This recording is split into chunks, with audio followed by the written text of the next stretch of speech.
What's up, stream? We're streaming. D&D. Oh, stream. That was it. We're streaming. Oh, fuck, we're streaming? Yeah, we're live right now. Right now. You want fee cam? Feet cam's only if someone donates. Whoa. I don't know how you do that either, because I don't have the donate feature. I need to leave for a moment. I didn't realize how badly fitting this shirt is. I've had so many outfit, wardrobe failures today, guys.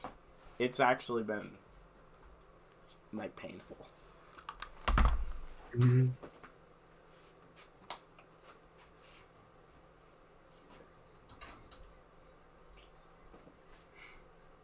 My work best friend went to college Should I today. statistically So be a dwarf? I'm a dwarf.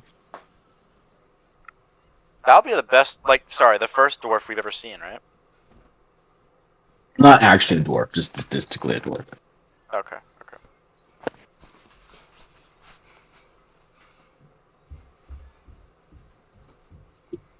Nah, I don't feel like it. It's just extra business. That's random times. The things I would do to see someone play as a dwarf in any game ever, I would do unholy things if someone... Can I be a dwarf? I know. Right now? Yeah, you can It'll be be a god. dwarf or divinity, but I'm actually the lamest divinity in existence.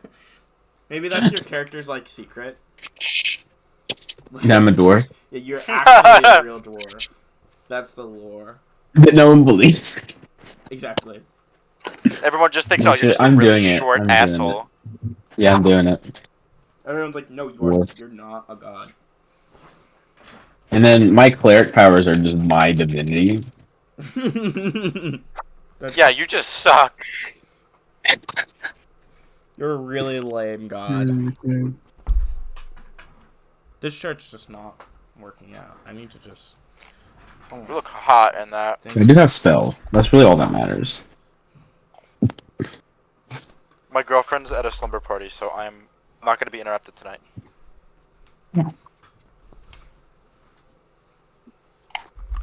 If anyone's looking at the stream right now, I'm shirtless. Whoa. Oh shit! That's it. Twitch. I gotta pull it up. Pull it up. B, why do you have a love trail going from your Me? belly button? Because I nether don't region. shave it. Do you shave it? No, I haven't touched it. It's just not that, it's not that pronounced. It's my Jewish blood. I think there's some. Oh, okay. I was going to say, did you put, fertilizer on it? No, it's just... Fertilizer? I just have crazy Do you hair. water it every day? Yeah, well, I do. I actually Do take... you not water it every I day? take, a ridiculous amount of showers. It grows. Yeah, I rub shit all over myself. No one said that. Yeah, I said it.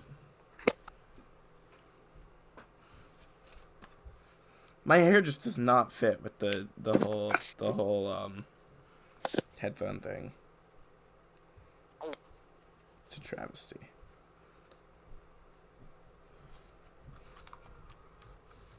Okay. There we go. There we go. My moments of vainness are over. I'm gonna need to turn off Grimes immediately. Should I just prepare all healing spells? Do it.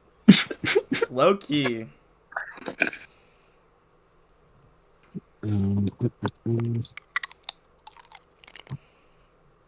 I think there's a whole 12. Wow. I have 2 level 1 spells and 1 level 2 spell. Oh, lucky you. You.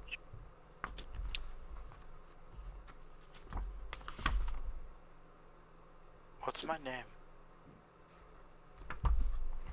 Heisenberg.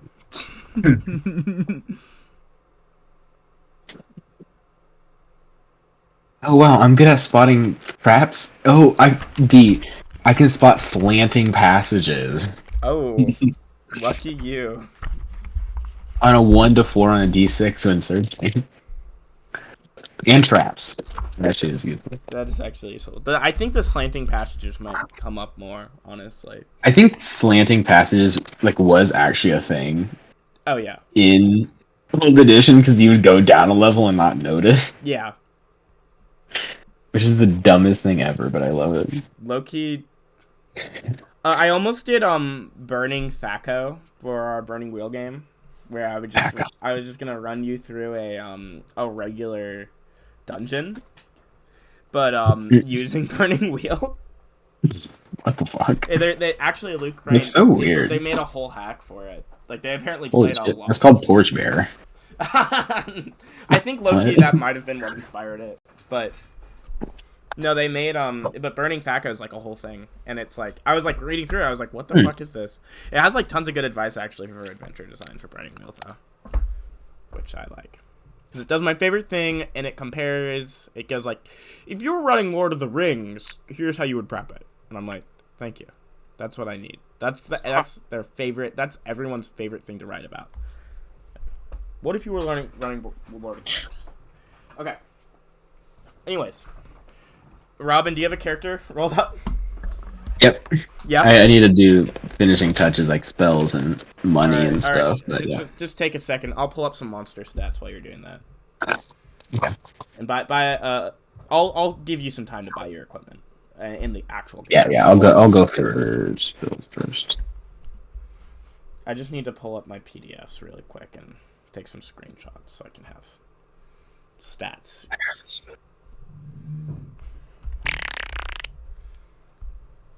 I'm really gassy tonight. Oh, that's what that was. I was like, fart sound. Sorry guys, I'm just ridiculously fart sound. Shit. Sorry guys.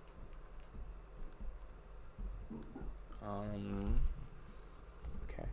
No one thought that was as funny as I thought it was gonna be. Like, I thought someone would chuckle. Nothing.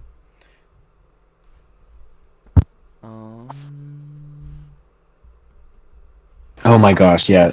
There's a thing now, automatically play whenever you join a voice channel. You can do a... Really? Correct? Yeah. That's so good. What? Yeah. Hold on, let me set it up. Okay. Tell me if you hear it.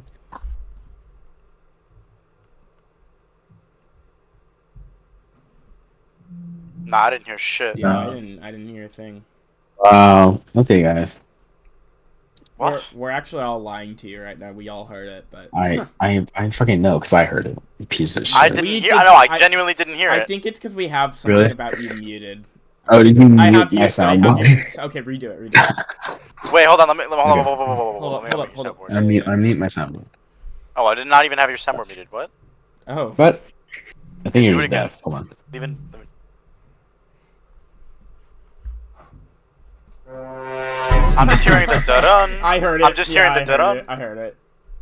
How do I hear it? I want to hear it. I know you do, but maybe you don't deserve to. You ever thought about that? No. Yeah. Maybe because my soundboard volume's all the way down. Oh. That might be Do it again, rather. Huh? Can you, No. Can you do it again? Thank you.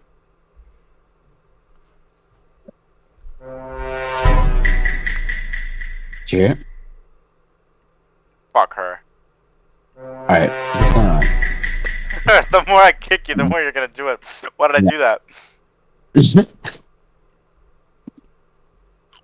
Okay.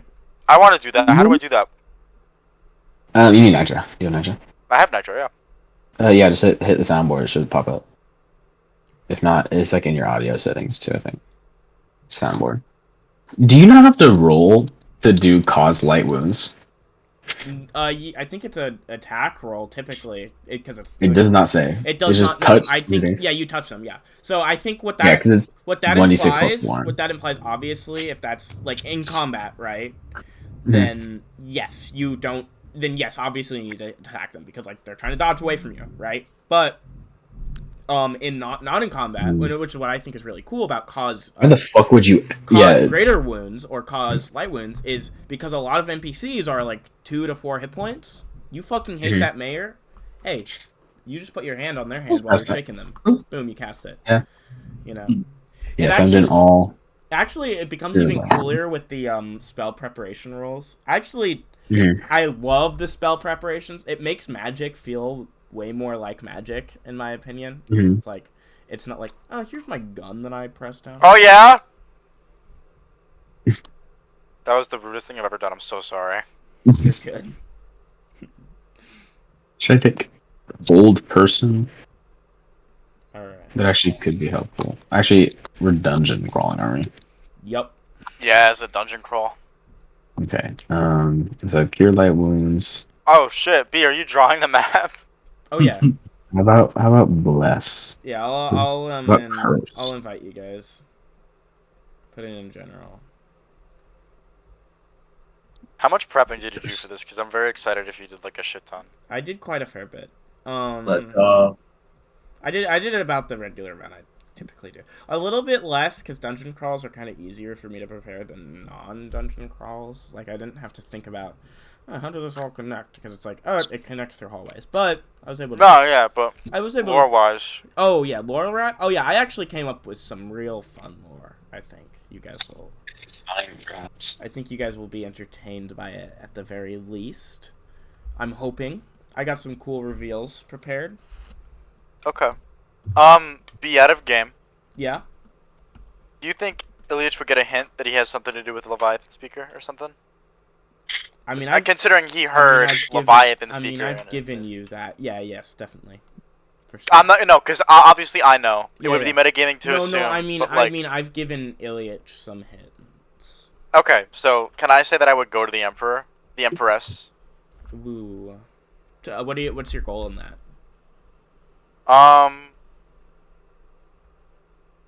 Maybe to ask her who I was. Maybe she recognizes me, but didn't say it earlier. For reasons unknowns to me. Perchance, I would say... Yeah, just You- say And then tell her that my daughter was under the palace for some reason. I would say that the Leviathan speaker you might be able to assume. I mean the worm speaker you would be able to assume are the Empress. She would not exactly know of the things that you know of even. Okay. She's knowledgeable in the current politics, but that's very, very old knowledge. Right. I would tell you that. Unless you had Okay. unless you had some kind of goal in revealing, like, she'd be like, "Oh, I can see that," but like, unless you had some kind of goal in you revealing, like, "I need some help going into or something." I don't know, but No, Yeah. I wouldn't ask for help. yeah. So that's what I was thinking. So I wouldn't say. I don't see much of a reason, but with that context given, but it's a good question. Okay. Thank you. Of course. I want 5 stars now. Yes. Could I have 20 stars? Oh, please, please. 20 stars, please, and the half special. The half special. Yeah, special. And 3 levels. Do you know? I think I just did like a great feat or something, like a great feat. Do you know what those are? Do you know what those are? Do you know what those are? I think you made them. I think you would know what they are. That was so funny the one night when we killed the lich. Oh, we just we killed a lich. Don't you think that's like a great? Oh, Alright. I hate this. Okay, I'll be... Yeah, so I just admitted... Go to... Onyx, probably go to the Albert Rodeo thing. And, Yeah, I just saw it. Alright, awesome. Yo, this dungeon is looking crazy. I know, right? Dude, Really. dude, I'm going crazy. Holy... Is that a slanted pathway? Yeah! Hello? Yeah, that's a slant. Yeah, Robin? Fuck. Hello? There we go. Oh boy, someone's internet acting up tonight. Hello, can you hear me now? Yeah, we can hear you. Yeah. Oh, it's not B, me. something sad happened. What? Oh, no, what happened? No more vape meter. No. What? What? No. No. Why? Why? What? No. I'm gonna cry. Yeah. No, no, no. Life expectancy has gone up. I'm very sad. No, no, no, no. How, where are we even gonna get our views? Where are we even gonna get our views? that was the view pool. That was the only reason I was even considering streaming at all. You like kicked me out of all the streaming things. You don't even need to join our games anymore. That was the whole reason. Damn. Yeah, I'm sorry. It's just Okay, I'm thinking of getting a cart. So that's a little very replaceable. That is a little bit better than vaping, a little bit. Although Just a tiny bit. I'll be real. I can't handle weed. It's like Oh, I I'm can- thinking of getting wizard shit too. dude. Okay. Because dude, a couple nights ago, I hit my girlfriend's thing, right, and then all hell broke loose in my head. It was because typically if I'm gonna hit something, I'm gonna hit it like right before I go to sleep. So worst case scenario, if I have a panic attack or something, I don't experience it because I'm asleep and I'm chill, right? This time I hit it at like 9. I was like, okay, I'm gonna try this out. Oh, you were know? doomed. And I stood up. I was like, I'm gonna go get some water, and like I started. I have bad panic attacks, but this was like one of my worst ones. My ears started ringing. Like someone had shot like bullets past both my ears, and I like fell on the ground like hyperventilating and shaking, and my girlfriend came out and she was like, "Are you okay?" And I was like, and like I could not hear her. I heard her go like, Bennett, and like I could not, like I saw her opening her mouth, but it was intense. I think it was something other than the weed. I'll be real, but like. It was like a weird panic attack. It was the craziest one I've had. I'm really sorry that happened. No, it's okay. I think it's a funny story, honestly. Because in my head, I was like, the cat goddess cursed me. Like, That's why I like Eddie's better. not for real. Specifically, You have to accept me into the owlbear room, asshole. Oh shit! I'm sorry. I'm denying entry. Sorry. Oh, okay, bye.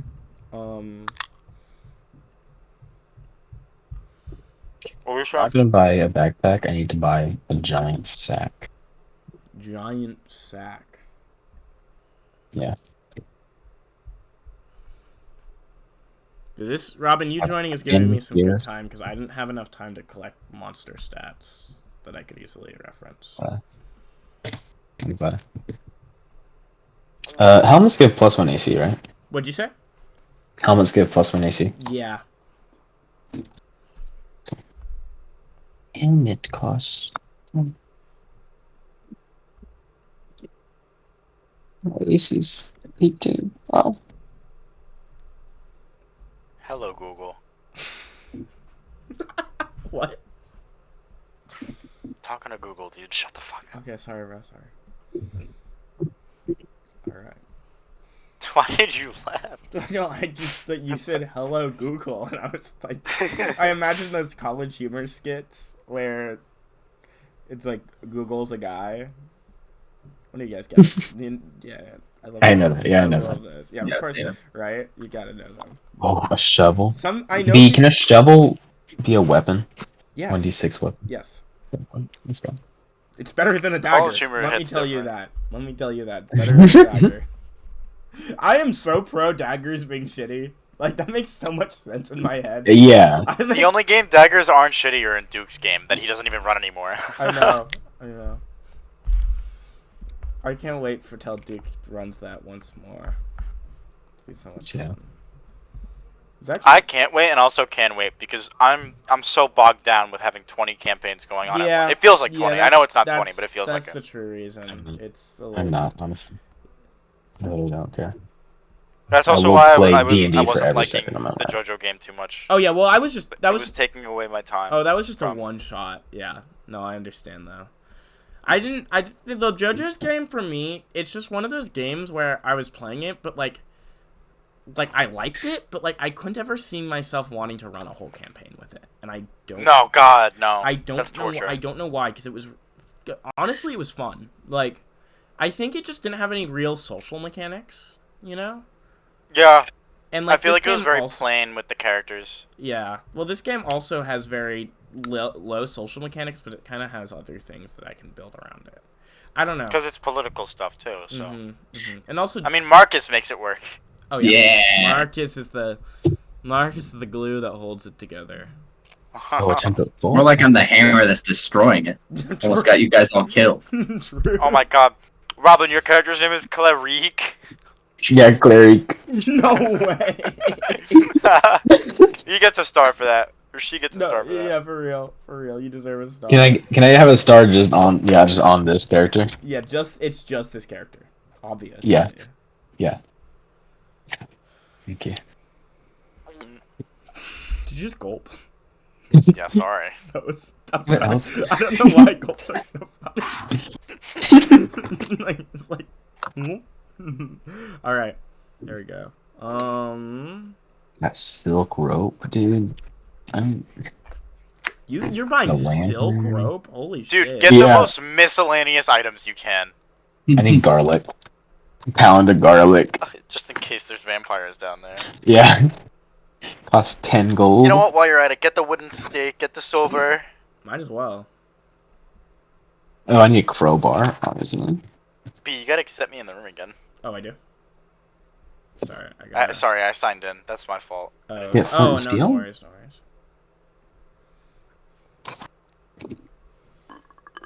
Excuse me. Where's my phone? I need to check. I need Why is stuff why like is my Wi-Fi being great tonight when I'm doing like what I was most afraid of streaming? Like, I think Robin's gonna take the heavy hits tonight.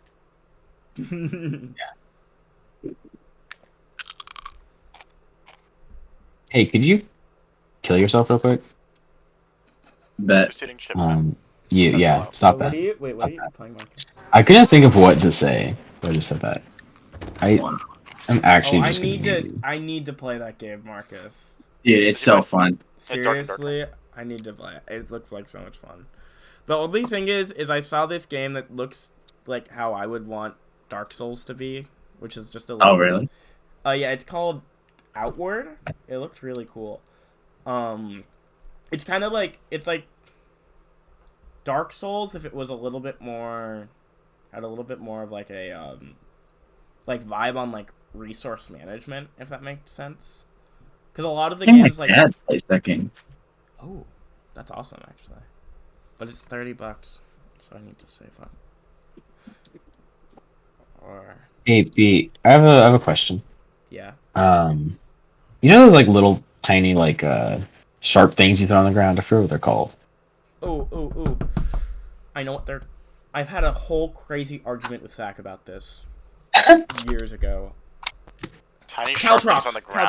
Caltrops. Caltrops. Yeah, can I get caltrops? Sure. They're not listed. Should I just buy them as iron spikes? Yeah, sure. One use per purchase? Or probably we can look up and here. I'll figure it out really quick. Wait 1 moment. I'll take the caltrops. Wait, B, what argument did you have over caltrops with Zach? Dude, Zach has a lot of stupid and dumb opinions, and he thought he disagreed with how caltrops were ruled in 5th edition heavily, and I had to pull in 3 different Not bad. people. Like, I was like, no, Zach, this is how the game literally says it works. Like, read the rules. Just, like, read them. And he disagreed with how I was ruling them. Because he wanted to play as, like, a ninja or whatever. And, I don't know. Here's my opinion. Maybe There's some damage. ninjas were lame as shit, bro. And maybe that's why in almost every Yeah. edition I've seen of ninjas or monks, maybe that's why they suck. And, like, they can be cool in your head, Zach. But, like, maybe against They just suck in reality. maybe they... Because... And 5D's just achieving the height in realism. Do you Okay. remember? Can't Yeah, handle. cause it's different from like real life, because ninjas are real. No, I and know. They were good in real life, but like, think of a world where you could like cast spells. No, They're not that right, cool. right? Yeah. Like that's why the monk argument. I'm like, okay, but they shouldn't be cool. Like monks aren't most of the time. They're not. Like you have ki. Your buddy can cast 3 fireballs, dude. Like, He literally uses meta magic to right? hasten. Yeah. Right? It makes it even better because in the 5e games I run, I let people cast a bonus action spell and a leveled spell in the same turn. Oh my gosh. Because the only reason for that balance I discovered was because of fighters and Eldritch Knights. Eldritch Wait, Knight so Fighters. what do you do? Well, What? you're technically not allowed to cast a bonus action and a level. No, I know. You're not allowed to cast both of them, right? Yes, And I know. I've always been Yeah. like, why the Oh fuck yeah, is... because you're not allowed to cast one spell in two turns, or two spells in one turn. But the reason for why mostly is just action surge and haste, and I'm like, And That is- like, you know action what? surge Fuck that. doesn't affect Also, that. because Baldur's Yeah. Gate lets you do it, so why You would can you? do 2 leveled spells with action surge. yeah, I know. Actually, wait, what was the In reason? haste, you can't cast spells with haste. Jeremy, Yeah. the main reasons for why I completely forget, but there's some like stupid specific reason for why, and I just was like, no, that's never gonna come up in my game, and if it does, good for them. They can cast more spells. They can cast a stupid amount of spells. Like, why not? Like, Yeah, they did that in Baldur's Gate. They got rid of it. yeah. Did you ever find Caltrops? Oh, found it. Sorry, I had to switch. I would turn everything else and just get a fuck ton of Caltrops. I didn't find it in the book I thought I'd find them in. Here, Oh. Robin, wait a second.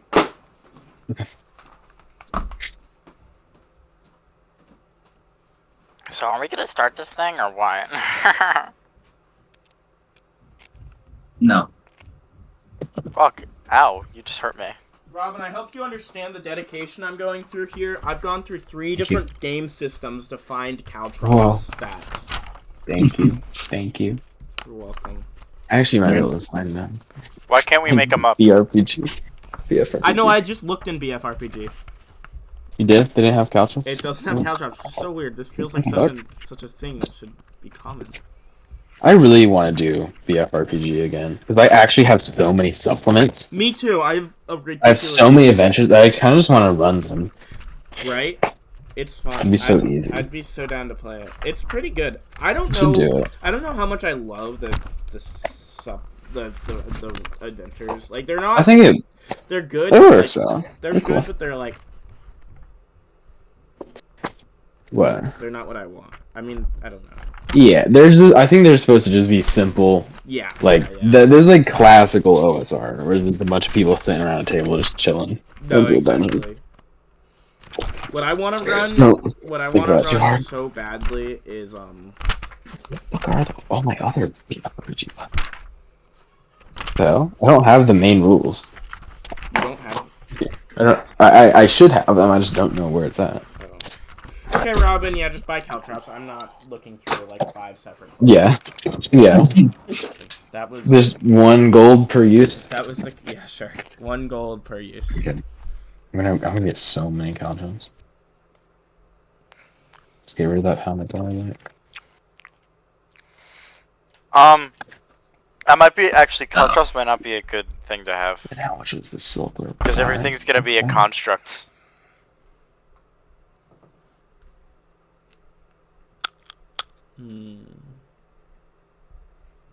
Keep the wooden stakes.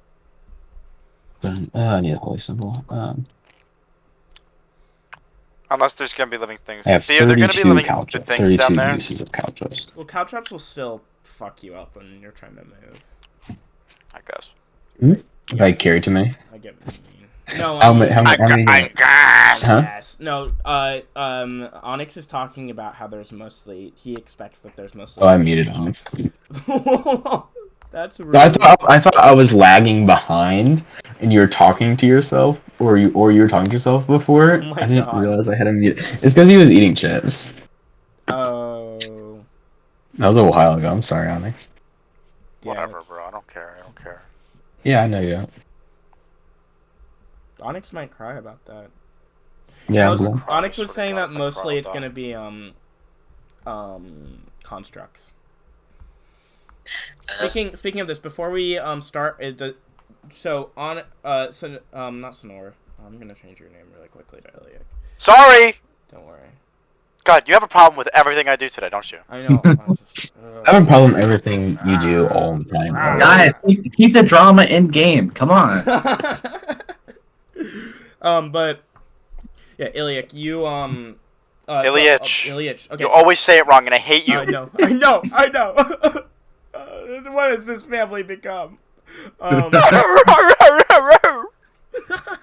But so, if you guys wish to buy items before the, do any of you guys want to buy things to prepare to go in? Ilyich has some sort of idea that he thinks that the darkness is especially dangerous within, so you guys might want to bring lots of light sources or some way of that sort. And you, Oh, you're going along with that? oh yeah. Okay. Okay, the reason I'm going along with that is because actually in another dungeon which has a very similar history. No, I know the Osamagi and the real game, right? Yeah. Real life game, not real. You guys are imaginary game. So are you guys? I'll start off with you. Is Marcus buying anything before you guys delve into the? I just wanted to ask. I thought we left off with Iliac like just arriving. Has all this conversation already happened? I think we're cutting. Yeah, I think we're gonna cut past a little bit of stuff. I think. Wait, so can we take a long rest or something? Yeah, yeah. You can have a day of hit points regained. What? So one hit point. Let's go. Party drama has been resolved over the time. More than 10%. Oh my god, dude. Oh, that fucking sucks. Oh, I mean, how many days are you gonna take to prepare, Ilyich? Oh, it sucks. Well, I want to have full health so I don't like crumple in there. Mm-hmm.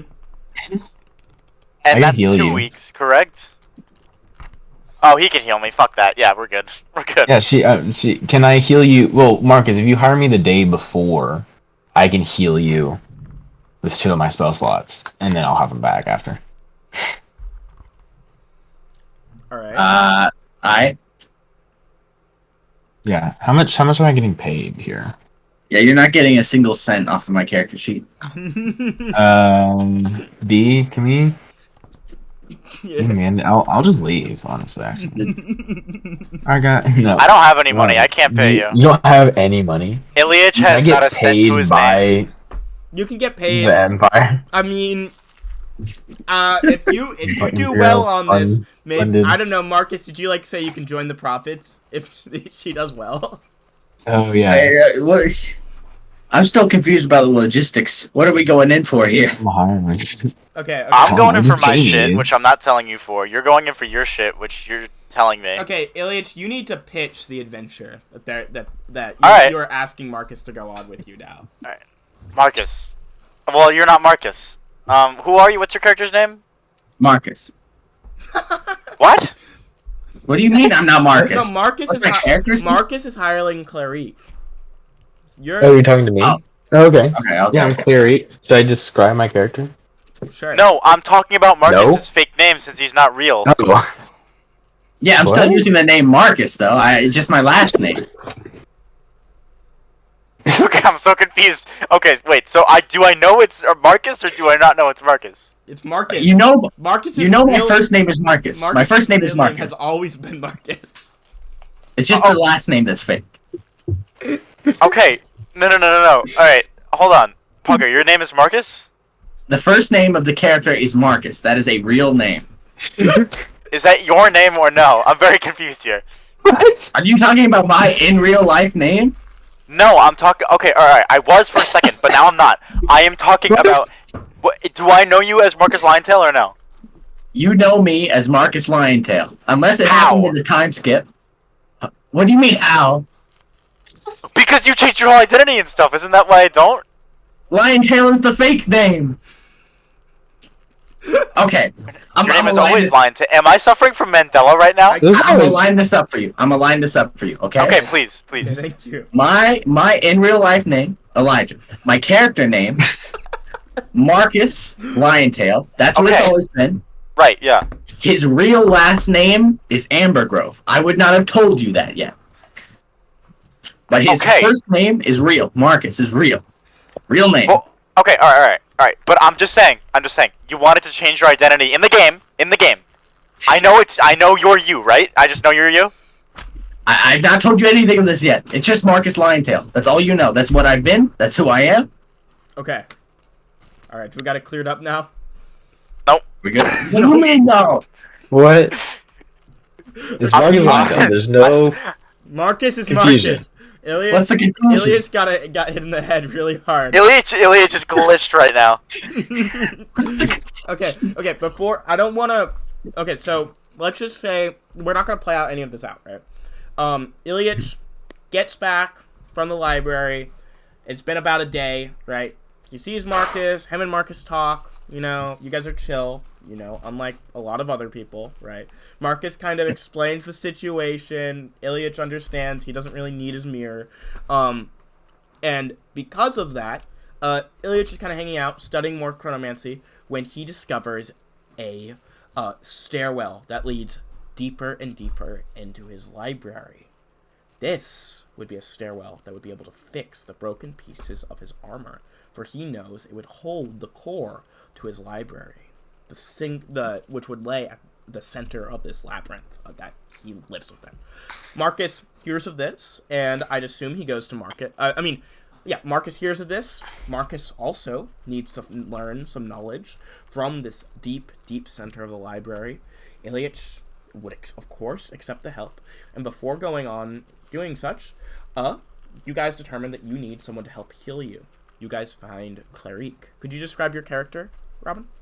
Clarique is this rather short, extremely stout. They seem almost wider than they are tall. From just like pure muscle, and they're wearing a full plate, intricately carved. They have a shovel and a shield. They have a giant pole on their back. They have a giant beard as well. Awesome. It's clear. Which of the dragons does Clarique worship? They're a dwarf. They get the magic from. Oh wait, are you serious? Yeah, I'm serious. Okay, as long as it's a one-off character. I don't have any idea. Yeah, I'm gonna die immediately. All right, grand. So oddly, they have this aura of very shitty divinity. How do Marcus and Ilyich convince Clarique to join their group? That would be more Marcus, because he has the silver tongue. And then while he's out doing that, I also wanted to talk to you about the scrying mirror. Oh, for certain. All right. Let's start off. Marcus, do you have an idea of how you convince Clarique? Where does Clarique hang out mainly? Bar. Yeah. Yep. I guess Marcus would kind of just walk up, introducing himself with a free drink. Totally. Yep. And then from then on, I think he started off with, "How good are you at carrying heavy objects?"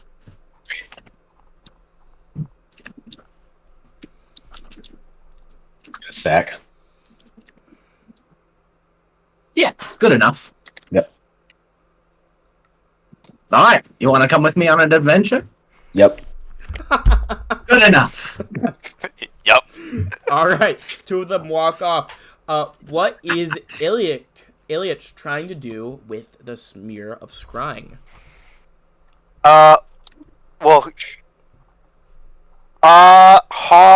What is his name? Rossini went and grabbed the shard, right? Yep. Shard that led us home. Mm-hmm. And he returned back to me.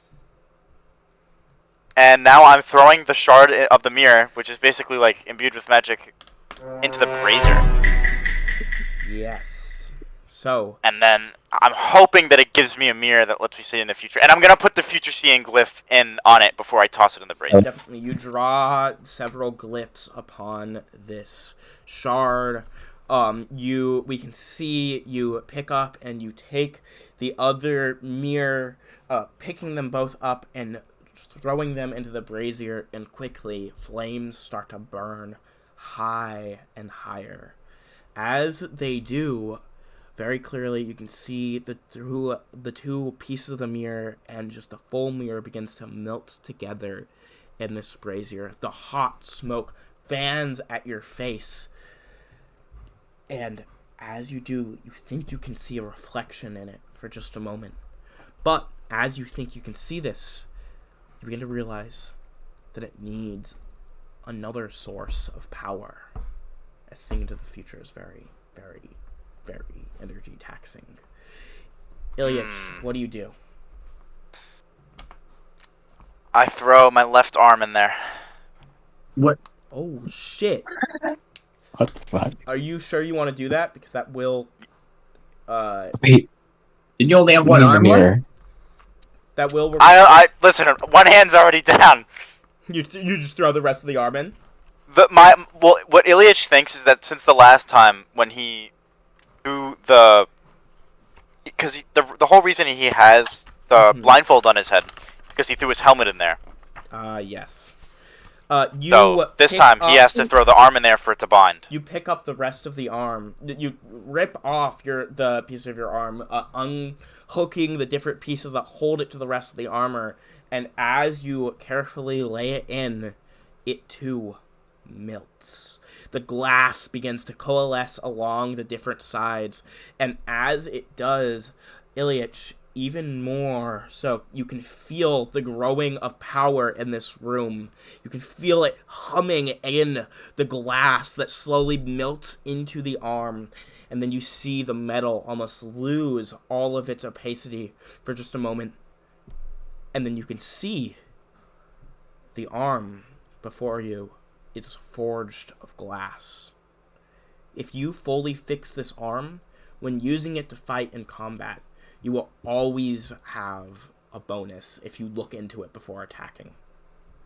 I will not tell you that bonus yet, because you can see the future when you use this arm. But only when it's fully fixed. Only when it's fully fixed, which is what you want to set off to do.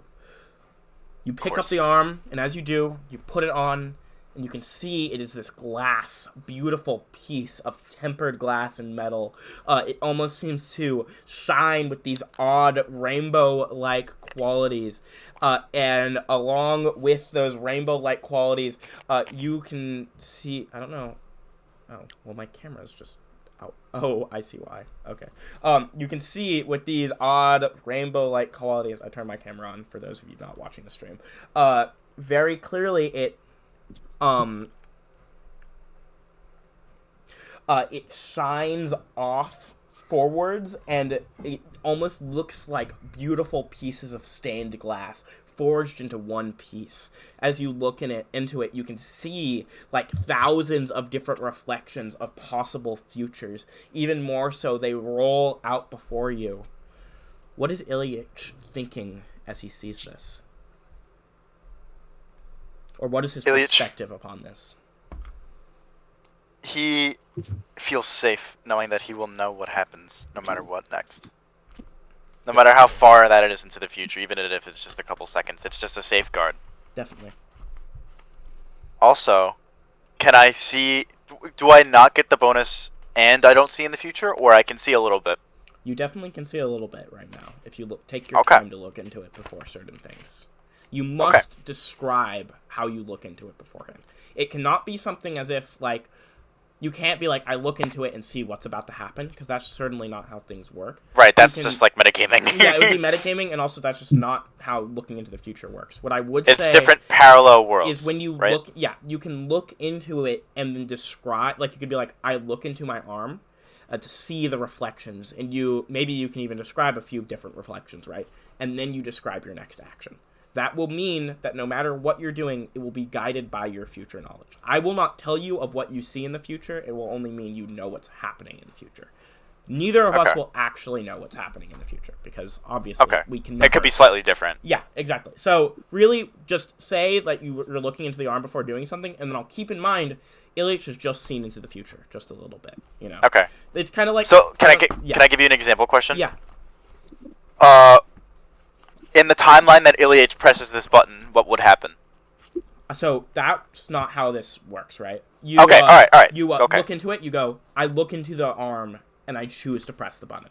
It's kind of, in the Dune books, they don't really, the first ones specifically, when Paul uses his ability to see into the future, right, they never actually say what he's seen, you know, because it's very hard to write, as like, you know, obviously it's just not very dramatic. Yeah. So when you do something, Ilyich must determine that you have to still do it. you can't be asking questions beforehand. Certain. Okay, all right. So I might give you a spell in the future where you can like look into your arm and ask a question about far into the future. But you know. Okay.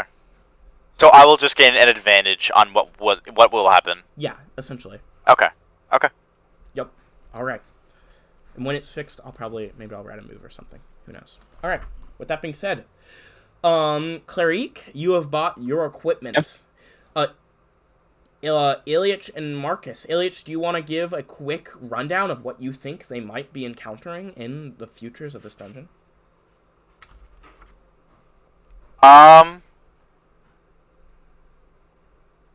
Yes. All right. What's your rundown Everybody? of what you think? The rundown. Out of character or in character? Whatever you wish. I keep in mind I'm not going to be starting the real drama of the game until we get to the start of the dungeon, so preferably keep it quick. But if not, do what you wish. I'll keep it quick. All right. Basically, what do I know? Okay. We're going in here because I broke my hand. Trying to do the reflect, or was it for the dream, Neb? It was that dream you had. The dream. I broke my hand because I had a dream where I punched something and it completely shattered my hand for whatever reason. Now I am going into the bottom of the labyrinth, basically where a crypt is found, or a crypt is that I just recently found, because I believe it would hold another piece of my armor because I woke up here very long time ago. So why wouldn't an extra set of my armor be down there, right? Why wouldn't it? Why not? That's why I'm going down here. Marcus, why are you going down here? Besides well, what I asked you. Out of character or in character? Whatever you wish to answer. In well, I can't exactly say no to such a bountiful harvest of knowledge, now can I?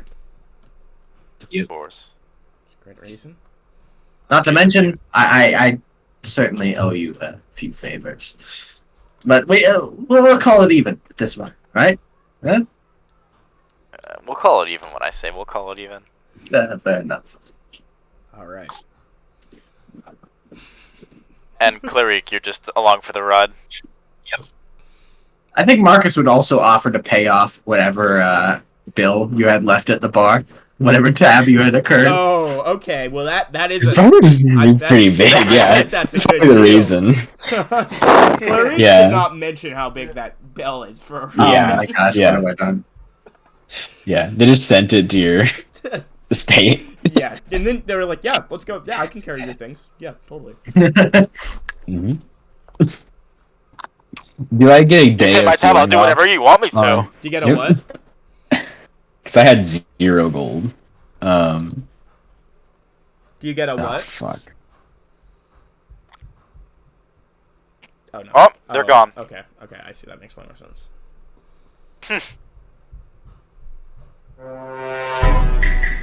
Dude, I hate this.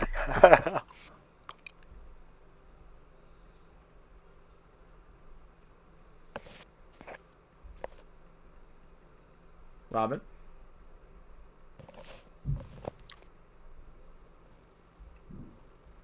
Uh-oh.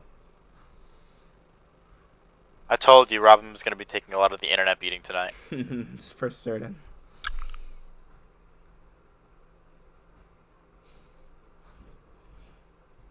I wish I had like a third monitor because I'm struggling to look at all my things right now.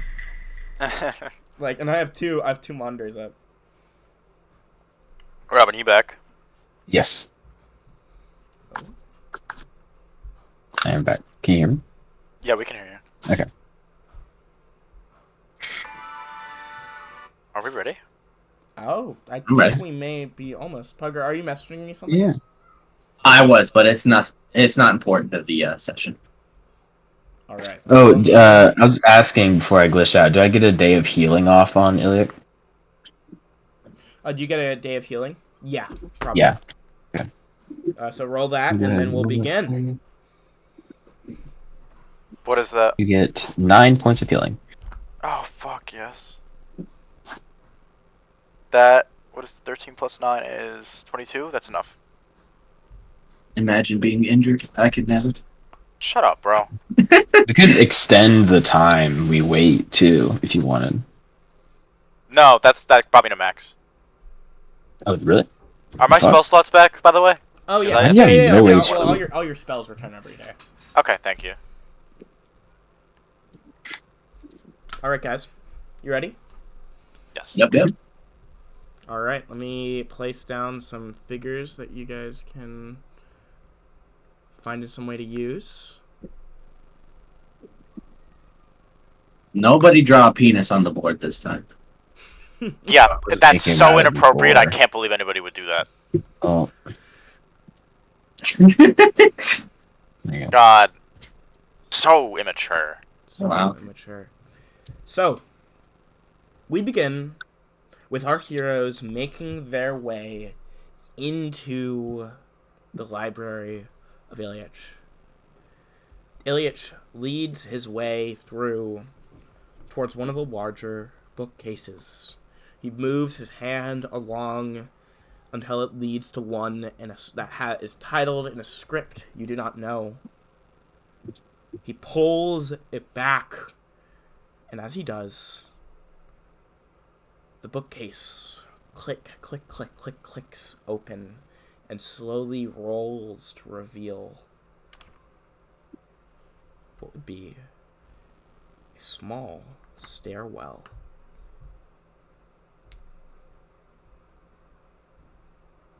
You guys can see the darkness does not seem to stretch on any further into the library than it would need to, but it is pitch and black.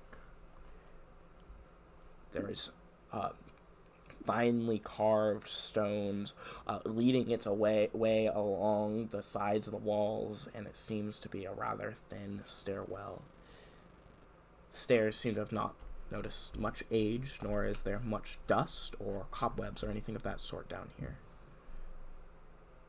What do you all do? I'm gonna step in front, take out my 10-foot pole, and just start tap everything I can. And then just start going down. Are you blind? I'm checking for traps, you doofus. Alright, I'm gonna stare at, well, I'm gonna be looking at my arm while looking forward, and is there a light source that I have? Did you get a light source or something of that sort? I don't Give even you a think I have a torch. spell. Hold on. Can I see in the dark? Can you Is it dwarf? see in the dark? Yeah. Can I? You can see a I don't know bit. if it's. You can see a little bit. Okay. Did you guys? I drop do by? have light. Okay. I do have light. I have torches. Use a torch then, because I don't feel like using a first level spell. I'll give you a torch. I don't have open hands, but I'll give you a torch. You're welcome. Okay. Oh, I found my dice. All right. So, leading the way, you begin to make your way, tapping their way down the stairs. Tap, tap, tap, tap. Tap, tap, tap, tap, tap, tap, tap. And as you do, not much seems to happen. So you make your way down the stairwell. Oddly enough, the architecture of this space seems to be very, very different, one might say, to the rest of the library. As you make your way further and further downwards, it opens up into a place where there is a smaller sarcophagi in the center. Along the walls, there are several murals that wrap their way around. Once more, dust does not seem to dare touch this space. Has someone summoned light in this space? Who is carrying a torch? I'm carrying a torch. You are carrying a torch. Clarique, are you carrying a torch? No, I don't have No, open hands. I am carrying the only torch. The torch, I did not buy a torch. 5 feet around. Do you want a torch too? Are you all standing around? Are you guys making sure to? Is anyone outside of the light? I'll give you a torch too, Marcus, if you'd like. Yes, please. Is anyone outside of the light? No. All right. I guess I'm holding a torch now, so no. Holding a torch. All right. Thank God. Good decision. So, you guys can see there is a smaller sarcophagi in the room, which I'm drawing right now. What is a sarcophagi?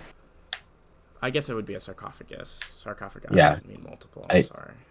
Well, a sarcophagi Yep. in this world is it's a little dude. It's a guy. Yeah, he sits on this. Yeah, it's a figure. There's a gnome sitting on the sarcophagus that's like stone. Yeah. But what do you guys do? You see several reliefs coating the walls. There is that sarcophagus in the center, like back end of the room. And once again, the floor seems to be very delicately carved. What do you guys do? Let's see what's in the sarcophagi. Are you sure there won't be another lich in there? We'll see. Oh dear. All right. Ilyich begins to approach the sarcophagus, carefully making his way forward. He begins to start to move the top half of it. As he begins to start to move the top half of the sarcophagus, very, very clearly, the room begins to rumble just slightly as he moves it off. Do I catch a glimmer of what will happen next in the arm? Well, what are you doing as you're after looking into the arm? After I see the rumble. Or after I feel the rumble, I mean. I'm gonna keep moving it. You keep moving it. You move it off to the side carefully. And you all look in. See, oddly enough, the sarcophagus is filled with books.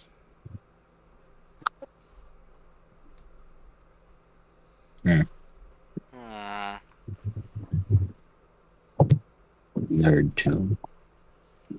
What'd you say? Nerd's tomb. What are the books? What are the books? What are the books? There's all sorts of ones, but the top couple you can see one is Tales of the Rock. Another is He Who Is Able to Stand. There's another called Shoulder to Shoulder.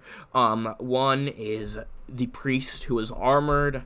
Another seems to say Witch's Brew, and there's all sorts of books that you see before you. Shoulder to shoulder. That one seems important. Marcus, come over here. Take a look. What do you think of these? Well, I could see shoulder to shoulder fitting in many different genres.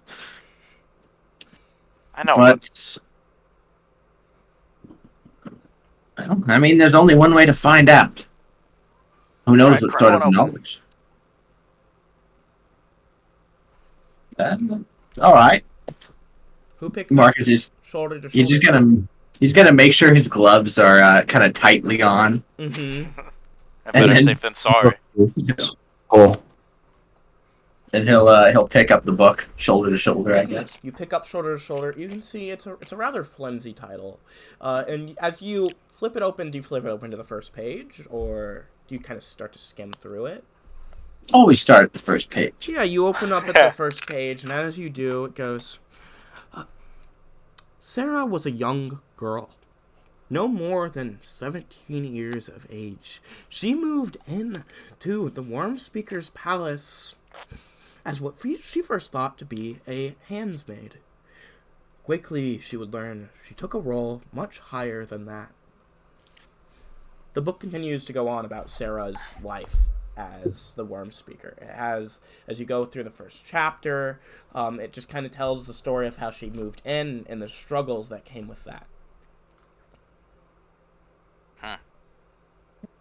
Well, it's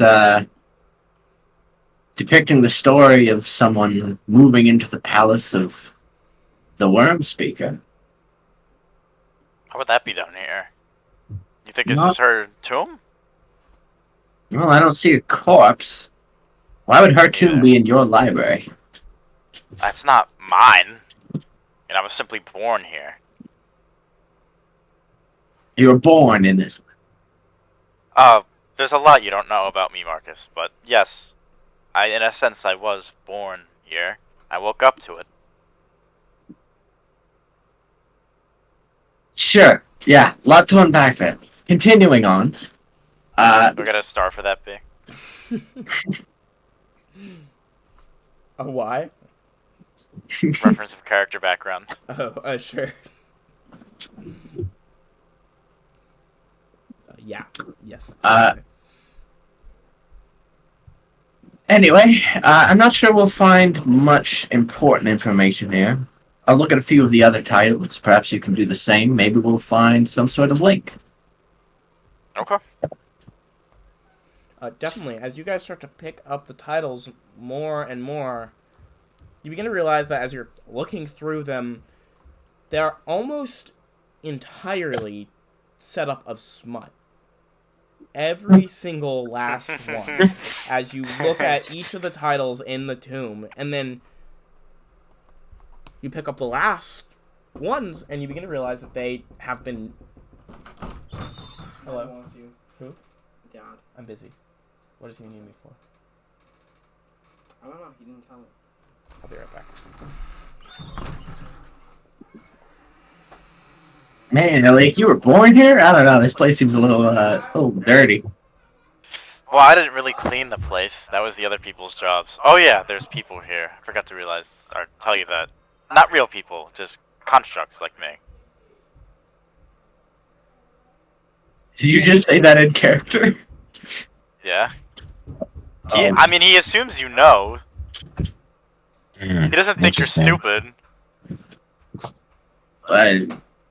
Constructs roaming the library. There Awesome? should be. They're the protectors. Interesting. They're up on the first floor. You know, the books flying around, paper airplanes going. You haven't seen them. I can't say I did, no. I thought I would have encountered something like that. Well, you haven't been here for hundreds of years, so what am I to expect? So, Not very- as Marcus and Ilyich move away the final pile of the books of smut, you can see the last one. You begin to realize at the bottom of the pile there is a movable wooden board. You pick it up, and you can see a much more fanciful and very, very detailed bookcase lays beneath. But you begin to realize it's the top of a bookcase. It's a stairwell forged of books. The tomb you found, Ilyich, it was no tomb in truth. It was the place to distract any would-be thieves from finding the truth of this library. You can see another The sex stairwell dungeon. leads down beneath. Yes. That's where the smut was. It was the hint. Bruh. It's definitely not a distraction. Definitely not a distraction. Just the whole adventure. So, Well, Marcus, I think we found our lead.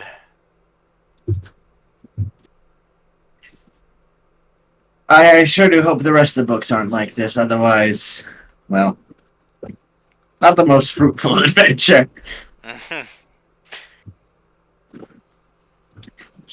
so do you guys who begins to lead the way as you guys make your way downwards? I'll lead the way. We'll send I need Clary to- down. Robin, I is need that to your poke. 10-foot pole? Gotta be accurate. Gotta 10 be feet, accurate. 2 squares. 10 feet. 10 whole feet. I'm trying to figure out a way to prop the light off, but I just ended up making the pole thicker. Yo, if we were in the Tomb of Horrors right now, you'd be carrying. You'd be carrying. Yeah. You would be carrying for certain. No, you guys just haven't seen You guys are dwarven runes holding before. torches, right? Only Except torch me, Marcus is but holding the I'm torch. staying close. All right, and you're leading the way Cleric? Yeah. All right. You climb your way over and begin to make your way down the bookshelves. This whirling and swirling stairwell. It begins to it spins downwards, and as the stairway spins downwards, Clarice, still in the light of the torches, begins to make her way downwards. As she does, just the barest light from her divine appearance making forward, you guys walk down and can see at the bottom of the stairwell, very much so, it leads into a about 10-foot wide hallway that stretches on. The hallway itself, although the floor now very clearly is made up purely of stone, the hallway itself is surrounded on either side by more and more books. Clarice, as you begin to make your way further and further downwards, who is behind Clarice, or who is standing next to Clarice? I think me and Marcus are probably both the same distance from her, but just right behind her. Yeah, side to side, probably. Definitely. Yeah, side to side. So, as Clarice and Marcus make their way downwards, you guys feel as if you keep on walking, but for whatever reason, Ilyich is much ahead of you guys. In fact, as you guys continue to walk, it's as if the end of the hall gets longer. Ilyich, you do not notice this in any way. Green Ilyich, baby! what do you do as you look behind yourself and you very much can see that Clarice and Marcus, while they're walking, are not moving? Okay, do you mean not moving or shrinking? Not moving. Okay. So they're just walking in place like treadmill. Yup, like a treadmill. Are you guys gonna speed up, or what's happening? Do we see him down. like far ahead? Mm-hmm. This is some magic business. I think you need to come back and work this out. What? Wait. Okay, wait, so you guys are walking or aren't walking? I don't get it. I'm I've walking. been We're just walking fast. I'm walking too. How are we not lined up? Marcus, we were right next to each other 5 seconds ago. I've been walking at the same speed. Unless you picked up the speed of a professional runner, I'm not sure. I don't. All right, I'll come back to you guys, and then he will walk over and start investigating what is happening. Yeah. Can I check if this is like a slanted room trick or something? Or a trap? A slanted room. I think gravity's a little different here. Or construction underground? Or what if you guys are really just on a treadmill? For some Yeah. odd reason, it seems as if, as you're looking around, this seems to be some sort of trap, Clarice. But as you're looking around, very clearly, for whatever reason, this magical device that's causing the hallway to get longer for you guys is not activating for Ilyich. Some piece of his nature does not seem to activate it. Can I hold both of their hands and have... Ah, fuck. That would be one torch down. How would I do this? Clary, can you put your pole on your back or something? Can you, like, sidearm it? Yeah, if we die, it's their fault. Yeah, I'll put it on Okay, there. then hold the torch, and Hold I'll your hold both torch, of your yeah. guys' hands. And we'll see if that works. Definitely. Ilyich, you step backwards to hold on to both of their hands as you're kind of walking forward. And as you do, you feel something clinking in your armor as you're walking through this space. You look down and you can see this symbol of a snake that rolls its way through your armor. You haven't ever even noticed the beautiful artistry of this, but there is a strange metal snake that almost lays along your neckline as if it's a small necklace, Ilyich. It glimmers for just a moment, maybe even more, as you grab onto both their hands, and then very clearly along their collarbones, it begins to protrude along their skin, glowing. The symbol of I just dropped all my dice. The symbol of the Asamagi glowing along your necklines. you all begin to now walk at the same speed. Am I able to let them go? As you let them go, very clearly you do have to keep in the back of your head that they are members of the Asamaki. And as you're holding that in the back of your head, yes, both of them are able to continue on forwards. Okay. So it's a It's a shadow concentration. word. Yeah. Okay. Gotcha. So, Yeah, let's continue then. as you guys are able to continue on forwards, this hallway leads on. Very clearly, there are bookshelves upon bookshelves, books and books and books covering this space. The hallway at the end, it seems to end in a split. Do you guys continue on, tell the splitting of the hallway, or do you guys investigate the hall?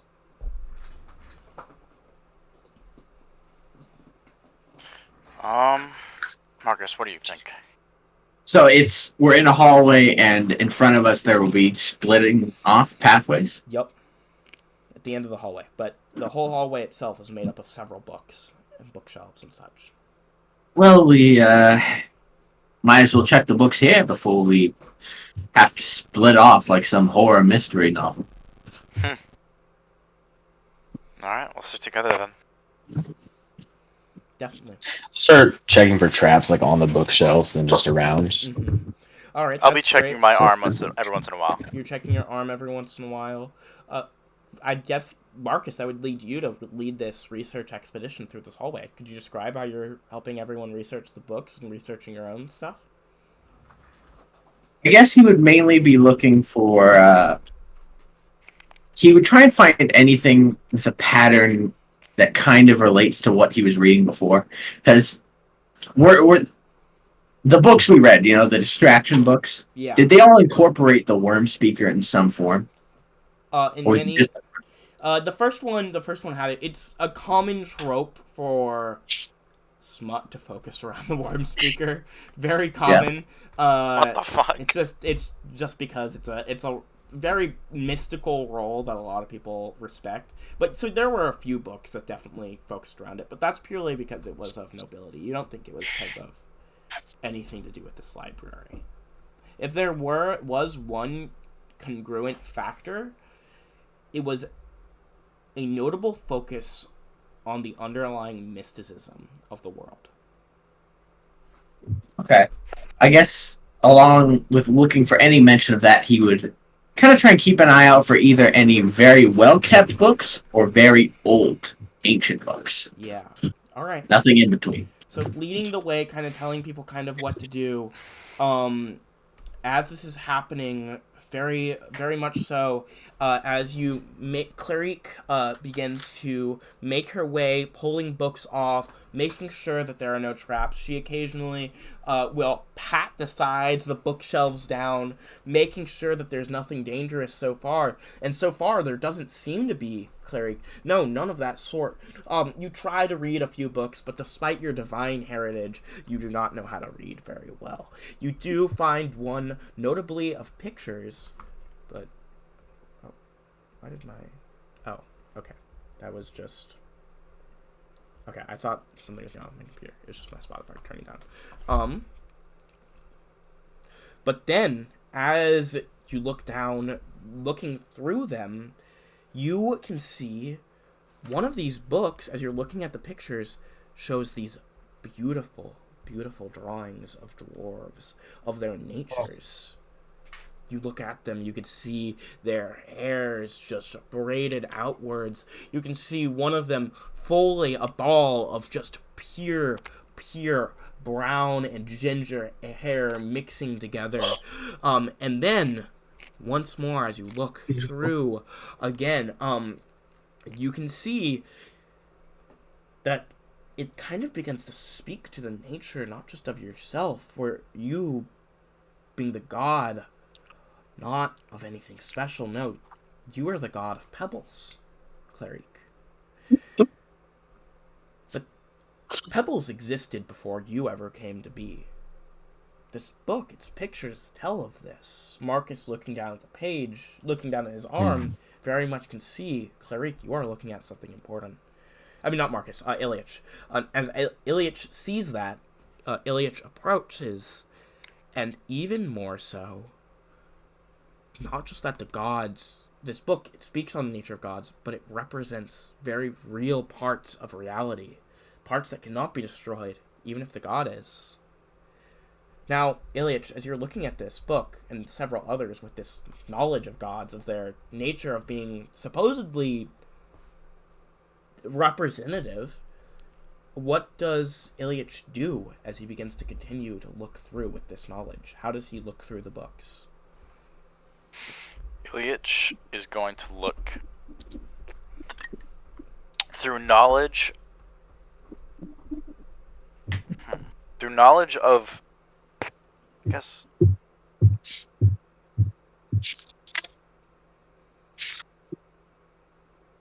Let's say Leviathans first. We'll put Leviathans first. Definitely. And seeing this, Leviathans, they too are just representations of how we view the sea. But more than that, as you read this book, you slip through pictures of Leviathans, Clarique looking over your shoulder, and one goes, even more so, these gods, Leviathans, and my studies of them, while they don't represent or change or create anything of themselves, they show us the truth. That is what the divine and creative force wanted us to see, and that is why she wants us to worship them. Because they show us the world as how it should be, how it could be, in true magic and majesty. The book closes with that line, speaking of how gods are truly the ultimate version of something. Clarique, as Ilyich reads that under his breath, you almost can think of how you are a true representation of pebbles, how they fall across the ground, how they coalesce even in the corners of bars, how they are so very careful in the ways that they roll. And as you roll your way through the books, Clarique, listening to Ilyich read more and more about the gods, the nature of them. Each of these books, by the way, are very clearly penned by the Osamagi, Ilyich. And Clarique, you look up, carefully looking throughout the space once more, to see Marcus. Marcus, you tried to do your best at reading. Even leading this, you started off. But holding a torch in one hand, using it for light, you can feel how it flickers throughout the hall, Marcus. What do you do as you see in the darkness figures? The darkness, you realize it's not made up of simple shadow like most things are. No, it's made up of dancing people. Occasionally, you can hear them singing. He'll kind of look back quickly at Iliac and Clarique just to see if they're seeing the same thing. It seems like they haven't noticed it so far.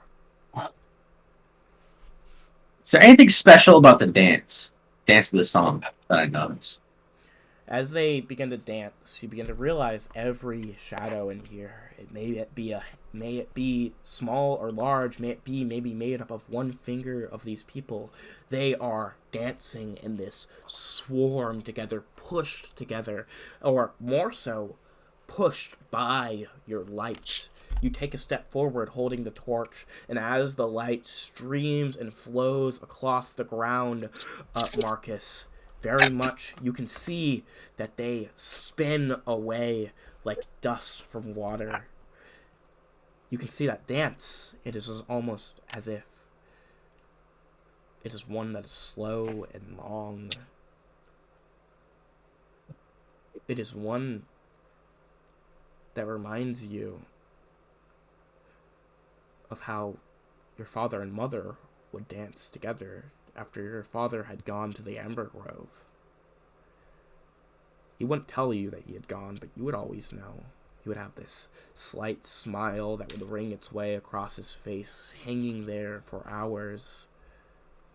He would speak of Tay. He called her Mother? Mother of what? He spoke of how she watched from the stars, how she slept. More so, he and your mother would dance, and as they did, you remember one piece of the magic that would swarm through them. The way it would buzz, the way the shadows would seem to dance with them. What do you do as you remember this, Marcus? Marcus is gonna kind of be.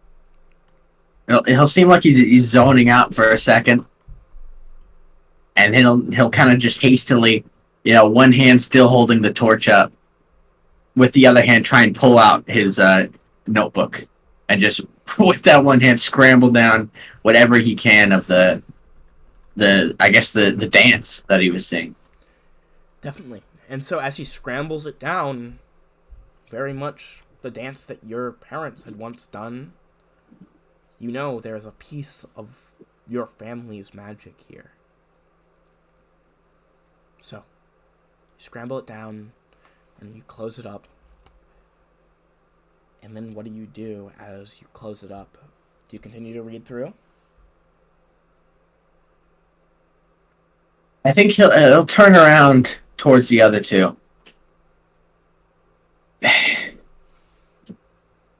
I'm not sure if you already knew, Iliac, but it seems like the shadows in this place are a bit more lively than I usually see.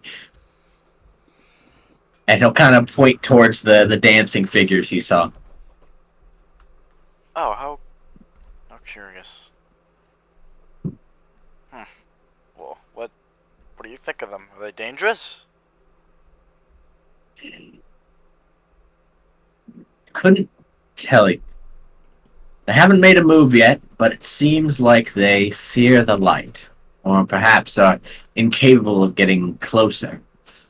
I think as long as we keep our torches near us, we should have no reason to fear them.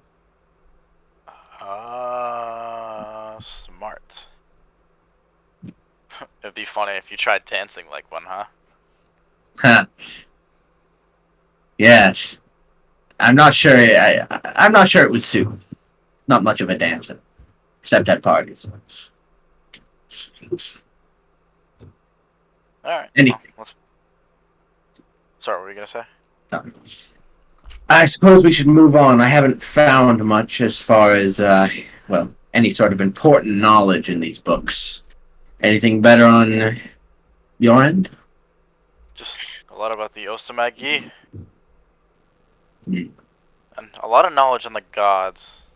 How they're supposed to be representations of basically metaphors.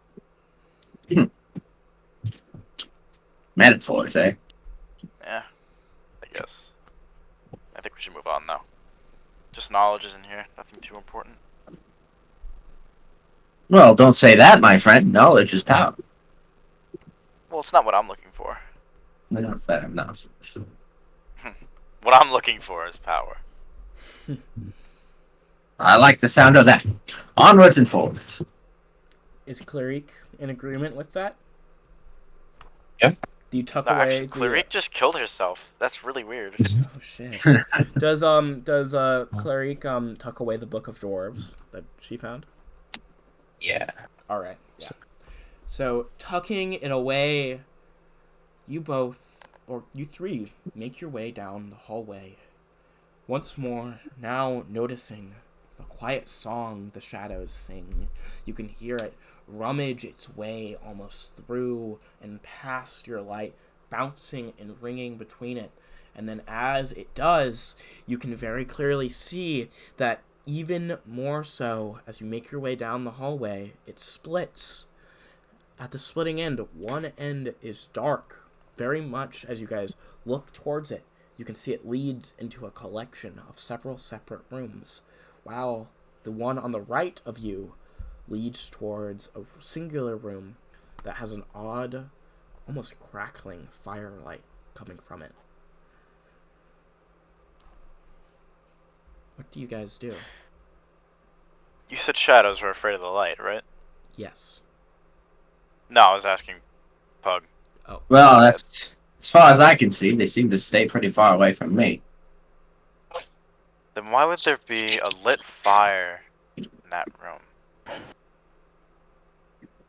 How would one even keep the fire going this long, considering how Exactly. ancient this place seems? That's what I'm saying. 1, why would they light it? 2, how is it lit? I don't think it's safe to go in there. Yes, I'd have to agree. If I didn't know better, it does seem to be some sort of trap. Okay, so let's go in there. All right then. All right, which room are you guys going into? Or which Fire room. All right. Making your guys' way down the hallway, I'll say probably Ilyich leading this time. Checking my hand. Checking my hand. Checking your hand, you don't see any obvious moments of you being trapped as you make your way into the next room. Okay. And you can see, as you make your way through, and even at the splitting of this hallway, you can tell that dust mars the ground here. Even worse, the room ahead, you can see there are about, wait 1 second.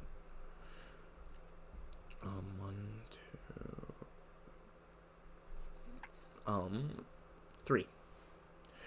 You can see in the room there are 3 intricately made mirrors, ornate mirrors, in fact. Even more so, one on the right end is a light for a fireplace sits within on it. You can see beneath each mirror is a plaque that reads a different word in ancient Reganese. The one on the left says quadrata. The one in the middle says domum. The one on the right reads amber grove.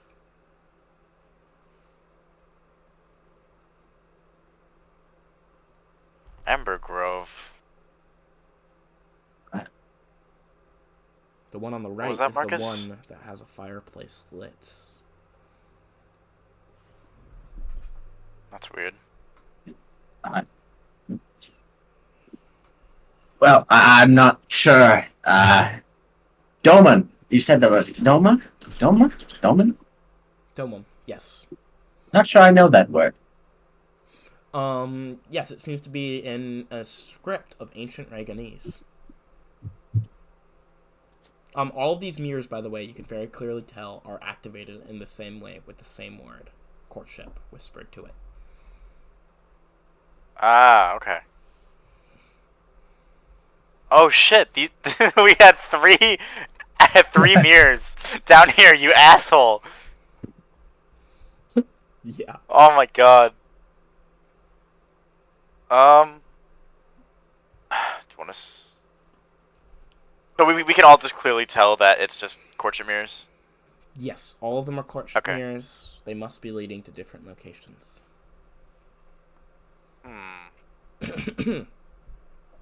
How would you feel if I said the word right now, Marcus? How would I feel? I mean, it would activate all 3 places at once. I don't know if you want to You hop would in have to through. specific one. You would have to specify. Oh, okay, never mind. Never mind. Well, where would you want to go?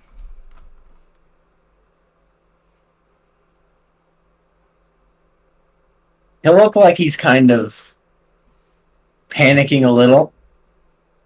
And then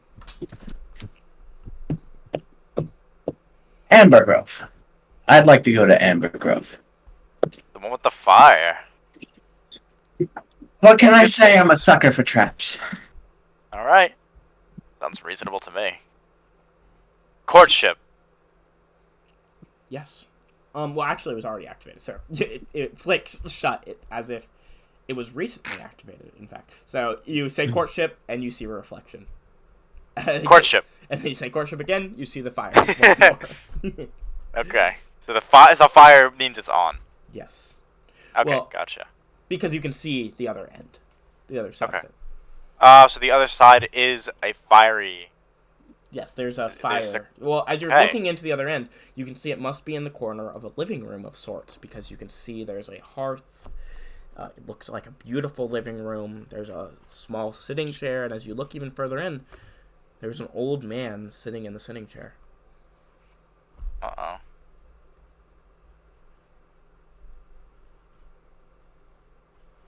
Alright. Well, Marcus, since you picked this one, would you like to lead the charge? I do believe I would. Marcus will take the largest step he can through the mirror. Definitely. I'm gonna look through my my arm as he does that.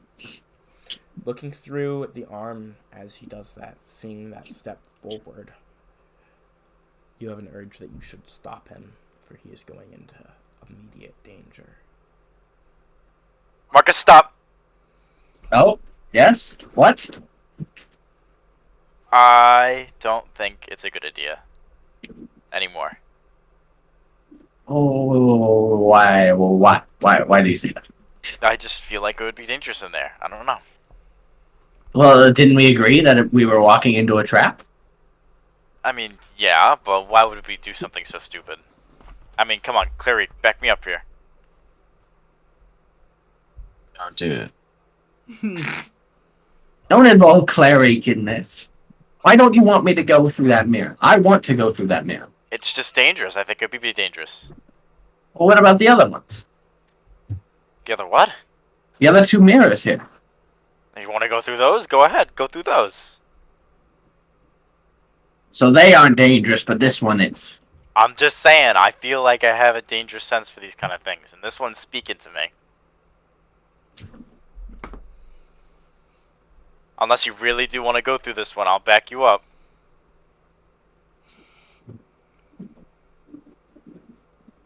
You said we could see an old man through the mirror. Oh, yes. Do I recognize him at all? Yeah. He's one of the He's one of the council. His name would be, Eviko. Eviko Elias. Ooh. I think I need to go through that mirror. Alright. I'll be right outside if you need anything. Marcus, I you appreciate it. take a step forward. Could I cast Bless on Marcus? Yes. Yep. What does Bless do? It is for an hour +1 to. I know attack rolls. I think other stuff too. Alright, +1 on attack rolls and such. Alright. Attack rolls, yeah.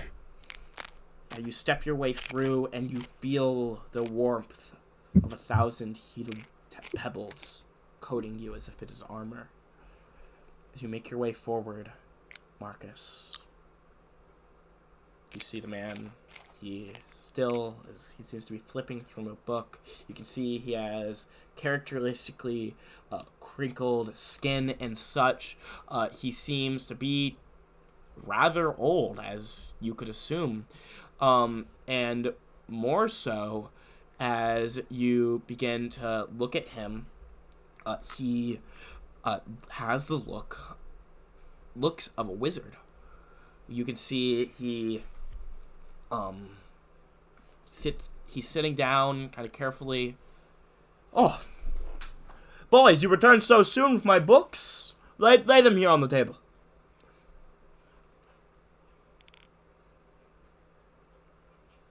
Marcus, what do you do seeing the man that definitely burnt down your family home?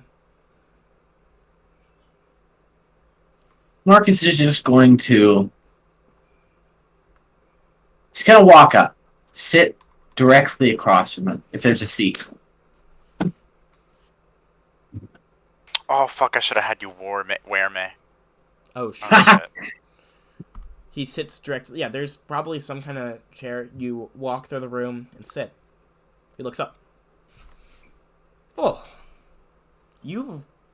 Now thinking about it, you've given Eviko advice before, Eviko. And he looks up towards you and he goes, "Oh, boy, I didn't schedule an appointment. What do you need of me?"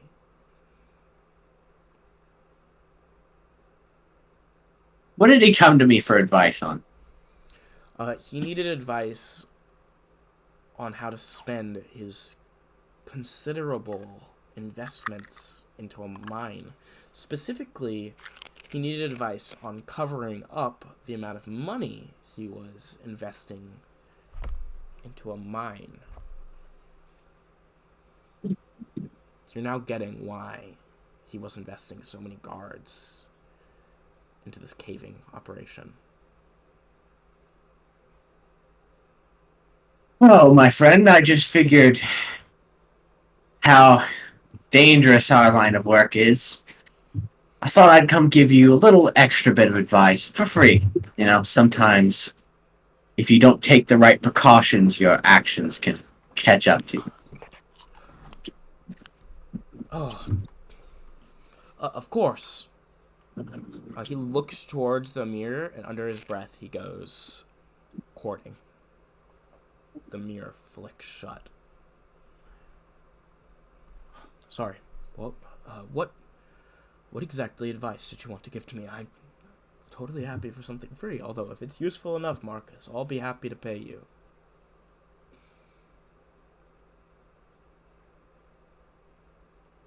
Well, I just remembered you were investing so much into that mine.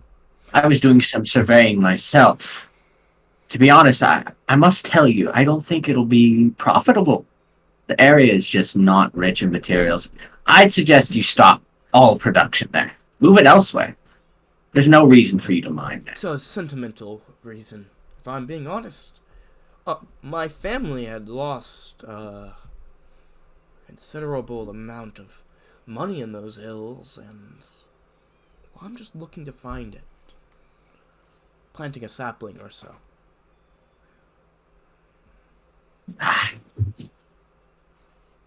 Hoping a tree will grow in its place. Why? Yes. Then hoping the mother, begging her that it will.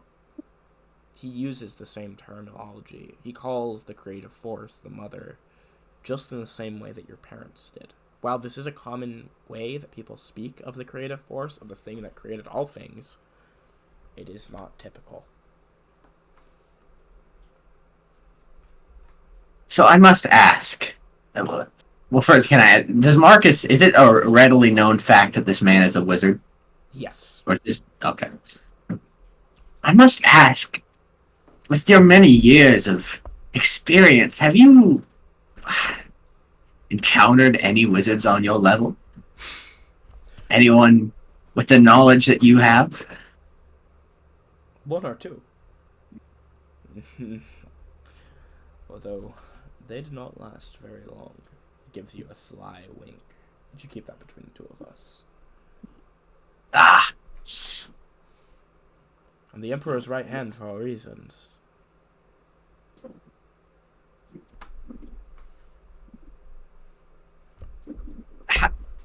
Do I know, is this any sort of feeling right now? Is this an illusion, or is this the real deal? Am I speaking to the man that I've advised? You are speaking to the real deal. As far And I as know there would be no reason for an illusion right here. It seems like because it was of the Amber Grove residents, he took the mirror that had connected them to that great source of knowledge. He wants to fuck him up so bad. Yeah. Listen, man, just say courtship. Say you need help. I'm throwing a lightning bolt in there. Well, my friend, I suppose my advice truly wasn't needed. I thought you were in it purely for profit. I had no idea it was sentimental to you. Honestly, you seem like the man who would, well, toss aside relationships in the name of profit. Don't take that as an insult. I meant it purely as a compliment. I will not. I appreciate being a savvy businessman. Although I truly hope you don't throw me into the fire along the way. Yes? No, I won't. He looks towards the fire. Now, I ask you a question of this, Marcus. You are here. There are rumors of times coming to pass. This empire coming to fall. I ask you for advice on this. Do I pick a side? Or do I choose to leave?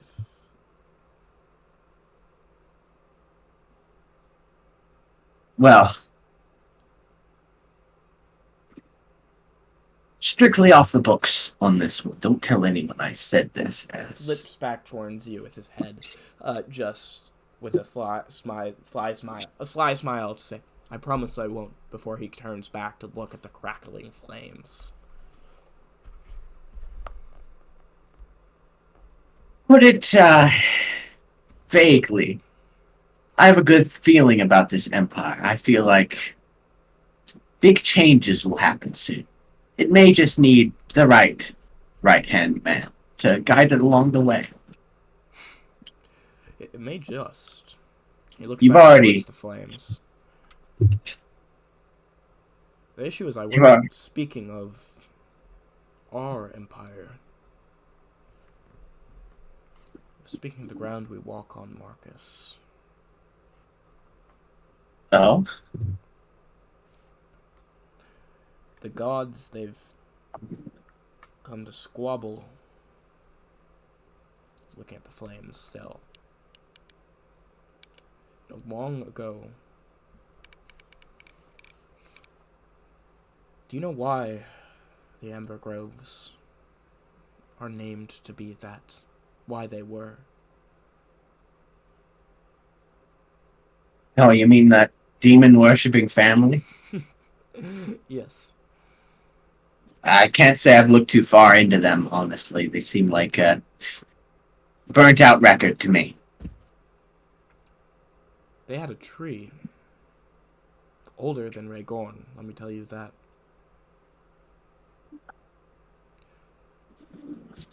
You know, when they were destroyed eventually for their heresy, I was the one that got to keep it. Oh. The reason Any good fruit? there is some. It is older than this realm, this current conjunction of reality. I'd be one to believe, due to the things, the gifts that it has given me, the magics it has taught me. And he twists his hand, and as he does, the shadows in the room seem to dance near you, Marcus. You can almost feel a hand wrap its way up one of your boots, the ankle. You feel the hand tip, tap its way, and you can see his hand moving in just the same manner. Before he looks back towards the flames. Marcus, what would you do if I told you that the god's anger has brought something much more powerful than just this realm? Something hungry. Would you tell me to leave before we are eaten? Or face off against it?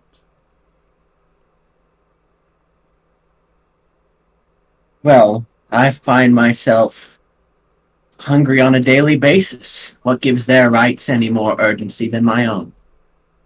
Why should I move from my home just because someone else craves what I own?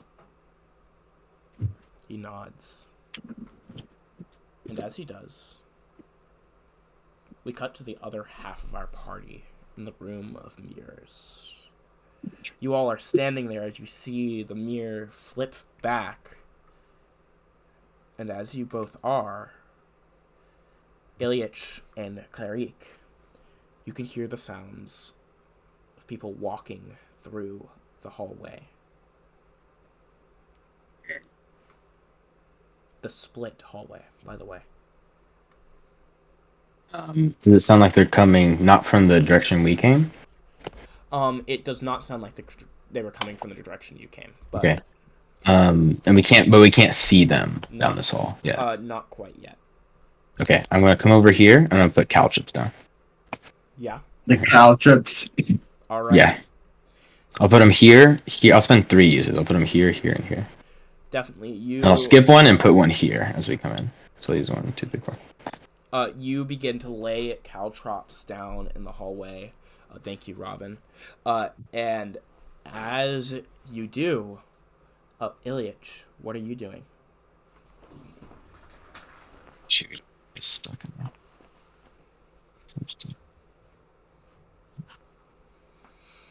Ilyich? Forgot I was muted. Shit. Oh, no worries. I was saying, am I just gonna blend in if I walk around? Potentially, you don't know what the rest of the constructs in this space look like. I will walk around, but more as how a construct would, not as a human. Definitely, I will say. You would not blend in if you walked down the hallway you went. You would have to walk towards them. Yeah, I was planning to just zombie walk towards them, and I'll make a few of my clothes loose so you can see the holes through the armor. Definitely. Like the space between each of them. I'll duck into this room. Yeah, you're ducking into the room, Claric. And as you are, Ilyich, you make your way down the hallway. As you do, you begin to realize as you almost very robotically make your way into the next sets of rooms, you can see that there are scribes' rooms built up so the awesome Agi could continue on writing of all their exploits. But you can see there are still scribes at their desks, each one robotic in nature. There is a complicated hieroglyph carved onto their forehead. None of them are still writing, except for one. You cannot go and approach it, however, though. As you can see, the heroes, this group, you don't even know. Something that, what's his name? Something that the man in the other room had, something in the man through the mirror, so the people he had sent. You can hear a group of about 4 of them. Maybe more, maybe less. As you can hear them, you very much can begin to tell that, wait one moment.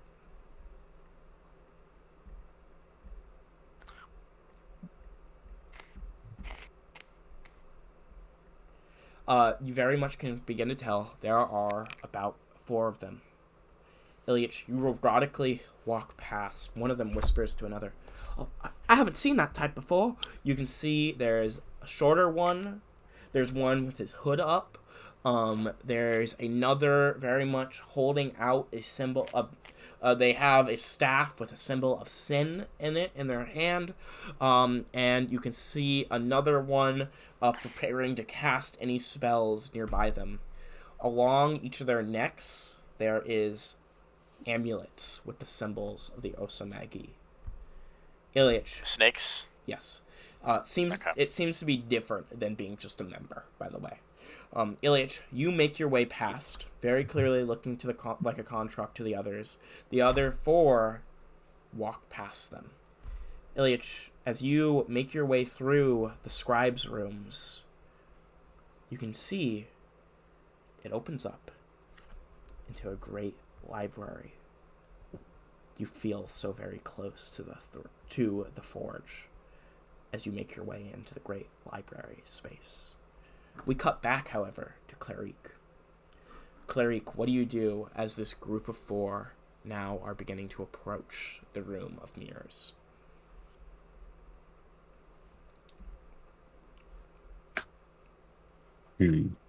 So I hear him getting really closer. Yeah. Do we know what caltrops should do? No. Okay, let me look this up. I think I damage. mean, is I probably imagine it's like a fun. trap where it's just like probably a D6 damage if they don't notice it, and it slows them Yeah, down. and if they do, it's the dexterity saving throw, or something like that. Yeah. Until the creature gains a hit point. I'll say they move slower and they take 1 point of damage. Makes sense. All right. Okay, that's fair.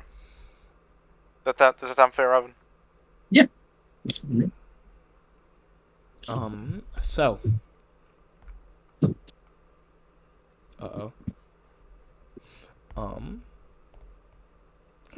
So, the group begins to make their way through, and you can very much begin to, well, I guess I'll make some rolls. They do have a thief in their group, so... Ow. Hello? There we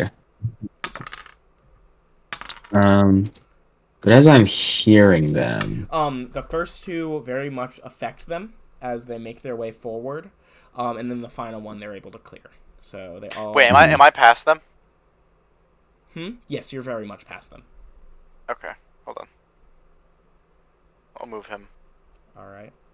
We'll say Okay. right there or further. I've come up with You something. are way further. You went... Okay, I'm gone. I'm gone. Oh yeah, I had thought that Ilyich was probably going to be drawn way deeper into the library if he went. Yeah. Okay, that's fair. Yeah. So, as this happens, the group picks As up they're- the final thing of caltrops, Mhm. and oh wait, actually I didn't roll it. So you put down 3. I thought you. Put I'll be right back. Okay, only one of them isn't moving slower. So, what are you doing as you can hear them making their way through, swearing as they step This on is- these things? Probably the dumbest thing ever, but I'm going to do it anyways. All right. So, knowing that now that I am the god of pebbles, the embodiment of pebbles, I'm going to go in the corner. I'm just going to roll up into a little ball and try to embody the hiddenness of the pebble that gets stuck in your shoe, that you don't notice, and just become a part of the stone, a little pebble in the corner. What an amazing idea. You begin to curl your way up in the corner of the room. And as you do, they begin to walk their way into the room, swearing as they are stepping on their feet. You can even hear one of them kind of limping, and then they look at the mirror. The sounds of one of them going, "Fuck! Fuck! What's the command word? What's the command? Does anyone know it? Does anyone know it?" And they begin to look around the room. What's your current armor class? What's your current armor class, cleric? That's an 18. 18. On an 18, as you can begin to... Wait one moment. As you can begin to feel yourself forming into a pebble, you feel your skin thicken to a 20 armor class. Oh my god. You look up, and you can see 4 of the adventurers surrounding you. What kind of fucking Cleric is weird OP. thing are you, weird rock thing are you? Did you deactivate our fucking mirror? You see the thief say towards you, slipping out his knife. So they're like looking at me Yeah. and like regarding me as a Mm-hmm. person. I guess I'll kind of come out. I'll like roll out. Oh shit! The fuck are you, you disgusting, weird rock thing? I'm cleric. I speak for the dungeon. I speak for the rocks. What do you, Yeah. what do you say? speaking for this place. It kicks you a little bit, and then he steps back. Ow! Fuck! Because you have a 20 armor class. Leave it alone. Be kind, and it will be kind to you. What must we do to get through? It's starting to believe you. Ask yourself, why do you need to get through? I don't know.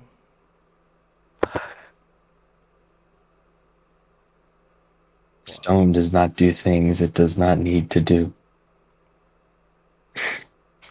Why is he going so close? He... Are you like on the ground, like breathing up towards him? That's so bad. Yeah, I'm slowly like doing rolls. And then for the first time in your whole life, as she's slowly unrolling, showing her full form, Cleric, you feel your divinity accepted.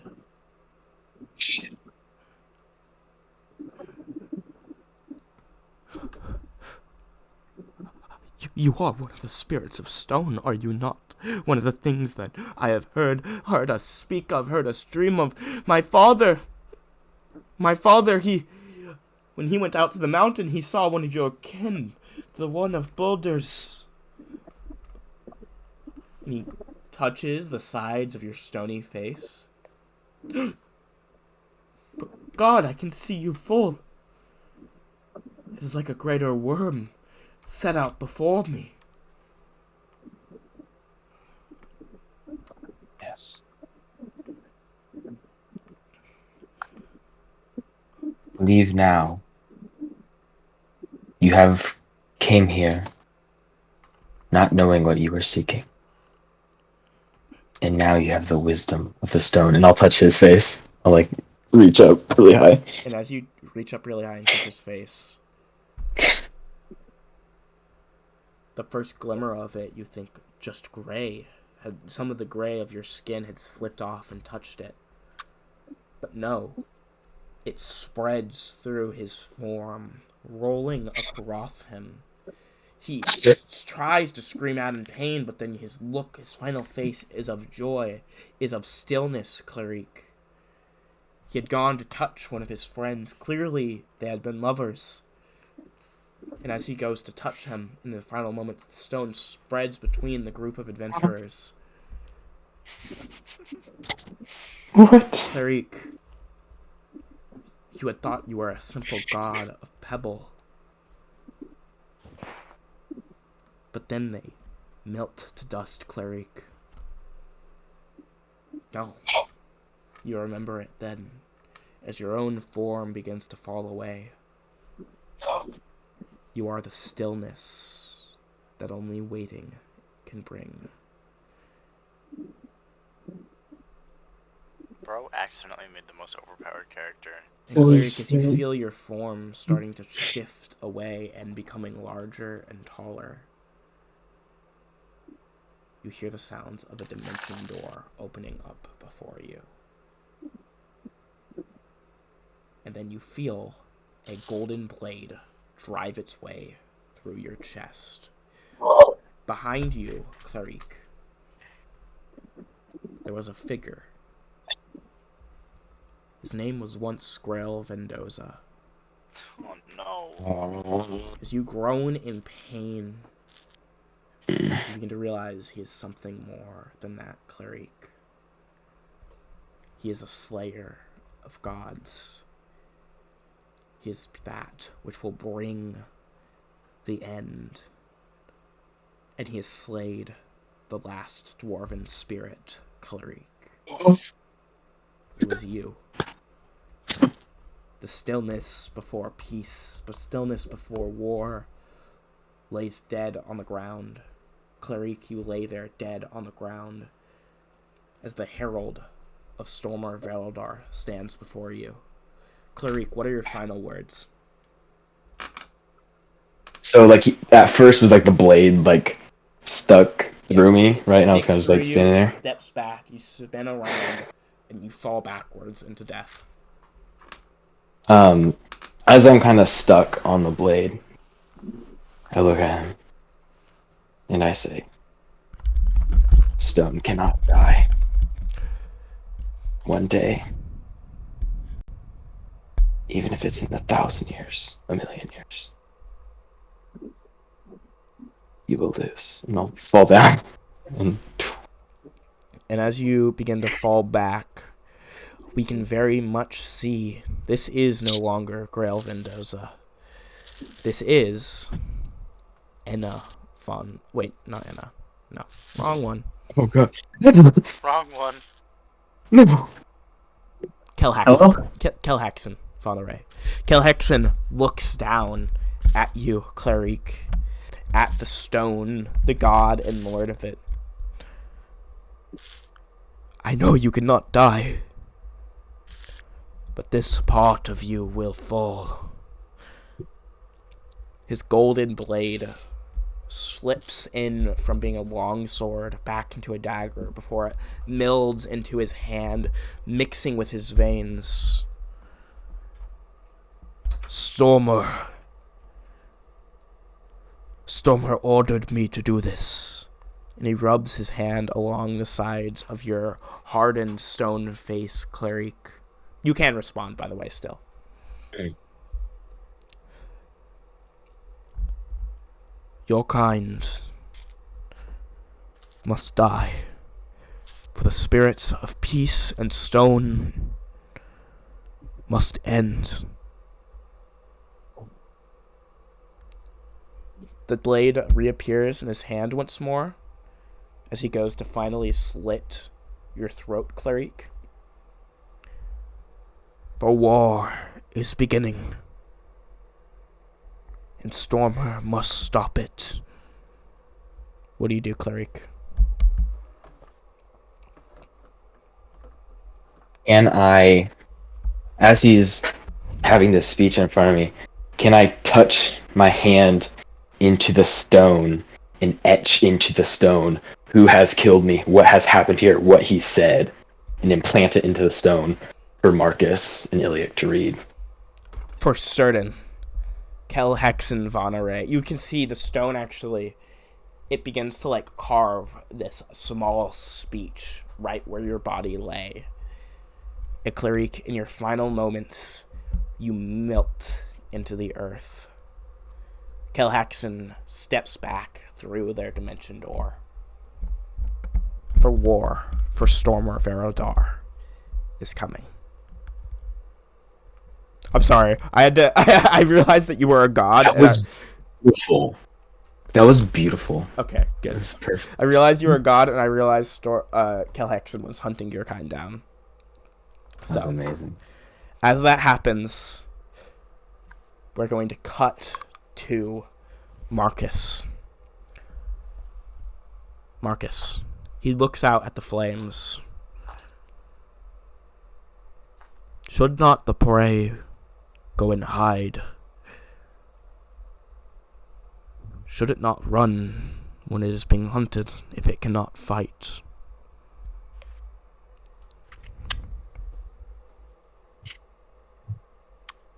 What do you say, Marcus? I don't think any creature should just simply hide. If you can't fight for yourself in the current moment, just build up power until you can take back what's rightfully yours. Looks back. And what if that would take away the chance from me building up power?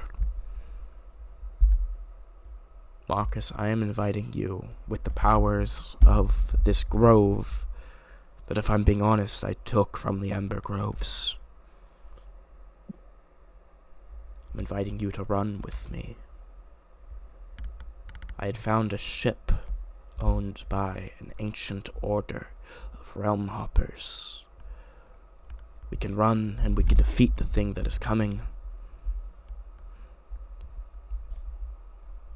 And we can build up our power. Or should I die with this realm? Should I hope for death with this realm, Marcus, as you say? I'm sorry, I think you've misunderstood me. I never hope for death. If what you say is to come, if some creature is to, well, for lack of a better word, try to devour our world, the question is, why hasn't it done it already? Why are we still living if there wasn't a way to stop it? Someone must have done it before us. Your advice. Now, Wait, continue, Marcus.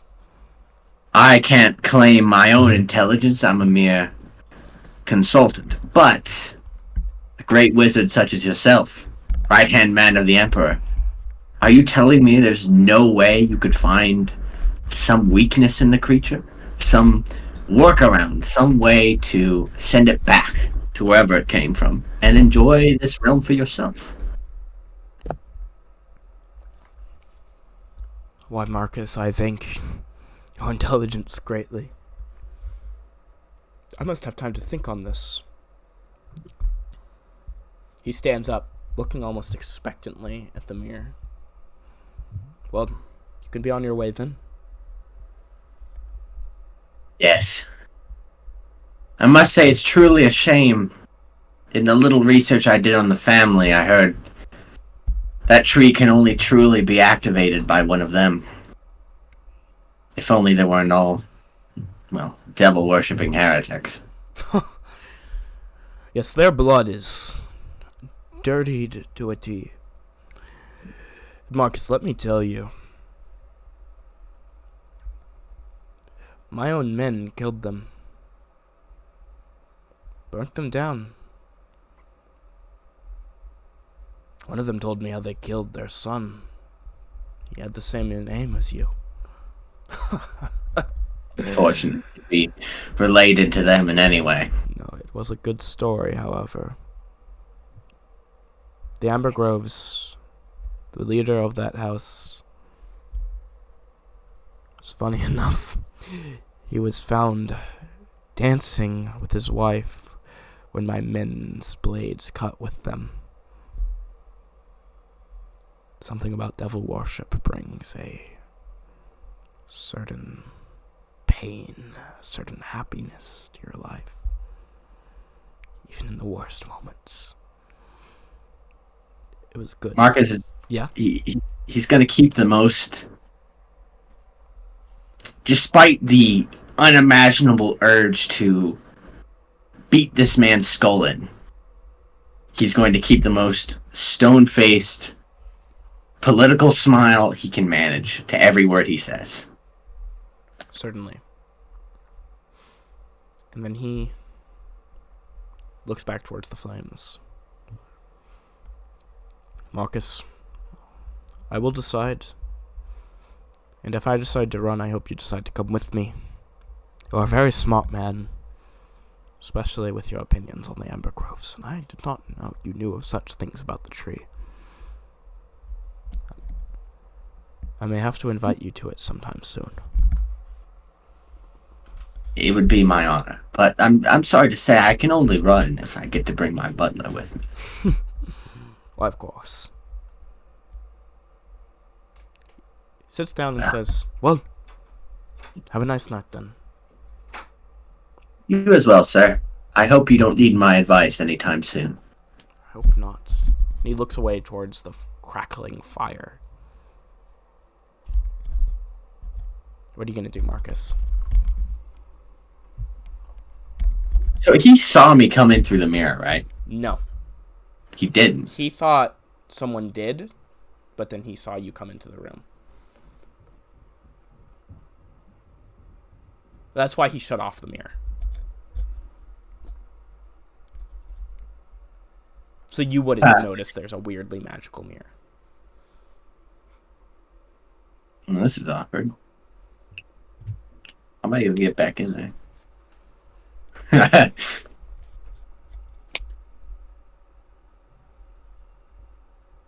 Why'd he deafen himself? I suppose I will... Sorry, I was deafened for a second. No worries. Accident. So, what's this room looking like? Is there another door on the other side? So there's a larger entrance, which he's assuming you came through, right? Past that, there doesn't seem to be many other doors into this room. Man, if only you had Phantasmal Force. The best spell in the game.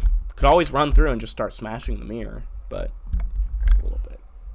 No, I'm trying to stay. Oh, that's burning a bridge right there, yeah. Yeah. Well, while you're thinking, during this conversation, Ilyich has made his way through the many rooms that are filled with scribes and has walked into the full library. Ilyich, in this place, you can feel a magic like you've never felt before. The library itself, the books are made up of just tons and tons and tons of just the highest quality paper you've ever seen. Very much as you're walking your way through,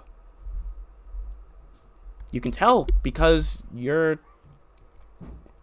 Well, until you... As you're making your way through, you can tell this space seems to be rather abandoned.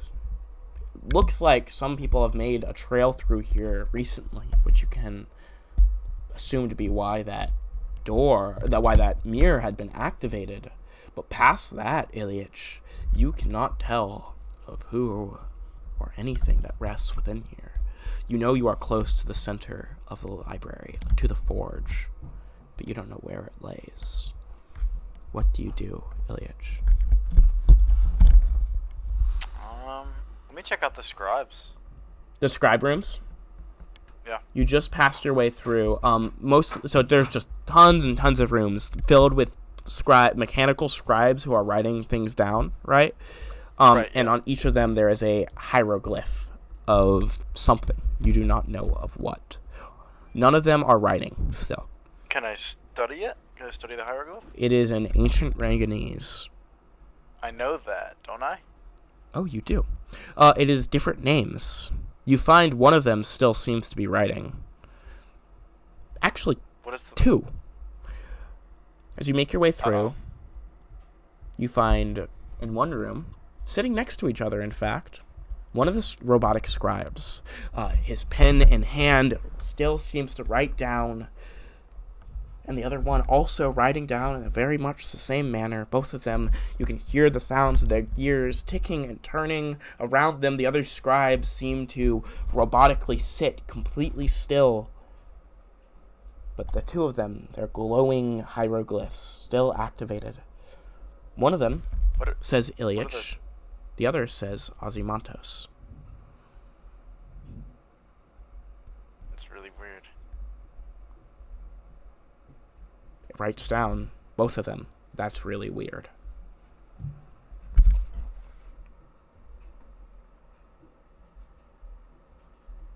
Oh my god. The entire history of me. Mm-hmm. Can I look at what they've been writing? I mean... Oh, wait, hold on. How long did the records go back as I can see? You can see? Well, so it appears that occasionally, well, as you're looking at this, it doesn't seem to go that far back to tell when you, slayed the emperor. I mean, so when you slayed the new king, his brother. Okay. Past that is when it seems like they started writing again. Although several of the other records, it seems like they ended at much, much earlier points that the scribes are writing. Okay. Some of the scribes don't have any paper in front of them, but a few of them have a whole stack in front of them in which they've just stopped writing. Ilyich and Ozymantos is oddly, for as far as you can see, which, like I said, only goes back. It's still being written, and it only goes back till your last great deed. Okay. So there are still a few others that have stacks of paper in front of them. They're not writing, and many others don't have any stacks of paper in front of them. Let me read... Well, okay, let me see the names of the ones without stacks of paper in front of them. Definitely. There are quite a few, let me tell you that. There is Elvisia, or Orsinius, Anacletus, Isabella, Ranulphus. There's many more that don't have any stacks of paper in front of them. Okay, nothing's coming to mind. No flashbacks or anything when I'm reading any of these. Nope, as far as you can tell. No. Let's read the ones with stacks of paper in front of them. What are the names? Well, looking at one of the ones with stacks of paper is Bertramus. As you look at it, you can see the paper begins to tell a tale of a voyage on a great expedition. There seems to be only about 6 of them with stacks of paper in front of them, still. They were... Does another one of them seem to be a thief who was once married to a very powerful man? Looking for her, you do find her. She does not have a stack of paper in front of her. Uh-huh.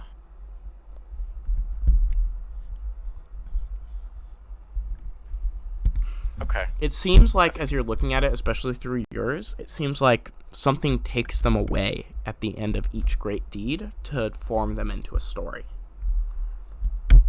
So these are all stories.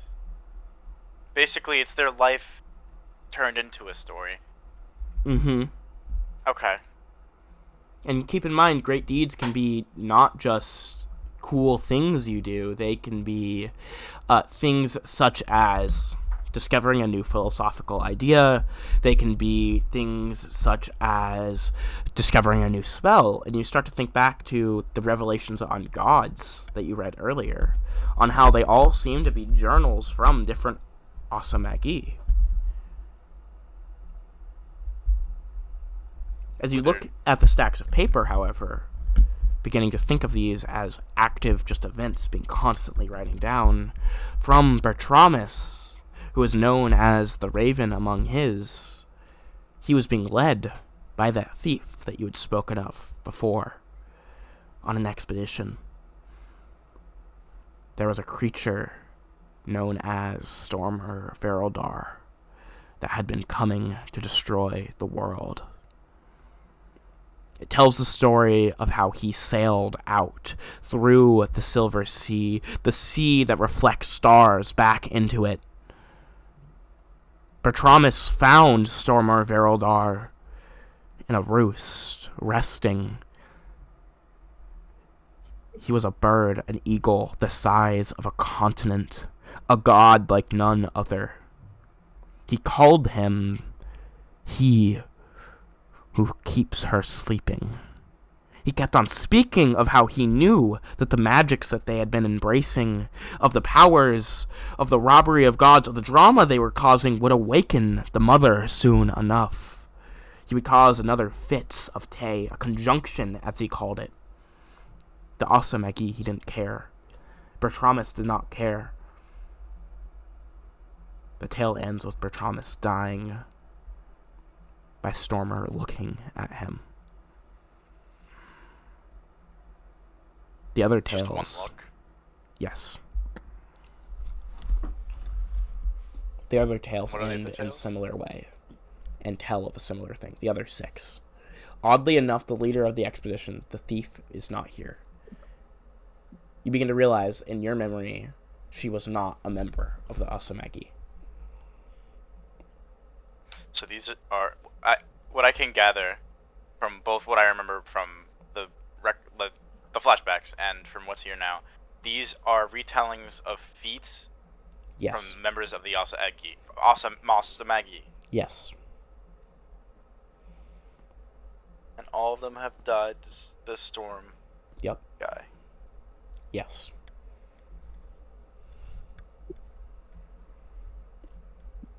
You begin to realize a lot of the books are retellings of those feats.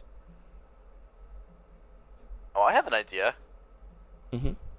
Can I scry my own papers? Or what, Ilyich, I mean, because I don't know why Ozymandias and Ilyich are writing the same name. I forgot. I didn't even put that together. They're writing the same exact things. Same exact things. And what I'm doing right now. Right. What you're doing right now. Ilyich is getting confused. I mean, why in the world would they be writing at the same exact thing at the same time if there's only one Ilyich here? Who knows? That's weird. But he's gonna try to scry his own paper to see if it's gonna tell him what happens next. As you scry, he's just looking at his paper. It seems very much that as you're looking at the paper, it just keeps on writing. Ilyich continues to stare at the paper. Ilyich continues to stare at the paper. Alright, I'll back off. Enough. I'm leaving the room. Yeah, you leave the scribe's rooms and begin to make your way into the deeper library. What is your goal as you make your way into the library? As I make my way into the library, I am looking preferably for two very big doors, as that would probably be where very expensive old armor is. Definitely. As you do that, making your way into the ancient library, we cut back to Marcus. Marcus, what is your plan to sneak back to the mirror? I'm not gonna lie, it's a pretty rough one. All right. You did say he was looking away towards a fire, right? Yeah, he's looking away. Okay.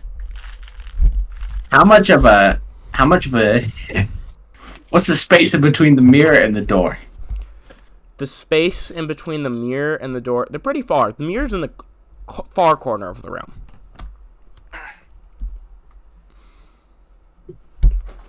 Is there anything I could get behind as well? In between those? Like any cover of sorts? Well, it's a sitting room, so there might be a couch. Oh my gosh. This could go very horribly. Okay. We're gonna go with a real Looney Tunes approach here. All right. I'm gonna go over to the door, open it, close it very loudly, and then try and make it to the behind of the couch. And then you're gonna try to make it to the mirror? Yeah. I'm gonna say because failure here, I just would say is just Marcus looks like an idiot and it's nothing really interesting happens. Marcus, we see you slam the door shut. He kind of looks back and he starts to kind of grumble. You sprint to the couch. You whisper courtship at the mirror, and then you sprint to the mirror. You jump through, and you stumble your way through. You say courtship once more, and the mirror deactivates again. You are in the next room. As you do, very clearly you can see there's a fine coating of dust in the room. Even more so, Clarique is no longer there, nor is Ilyich. And even worse, you can see there's carvings in the ground. Clarique, what did you carve into the ground? I carved what this person said to me.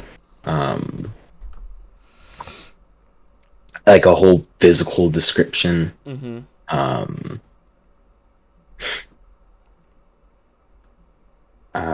I mean, I don't know what else That's there's to say. Yeah. You see this carving Simple. Yeah. lays exactly where Clarique died. And Marcus, your quick wit connects it. This only could be done in the last moments of godhood. You flash back to seeing Clarique, the absolute just epitome of what you had always imagined one of the ancient dwarven spirits to be. And then you look at the carving, Marcus, and you can see it says Kelhexen Vonere. There's a description. You flash back to Grail Vendoza. The description reminds you exactly of him. And then a monologue proceeds there. A monologue that speaks of how the dwarven spirits lay dead. How Clarique was the last one. How the dwarven spirits must die, for their stillness will not help in the coming war.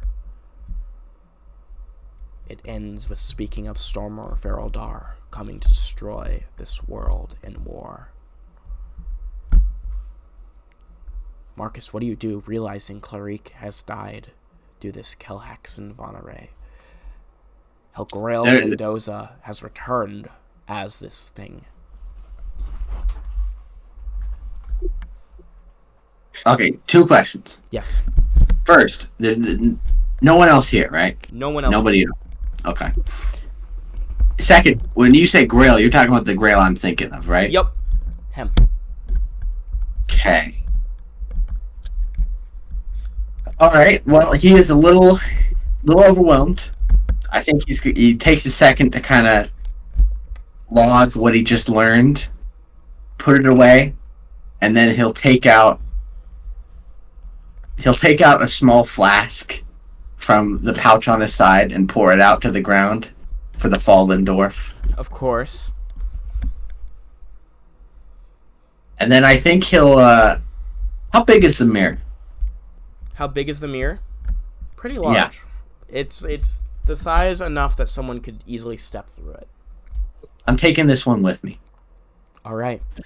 I have use for it later. So you're picking it up at your side, and then are you leaving the tomb then? No, I want to try and find Iliac. I assume Marcus would assume he went the other direction. He did, yeah. So you begin to approach into the next space. You can see the scribe rooms that I described. Oh. Hey, so I have a star left. Yes. Could I, okay, I have a question. Because I've been reading Burning Wheel, so this is obvious inspiration. Yeah. Do dwarves do, like, oath things in this world? Yes. If Marcus makes an oath to this, can I use a star to give him, like, a divine boon or something? Yes, definitely. I'd say his oath to that is like an oath. He just gave an oath of respect by like pouring out his flask. Yeah, I mean, I was more saying like an actual like oath, like a binding, like I will. Yeah. What? As you're doing that, do you say something in response to Clarique as you're pouring out the flask, Marcus? Make an oath, almost like you feel like like you can feel like the words like getting forced out of your throat as you're like thinking that. Like what are you making an oath towards, Marcus? I'm sorry, my drunken friend. I brought you into this as nothing more than what I assumed to be a luggage carrier. It seems I've let another innocent person die for my own gain. I swear now it will not happen again. No more will I send innocent people to their grave for my own desires. I can promise you that. You said that the last time. So, this is binding. You, Robin, you can write a move or something. What? A move? Well, so you recently gave me a bonus. Can I bestow upon him that +2 AC that I was granted? Yes. Marcus, you feel something begin to grow and glimmer beneath your skin. And describe what happens, Robin. I think beneath your skin, not visible, you just feel the patience, the stoicism of stone. But also I think you feel the deep connection that the stone has now to you. It is binded, and it is binded to this oath, and I think should that oath be broken, and should this stone crumble, that would not be great for you. I think you feel it. Yikes. So should have made an easier oath. you gain a +2 to armor class, Marcus. Which is pretty freaking good. That's pretty good. Yeah. A little bit good. It's actually not that hard of an oath, actually. Not really. Just don't send innocent people to their death. That's actually way easier. It's probably the easiest one you could have done. The No, alternative not was for actually. Marcus. What are you talking about? He's Yeah. done that twice already. What do you mean twice? Well, yeah, twice though. So Marcus, as your skin begins to harden into stone, not even fully realizing it, you step forward into the scribes' rooms. You can see there's this, like, tons and tons, like 10 or maybe 20 rooms filled with these scribes, and as you make your way forward, you can tell you don't want them to notice you. What do you do, Marcus?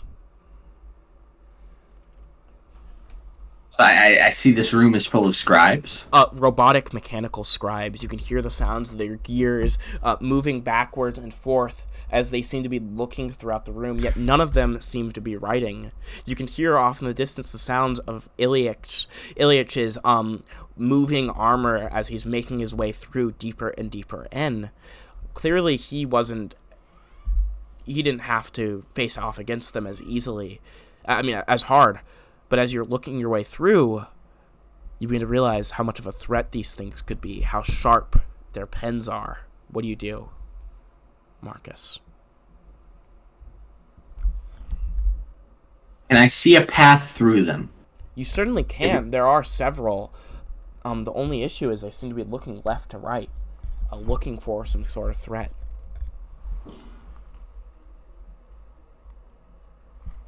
I would try. Is there anything around me I could pick up? Just like a. Perchance there might be. There's definitely several books in the hallway before you, and Yeah, I'll take a silver coin out of my pouch, and just kind of toss it into the corner far away from me. See if they react. You ping, it falls to the ground, ping, ping, ping. And as it does, several of them look backwards, but not enough to distract the whole room. The noise does seem to distract quite a few of them, though, however. Alright. I'm gonna take, and it pains him to do this. But he's gonna take a small handful of silver coins, probably 6 or 7, and just throw them across the other side of the room. All right. Kind of get a diagonal spread, shotgun bullet. I'm gonna need a roll against your dexterity score. You're trying to roll under. Oh, okay. Gotcha. I haven't even had the Discord up this whole time. I don't want to interrupt, but I just realized that the Gotrips are still there. Or did they pick up the Gotrips? They picked them up. Yeah. Or did they step past? Picked them up. Okay. That would have been funny. Okay. Under, you said? Yes.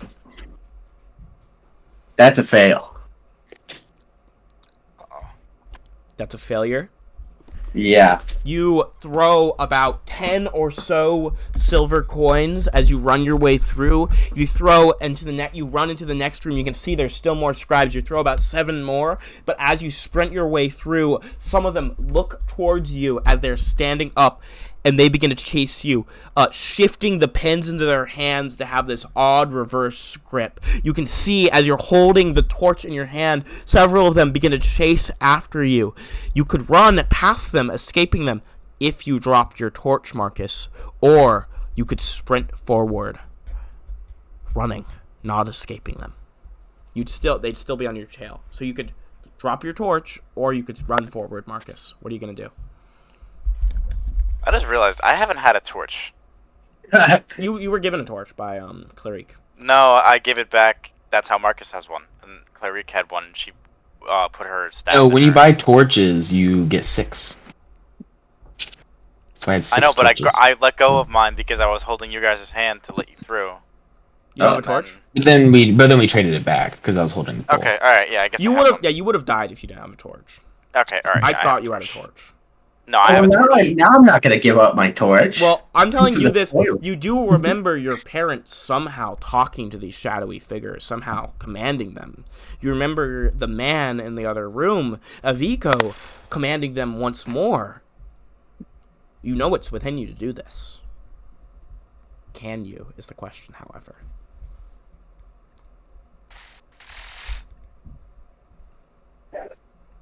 I'm gonna need the next roll I make to succeed. What are you gonna do? You have stars. You have stars. You gonna drop I'm the dropping the torch? torch. I'm gonna keep running.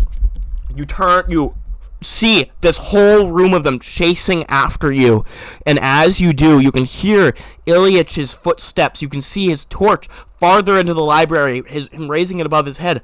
Ilyach, for just a moment, you can hear Marcus's scream as he throws the torch into the room onto one of them. The flame spreads through several of the scribes, puffing them up in fire. In just a second, Marcus, you sprint your way through. The light leeches off of you, and as it does, Ilyach, you turn around, trying to hear what you had heard, trying to see where you had heard Marcus's screams, but you don't. Marcus, how do you resist dying to the darkness?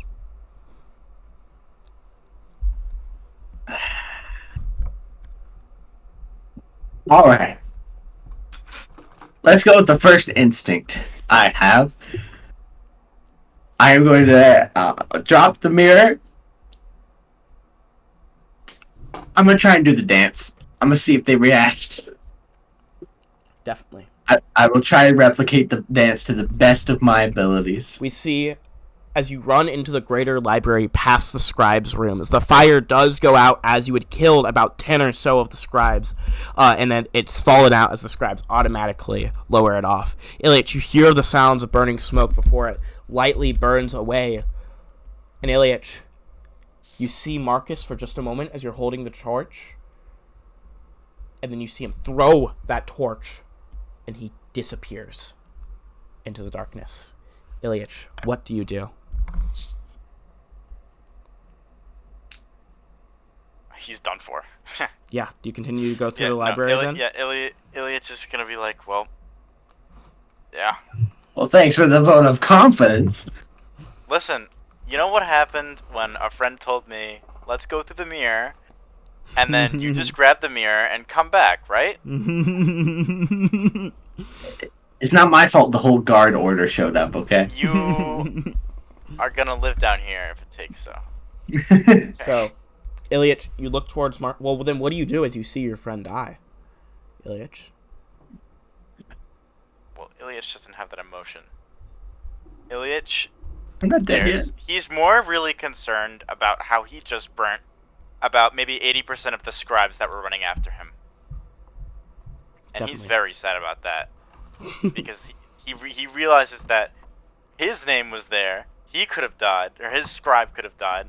Many other valuable scribes could have died, although not writing, they're still important, you know? My bad. I like this because you're like, oh, my good friend who saved me several times. Oh, fuck him. Those scribes. No, Those scribes. let's be honest. Let's be honest. Marcus hasn't done that much. Yeah. All right.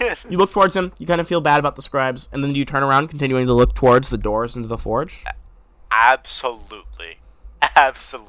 You look towards him in the darkness, kind of shrug, and then you continue to make your way through the library. We can follow the torchlight as Ilyach makes his way through, holding it above his head. And as he does, Ilyach, you begin to make several turns and such. And Ilyach, could you describe to me how you are making your way through this Labryinthian library now? He is by himself. He's doing so very, very cautiously. Listening for anything that maybe be like out of place for somewhere so silent. Just checking his arm every once in a while in the darkness with his only source of torchlight. And if it does go out, he is ready to cast light in case he does have the light spell. Definitely. So, And yeah, just his arm, his light, and his quote-unquote eyes. moving very cautiously, looking over at your arms, seeing the kaleidoscoping of futures, you take several turns around the bookshelves, moving upstairs occasionally, moving down them, slowly slanting through the ground. You think for just a moment how you wish you still had Clarice's knowledge of slanting structures. I also have a question. Yes. Throughout exploring this, have I found any sort of weapons that may look enchanted? So far, because this is the library section, sadly there are not many weapons Okay. that were ever printed back in the library. As you do make your way through, however, and you are keeping your eye out for weapons and such, you can tell that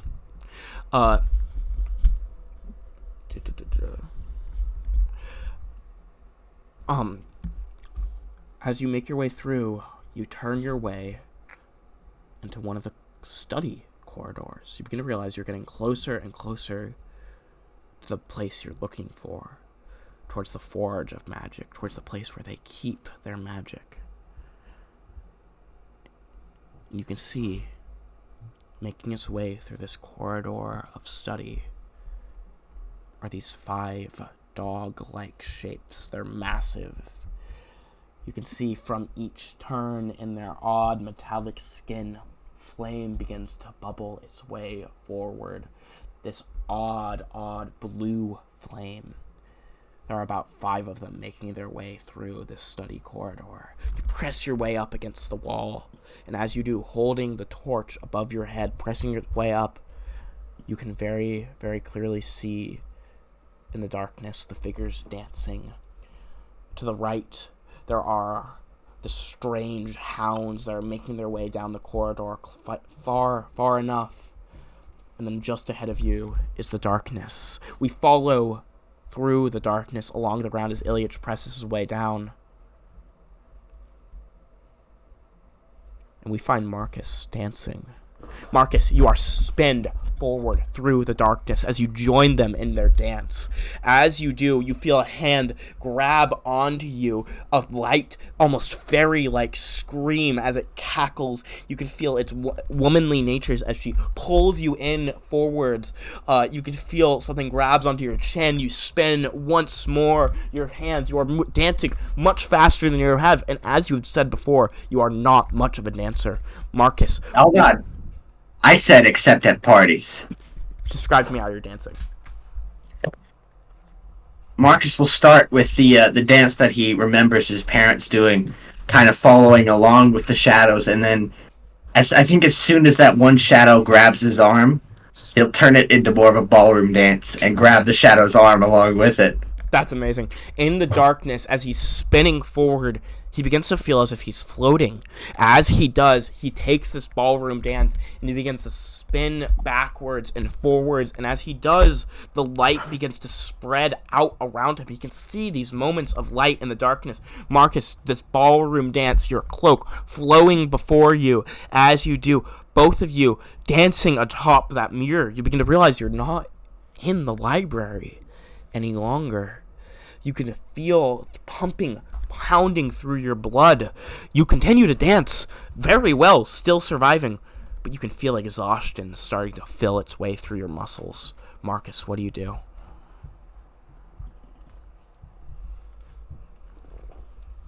Exhaustion starting to fill my muscles, so the dance is not working well enough. It's working, but these things are built to dance forever. You are but immortal.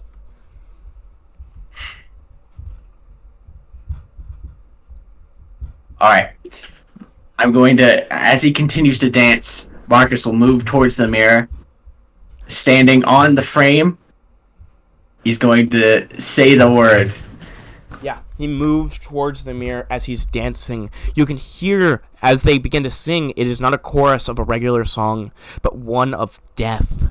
It is not just the sounds of a singular battle in which people died, not just the sounds in which a singular country died, the sounds of a whole world dying at once, being crushed together in one conjunction. You dance your way through, feeling exhaustion take and rattle through your form, and as you do, Marcus, you take 3 points of damage before you dance, arriving onto the mirror.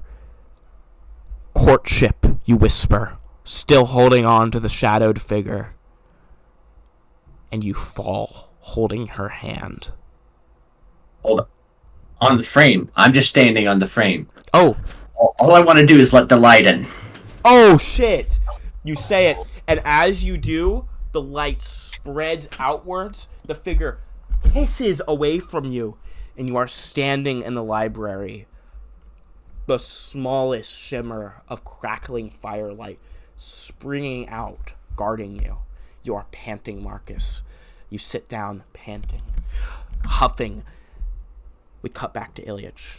Ilyich, what are you doing as the hounds that guard this library, the 5 of them, make their way through the study corridor that lays just ahead of you?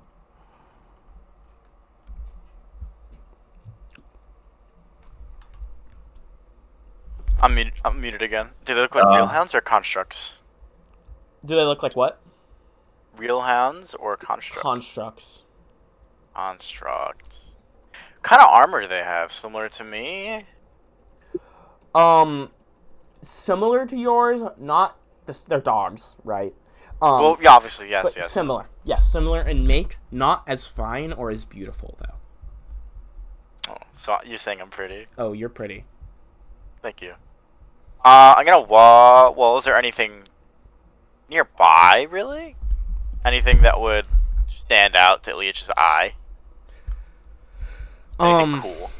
This study corridor really stands out to you specifically because it looks like there were items that were left from the people that were studying at the time throughout the corridor. That's why I pointed out towards you. You could, of course, leave this space and continue on forwards, but you kind of feel like, since there are more signs in this corridor, this will lead you in deeper.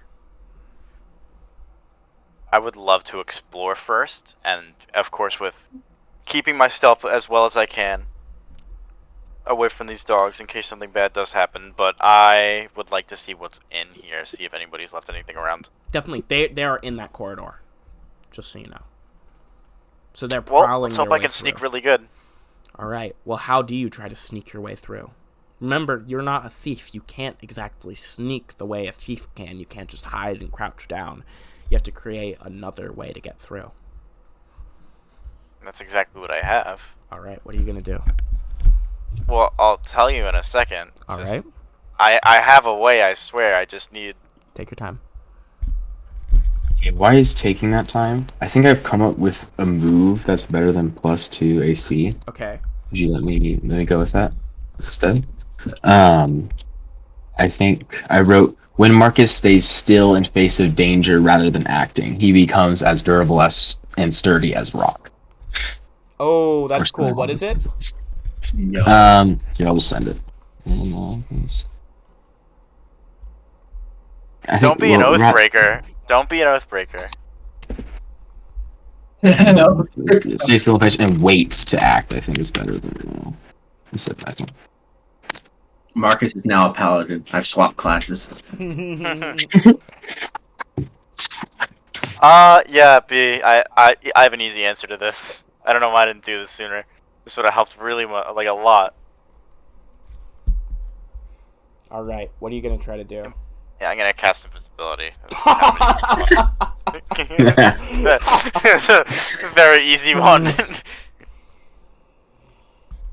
That's beautiful. Okay.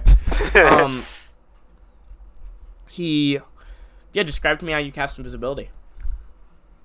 I guess while I am... Ooh, this is gonna be cool. While I am holding the torch, I only have a few digits available, and I don't really have another hand. So I'm going to be drawing something that would say invisible in... I'm gonna say ancient Reganese, since I'm getting used to the language, you know? Mm-hmm. So it's becoming a big language for me. I'm going to, I guess, sign it into my glyph arm, like the shiny one, and it's gonna light up as I'm signing it. And then I'm going to raise the arm in my hand and just slowly from the tip of my hand to the bottom of my feet go invisible. Definitely. And as you do that, slowly going invisible from the tip of your hand to the bottom of your feet, you just are able to How does that walk. work with the torch, by the way? Ooh, I'll check invisibility. I don't know if it makes the things you're holding go invisible. Okay. Because I will just cast light if not.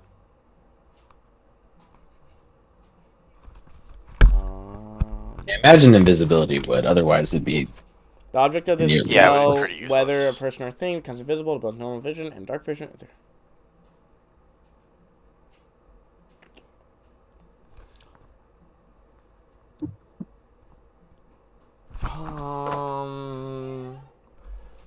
us are do the things holding go invisible when... Okay, do we just want to go off of if it's not in the rules, it doesn't exist, or if it's not in the rules? No, I can figure it out. Okay. I feel like just by And The every killing when it's other rule crap. book. Yeah, I think you yeah.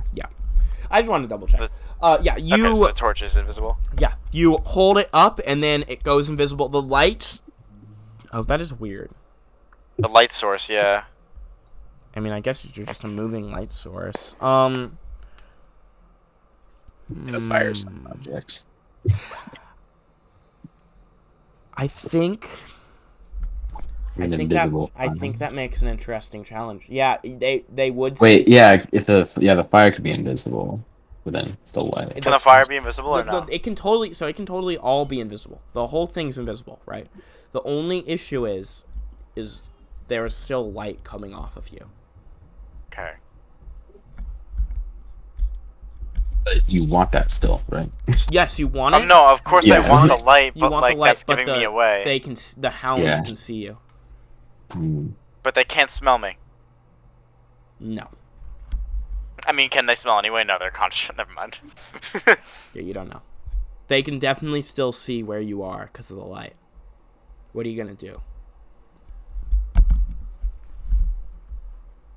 I mean, you could maybe like throw the torch, and then hope to stay in the light. But I wish I had hold, like a magic hand or something.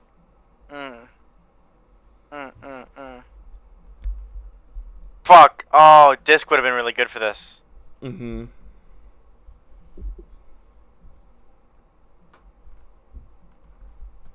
If you didn't leave me behind, I could have done that. Okay. I have a question. Mm-hmm.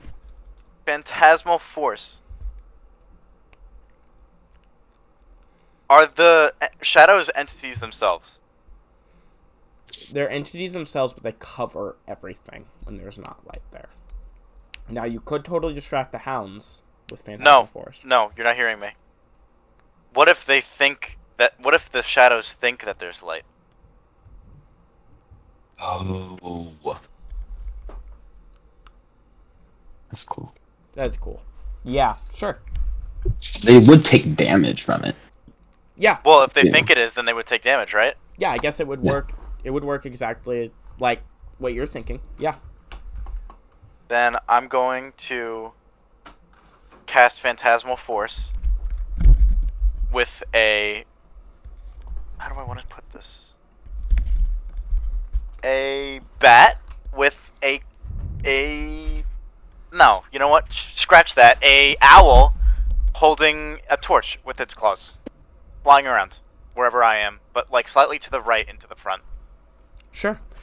You are able to you cast invisibility, and then you take some time to summon up that phantasmal force, and the owl flies around you, and you are able to sneak through the study corridor.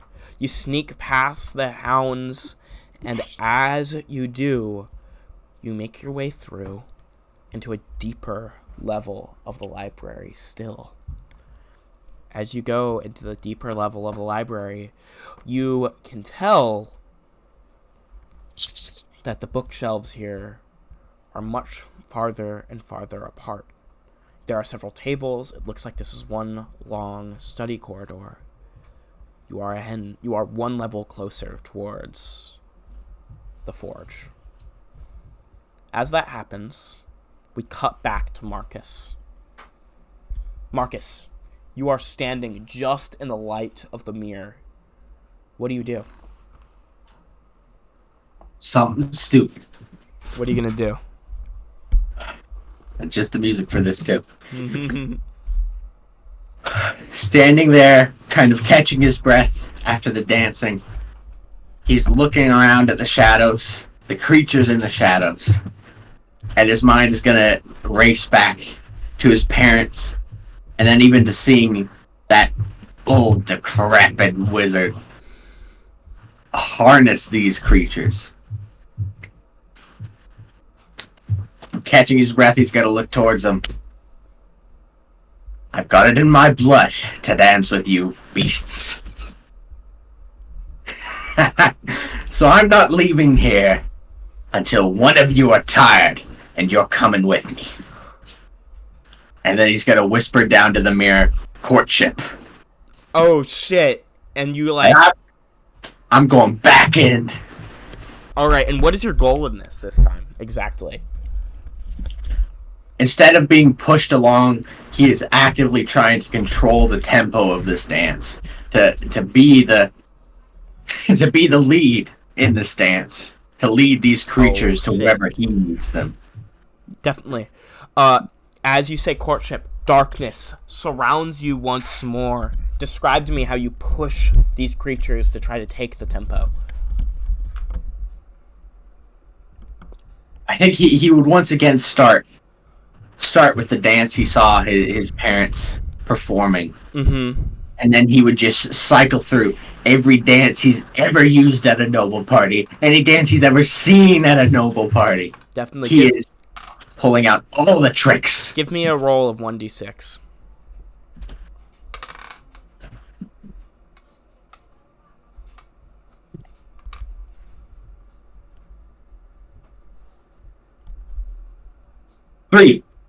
Three.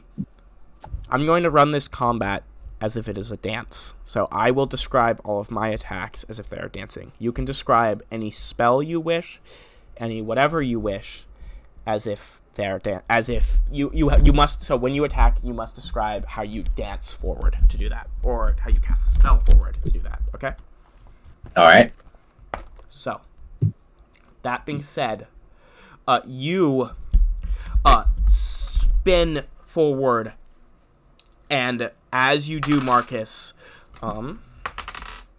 you begin to dance with these creatures, with these things, as you spin forward, saying, it is in your blood. They recognize that, and they begin to dance with you, and you dance forward, this courtly intrigue, these whispering out tales. It is like a full party in the darkness. You say rumors towards them, rumors of how the other shadows can't dance as well as you. You whisper different words. You sing a quiet song beneath your breath, and then once more you are with that figure that had grabbed onto your arms. You are pulled forward, and they had rolled a 4, just one above you, Marcus. Marcus, are you casting any spells? Yes. Marcus is going to prepare not on the creatures directly in front, but perhaps just kind of out into the crowd of these beasts. He'll cast sleep. Certainly. How do you begin to prepare to cast sleep as you dance?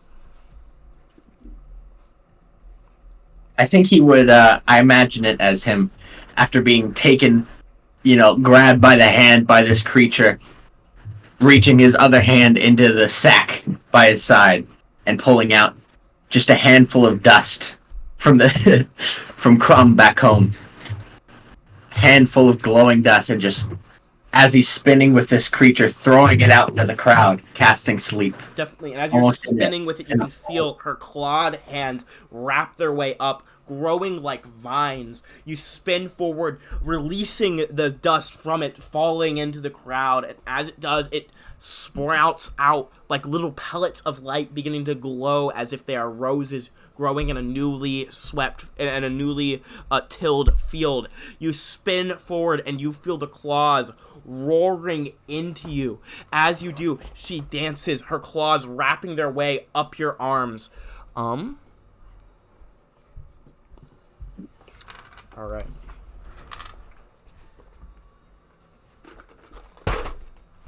How do you resist losing a level? Losing a level? Jesus. Oh. I'm gonna treat losing my God. this version of level losing as in you're losing a d6 plus con of hit points for now. Oof. Luckily she misses. So keep in mind that is the challenge you are facing right now, Marcus. All right. You spin forward, the claws gripping into you, but as they do, you grab up by the back of her waist, spinning her backwards, dipping her down, and then you pull her back up, the waltz continuing on. As it does, over the next turn, your sleep spell grows up, small pellets of light, the roses glimmering around the two of you in this darkness. As this happens, she says, "Do you know how it feels?" As she spins forward, dancing with you. Roll another d6 as she's speaking. "Do you know how it feels to know that your whole realm has died? To know that you live within realms that have died so many times before? Four. Do you know..." You can interrupt. Did you rolled higher? You can interrupt at any point during this time to say how you attack. "Did you know how it feels to be destroyed?" Are you preparing a spell? I am. What spell are you I'm preparing? preparing Charm Person, How are and you he will, How are you preparing to charm with the dance? as they're spinning in that motion, he'll reach out, grab the creature by the waist, pulling it closer. "I can't say I know how it feels. I may have lost my family. I'm sure you've endured far worse. But I can tell you I'm here for you now. Come with me." And he'll pick her up and kind of in a spinning motion like a ballroom dance. Definitely. Spin her around. All right. She will. Picking her up, spinning her around. The charm person not going off exactly yet. What's your armor class right now? 13. Too higher than it was. She misses. So you, she tries to strike into you, but you pick her up, and she's almost attacking you in the air as you pick her up and dance with her, as she puts you down, and she dances so very quickly that your feet seem to burn across the ground, and as they do, your charm person rolls off into her, but it also rolls all around you. You dance with 5 more figures, 6 more, 10 more, but they dance with you, with the tempo. You can feel the shadows rolling up your arms. The origin of these things, their realm was destroyed. These are the souls, not of just a singular realm being destroyed. But somehow, this is where these shadows, they were defending this place, but even more so, Marcus, they are the remnants of thousands of realms that were destroyed. Entire universes, multiverses that were destroyed. You stop dancing, panting, falling to the ground. Marcus, you do take 6 more damage. But as you fall from that exhaustion, you begin to realize the shadows don't touch you. They don't dare to. You sit with them. They wrap around you, and you sit with them. You sit with those that were destroyed centuries ago, millenniums ago. What do you do before I cut away, Marcus? And imagine what you've all been through. Can't even just stop to. But I promise you now, come with me, all of you. I don't simply promise you that I'll seek your revenge to defeat whatever's done this to you. I promise you that you will see the light through me, through my eyes. I will show you all that you wish, in the hopes that perhaps you can have a better life than this. So as you do that, Marcus, you stand up, and I'm assuming you go out to find Ilyich? Yeah. So, Ilyich, as you begin to burst your way through into the next corridor, you can see Marcus through the shadows, has just waltzed his way up towards you, not having to avoid the darkness such as you have. What do you do? Can I try to call off my bird? Yeah. As you You want to call off your bird? That's summoning the light for you, protecting you. No, that's not what I want to do. I didn't say that. Okay, good. I didn't say that. No, I'll walk up to Marcus, still invisible. Oh yeah, you're invisible. Oh, so okay, so he doesn't see me? He does not see you. Okay, alright, cool. But Marcus is looking for you very clearly, also in the second layer of the Labyrinthian library. I will ask first how much damage did I take with that second attack, and I will say I would be taking the mirror with me. 8 points of damage. Whew. Oh my gosh. By the way, you can't really do much. I will say you can't really. Marcus doesn't know how to do much with the shadows yet. He'll have to master it a little bit beforehand. Yeah. Marcus, your AC is an 11? Oh, well, I mean 13 now, but... Yeah, 13. Oh my god. I have a 17. Well, it's because your armor. Most wizards would not have. You only gave me +2. You only gave me a +2 with the armor. Oh, It's okay, man. Because I have Get to a +1 from my 17 now. dex, +2 yeah. from the mirror cloak, Oh. +2 for mage aura. Jesus. Oh yeah. I know, it stacks really quickly. Will be the perfect wizard combo if I just wear you as armor. It's that simple. You'll have a 17 AC. Nice. Yeah, I'm just gonna say, oh, you're alive. Gillick? Oh, I forgot. I'm invisible. There were dogs back there. Hounds, almost. Constructs, like me. They were kind of defending the place. I had to sneak by them. Sorry for the spook. Oh no. Perhaps I should apologize. I think I may have burnt a couple items of your library.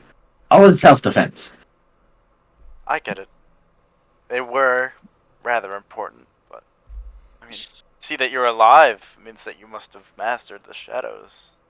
They seemed dangerous without the light, but you're alive here. You're standing. You look tired though. Mastered is a strong word. Let's just go with, we're acquaintances now. I'll have to come back down here quite often. That's fine by me. Let's keep going, shall we? Of course. I'll be, right behind you if I could, see you.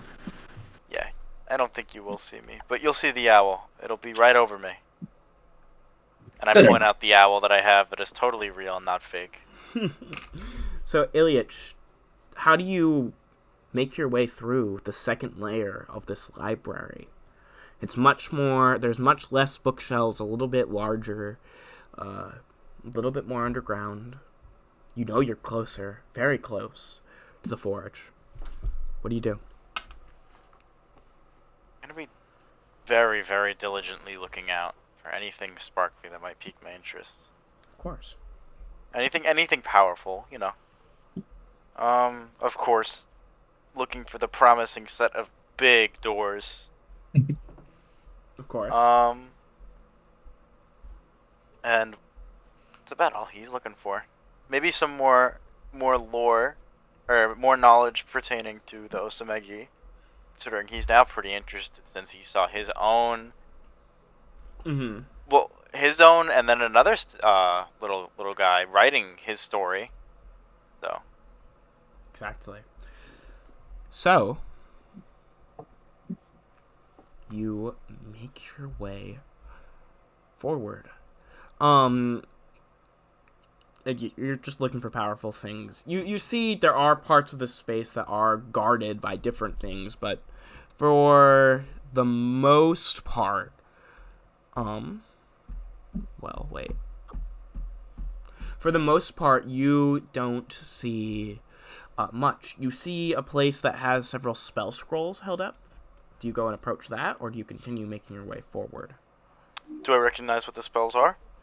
You could see one of a floating disc, one of something called Wizard Eye, another from Projection from Evil, another called Read Magic, and another called Polymorph Self. Okay, so I know. I want the disc, so. Does it look like these are trapped? Well, as you are looking forward at this large case that has been built up against one of the many walls that holds all of these items, you can see there are roaming throughout the space, guarding the case and occasionally checking it, are these massive constructs with these weirdly long, springing arms that almost drag along the ground before them. Long, springy arms. So these are kind of the defenders. Yeah, there's about 5 of them. Marcus, do you want any of these? Is that even a question? Well, I mean, I have the same answer, but if it involves getting in trouble with those hunks, I'm questioning the worth. Well, here's my question. How will they notice me approach if there's no light coming with me? I guess you're right. I could have the owl as a distraction if you need it, but till then, you're pretty much good to go. All right. Okay, Marcus, I'm gonna treat you like you are a level 1 thief. Okay. Man, I get to be a paladin, a thief, and a wizard. So you will need to pick up a d6. On a 2 or lower, you will succeed at Okay. sneaking past them. That is Come on, a 33% chance. I always roll low. Can I please just roll low again? Ooh. 2! He does Marcus, it. sneaking your way with the shadows, occasionally being picked up by one or the other, you are able to pick up the different spell scrolls. Which of you guys wants to take the spell scroll for floating disc? Do you mind if I take that one? I'll offer them all to Iliac, and Marcus will take whatever's A left. replacement for me already. Take a star for whatever character you want, Robin. That was good. Thank you. Yeah, whatever one Iliac doesn't take, Marcus will take. Alright, well, I'll offer them up. Does someone want Wizard Eye? I actually don't know what that does, because it's not in the regular system. I'll describe what Wizard Eye does really quickly. Yes, please. Wizard Eye, it's an invisible magical eye that is conjured that allows the caster to see at a distance. It has you can see from 240 feet away. It's just another viewpoint. Yeah. Marcus, you can take that one. Alright. Alright. Pretty good. Protection from evil. Marcus, you can take that one. Alright. Alright. Still pretty chill. Alright. Read magic, which allows you to read magical spells. Marcus, you can take that one. Polymorph self. Marcus, I can take that one. There you are. Alright, you can have polymorph self. Although I must ask, how will it work on your, metallic self? You don't need to worry about that. Fair enough. What I could do is see if I can find a way to change it into another spell. That of equal value. I think I have a fire pit that does that. Oh, wow. I love my handy fire pit. Alright. You should come check it out sometime, Marcus. You might want to throw some things in there. I'm serious. It comes in handy. Who doesn't love burning items? Why not? No. It's burning to get better. Fair enough. Alright. There was one more, right? Oh, wait, he already took floating. Yeah. Okay. That's one. Alright.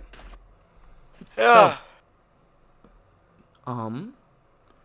Do you guys continue to continue on forward into the do you guys continue to are you still looking for different treasures throughout this space, Ilyich, or are you trying to mainly push onwards towards I think Ilyich is trying to do this in one go so he never has to come back down here. Unless another piece of his armor breaks down again, but he'd like to search as much as he can.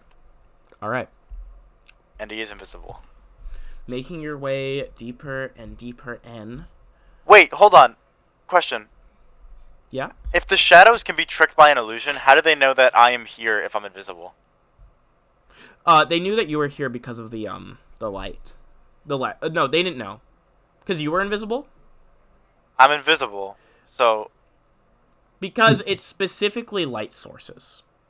That's why they Okay. won't come to it. Because it's like, they fear the light source and they will take damage from the phantasmal force, right? So it Okay, pretty much right. acts like a torch already to them, right? When you're invisible, they can still fully sense you. Because the main reason why they can sense you, Ilyich, is because they feel everything where there isn't light. So it's not like... Okay, alright, gotcha. Yeah. It's not like there's like just some shadows. They are the shadows, you know? Gotcha. Yeah. Alright, that makes perfect sense then. Definitely. And Marcus, are you also going to be looking for treasures with me? Of course. Why not? This place is loaded. Treasure hunting. Alright. I'm a thief now. That's what I do. Great. Alright, yeah, full class change.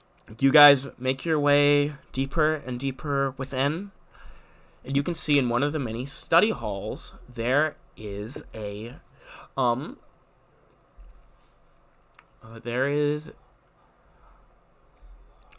wait one moment. Am I in there? Is it me? Yeah, it's you. Oh, sick. Is it I like a gotta sexy ask. girl version of me? Yeah, it's a sexy girl version of you. Hey, yo. Yeah. Is it an IHOP maid costume? Um, Please. I don't know. I don't know if I should be that kind. I gotta ask, the person who joined the chat earlier, was that one of the people in our group, or Yeah, was it just some that random was dude? Duke. That was Duke. Okay, yeah. You guys can see there is another study hall. The room is, for the most part, empty, but there is a member of the Asamagi laying slumped over, dead and starved and skeletal in the center of the room. He has glinting chainmail armor coating his body. Beautiful chainmail armor. But, oddly, his in the other parts of the room, there are strange statues made out of crystals.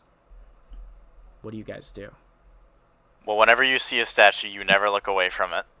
And you Mhm. never lock eyes with it. That's Is there always what I've learned. The weeping angels are a dangerous force.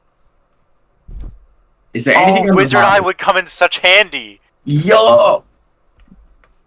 Do we know these are that type of statue then? You have no idea what type of statue these things are. Right, that's why I just like to play it safe. Is there anything on the body?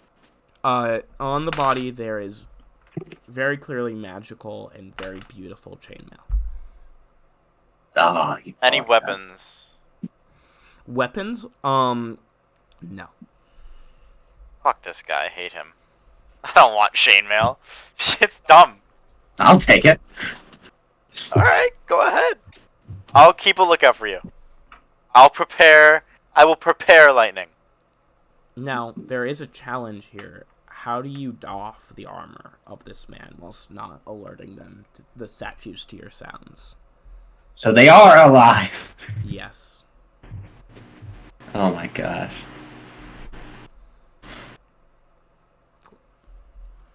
Hmm.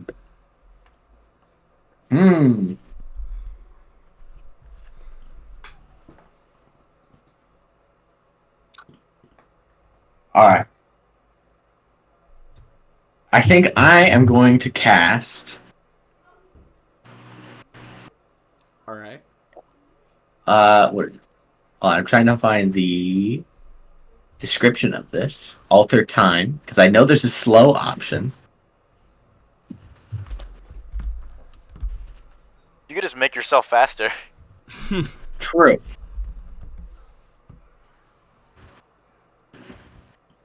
You know, I'll give it a shot. I'm gonna toss. I'll one more silver coin. I'll toss it in front of him and see what happens. You're gonna toss it in? Just in front of him, not next to the body, but like right in front of the statue. See what happens to that coin. as you toss it into the room, you see the statues, while they were still, they slowly turn towards the coin and look down. Ah, it's audio. All right. It's a bit of a pain. Chainmail is pretty loud, too. Yeah. Mm.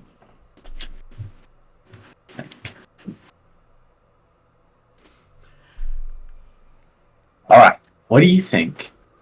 Maybe, and he still doesn't see you. He'll kind of hold a couple silver coins out in his hand, like just out into the void, hoping you're in the area. Mm-hmm. You throw these at the same time while I try and take this off. Does Phantasmal Force have audio? It does, but did you prepare it multiple times today? No, I'm just asking. Yeah. Could I have the owl above me squawk? For certain. I will have the owl above me squawk instead of the coins being thrown as to save his money. Let's I'm go. Because I'm feeling kind today. Alright, and you're having it, are you keeping it above you, though? No. Because I would die. I'm gonna keep it above the... How are you gonna get another light source to protect you, then, from the shadows? Well, I'm gonna hope that the torch is holding is bright enough to reach me. Well, How far am I gonna be away from it if it goes above the leftmost armor? The leftmost statue.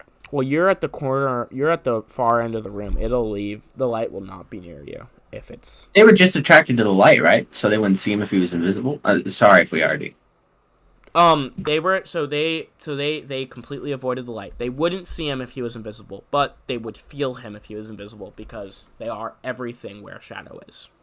Mm. Could you try to call the shadows to make them know that I'm a friend? I don't know. Maybe could I try and as he's moving the owl away, try and increase the tempo a little. Call them into a dance to move them away from him. The issue is you need to doff the armor, remember? From this corpse. Now, I will say the obvious here, guys. It might not be worth it to try to get this chainmail from this corpse. But it could be. Could be. Can you even wear chainmail? No, you can't. Neither of you guys He said it was magical. He said it was magic. You guys can wear chainmail. Oh no! It is magic though, because we can wear magic armor, right? Well, magic is magic. You can wear some magic armor, not all magic armor. I will toss it into the fire for something of equal value. I don't care. That's true. That's true. We are making it out of this with every cent. All right. Oh God, this is really tough. Sorry, V. No, taking a while. Don't worry. Okay, I say we should just try to get. Can you try to get the shadows to be friends with me? I think I can manage that. Okay. I'll give it a shot. I will get the owl to squawk above the leftmost statue. That way, maybe it'll attack the statue, but if not, then it's fine. We still have a distraction. And you try to grab the armor. I won't be able to do both. Maybe while I distract shadowy friends over here, you can grab the armor. Oh, that's a good idea.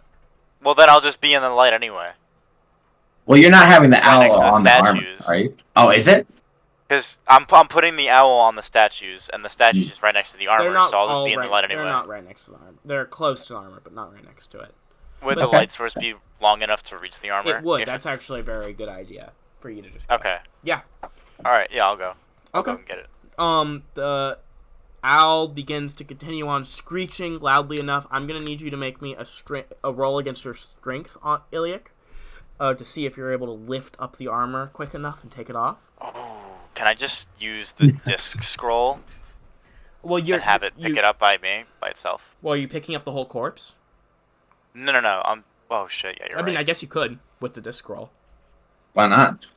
Alright, yeah, fuck it. We'll just pick up the whole corpse. You run in, the owl starts squawk, like squawking over one of them. It starts to grab. They start to grab at the crystal things start to grab at the owl, but it keeps on pecking at them and then flying away a little bit. Just keeping in mind to keep it in distance of you. And then as that happens, Iliac, you are able to take out the scroll. It burns up in your hands, and a odd crystalline disc appears right in front of you. You scoop the corpse up onto it and start to drag it away, sprinting away as you do. Both of you do so, and as you're running away, you can feel the darkness roaring through you. The owl lands near you, flying just so it keeps you within the light, Iliac. But even more so, Iliac, you can feel the power of the forge growing. You guys stop, as you can very clearly see up ahead are two very massive doors. Oh, the biggest doors ever. Biggest doors This ever. must be it.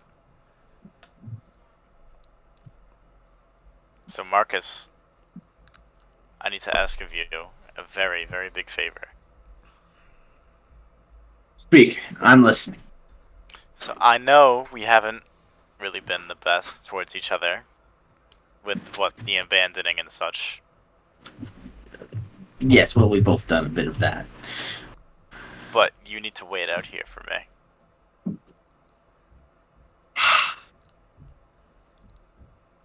All right, I'll do my best to. Ugh, stop the curiosity. I know, friend. But you need to promise me not to enter that room unless I give you permission. He'll hold up his hand. I swear. You solemnly swear? I solemnly swear. Now hold out your pinky. All right. And now he's gonna grab your pinky with his pinky little armor thing, and this is like, you pinky promise, and he's checking your fingers just to make sure you're not lying or crossing your fingers. He's gonna grab your gauntlet with both hands. Not just that, I wizard promise. Take a star. A wizard promise. So, Iliac, yeah, he just wizard promised. you I turn can't break around, that. And how do you open these massive doors, Iliac?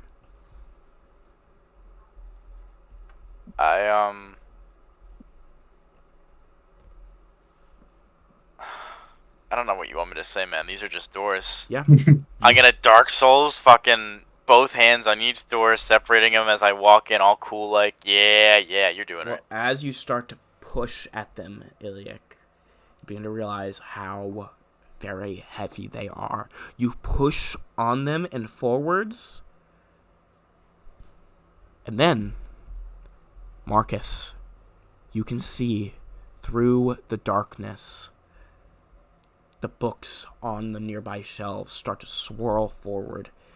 Both of you guys roll 1d6. Initiative. Okay. Are we fighting? Oh my gosh, I got 5 health. Oh fuck, do you actually? Yeah. Oh, you're fucked, bro. I thought I was staying outside. I 6. got a 1. I did say I was preparing lightning, though.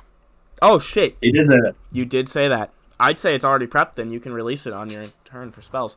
You begin to push at the doors, Iliac, and as you do, still holding lightning in your hands, we can see Marcus has turned around as he can hear the sounds of books swarming, and this massive humanoid figure hulking before you guys roars out, made out of books, swarming forward. It's going to, as it got a surprise on you guys, it's going to slam its fist down onto Marcus. I did roll Oh, a 6 for goodbye, initiative. Marcus. Good game. I rolled a 6 for initiative. I'll roll for surprise. Oh, okay. It rolls. I got a 3. It was a 1 and 3. All right. It's rolling to hit. I got a 17. That hits. All right. Wait, hold on. I want to use a star. Oh no! Oh Have no! me reroll. Reroll. Reroll it. I'm spending a star against that. I'll spend another one. I'll spend another. Oh my gosh. How many Stop. stars do you have left, buddy? 2. I got 2 more. How many does he have? Oh, I have 3 for this. I've just spent Since I'm a hireling, I think you shouldn't get a star. 2. Yeah, I'll say I have 2. So I just spent my 2 for this session, and then I have some more from stuff people have given me. I have a star that I gave you for that other session, not this one. The other one. No, it counts. Wait, hold on. Dude, You you're said a I got a pussy. star earlier, right? With the wizard promise, you said Yeah, I got a star? yeah. I have one more. I have another one then. I'm using it. Okay, I'm gonna use the one that Onyx had given me for saying I show meat. Did you say I show meat? Yeah, I said. He said I show meat. All right, All right. Iliak, are you? Do you have any spinning more it? stars? I got yeah. 2 more. Okay. You got 2 more? Well, I'm using it. I need to live. Okay. I'm re-rolling them. I got a 3. Yeah. Oh Marcus yeah. described to me how, despite being surprised, this thing misses as it hits you. This massive golem made out of books. Imagine it as he's still going with the tempo, with the flow, so much so that he just twirls around the massive giant's fist. Definitely, you twirl around it, dancing, the shadows wrapping around you, and as you do, that will be the round for spells. Is anyone releasing a spell or going to cast a spell? Oh wait, Marcus is going first. Marcus, are you casting a spell? Or preparing? I would start doing fireball, please. Definitely. How do you begin to prepare fireball? I imagine he takes a small little, almost looks like a pebble in his hand, and just starts rubbing it in his hand, warming it up as he's dancing, preparing to throw it into the abyss. Definitely. As you're warming up a pebble in your hands, Iliak, are you releasing your lightning bolt? I have a plan. Okay. Could I use the repeating time glyph? Well, no, you didn't prepare it. Okay. Well, can I prepare it this round? You could, but that would be you giving up your fireball. I mean, your lightning bolt. I don't have fire. Wait, are you serious? You can release and cast in the same turn, can't you? Oh. It's prepared, then release, and you can do it again. Right? Yeah, but they're wanting to. I guess you could. Yeah, I guess you could prepare. Yeah. Sure. Okay. You begin to. Yeah. How are you doing your repeating rune? I guess am I going to just be preparing the repeating rune and not casting, or am I gonna have to cast and then prepare? Well, you'll have to, Robin, I think what you're talking about is you release a spell. I guess. Yeah, isn't that what he's doing? Because he prepared lightning bolt before. Well, you need to. And then it's his turn. He's your... releasing. Yeah. Yeah, let me think. Well, is he trying to use the repeating glyph, like, with the lightning? Yeah. Oh, okay. So I would say you would Might have be to. different, You yeah. would have to do it next round. Okay, but I can save the lightning that I have this Yeah, round. sure. I'll let you do that. Are you sure? You can spend a star to do it. How about that? Okay, that seems fair. Yeah, I'll spend a star to do that. Awesome. And the description I want to give for this is really cool. Okay. What are you doing? So I imagine that as he's holding the lightning in his hands, he's just gonna hold it for an extra second. The crackling around the original ball of lightning he has is slowly carving into his armor the glyphs that is just trying to repeat the ball, and then it goes back to the original form after a while, and it repeats growing, and then it goes back to the original form, and it repeats growing, That's crackling. awesome. All right. Yeah, it's crackling, repeating, and growth. All right. As that happens, both you guys are spending your turns to prepare spells. It looks towards both of you. It doesn't really understand what Iliak's doing, and so it thinks the fireball is much more dangerous. It's going to go and try to hit them. Remember, if it attacks you, it's going to try to hit Marcus. Remember, if it attacks you, if it hits you while you're preparing a spell, that spell is unprepared. Yep. Oh fuck! Concentration breaks immediately in this. Yeah. That will be a 18 to hit you. Reroll it. Yeah. That's my last one. I'm living. I'm gonna live. I got a nat 1. Marcus, you dance my around God. the fist as it slams into the ground. You dance around it, and as you do, we're gonna begin the next round with you guys rolling initiative once more. I'm gonna live. Initiative once more. Yup.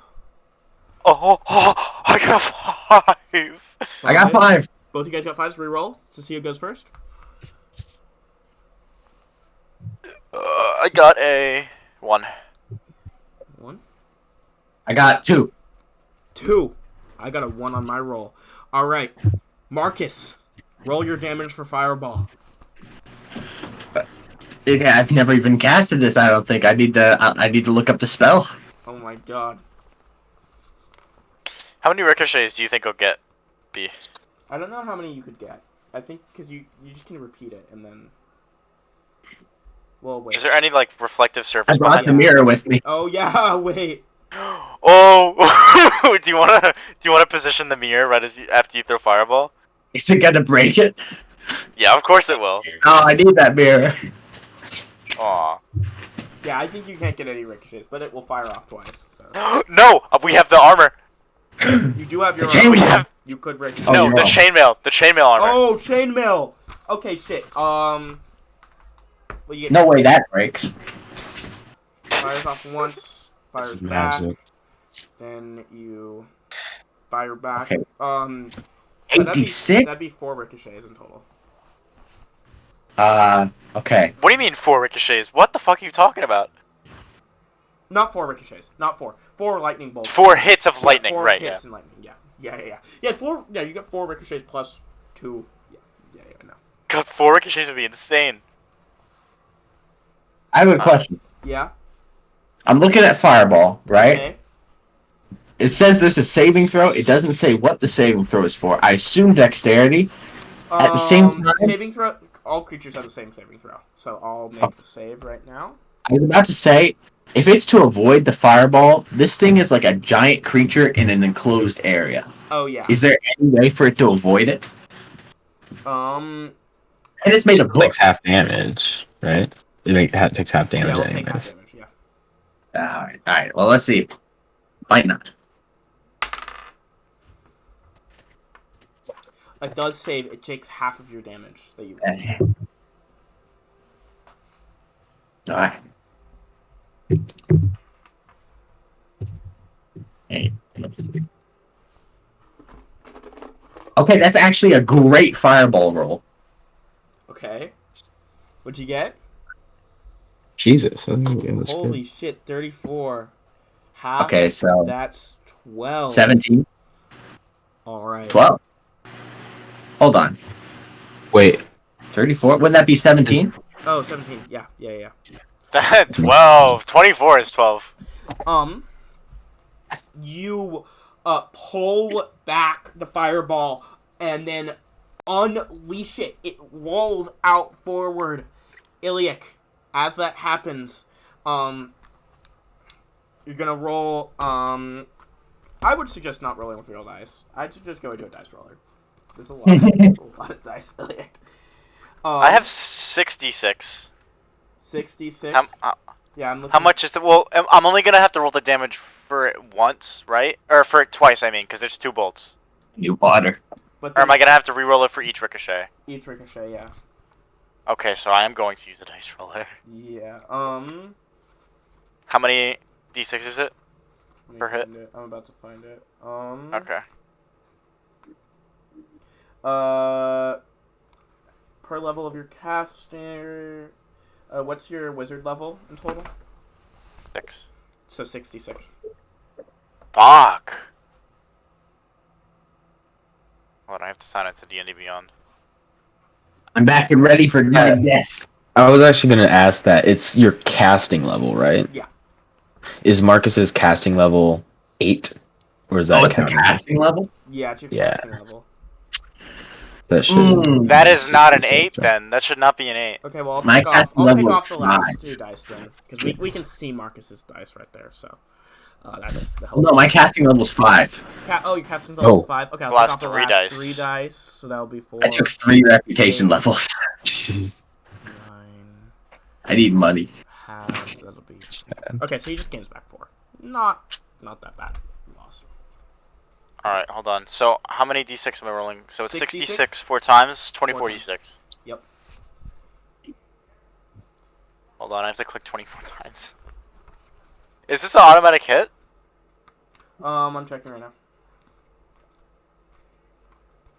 Or is it save half damage?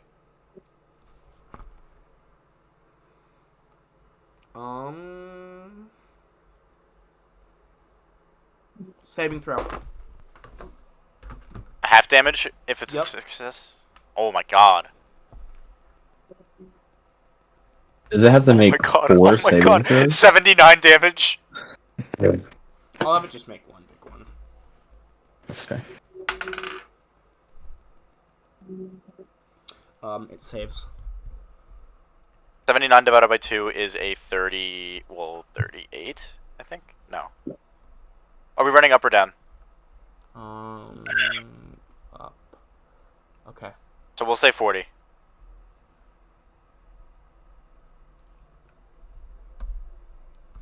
It is at 1 hit point. I will tell you why. I'm not being an asshole. Technically, the lightning damage should have done nothing to it because it's a wood golem. But I decided Okay. wood golems take no damage unless it's fire. Do they take extra fire? No, they just so base rules. They take no damage unless it's fire damage. Okay. I decided not to be an asshole because that would have made everyone mad at me. No, I would have accepted that. Why didn't you tell me?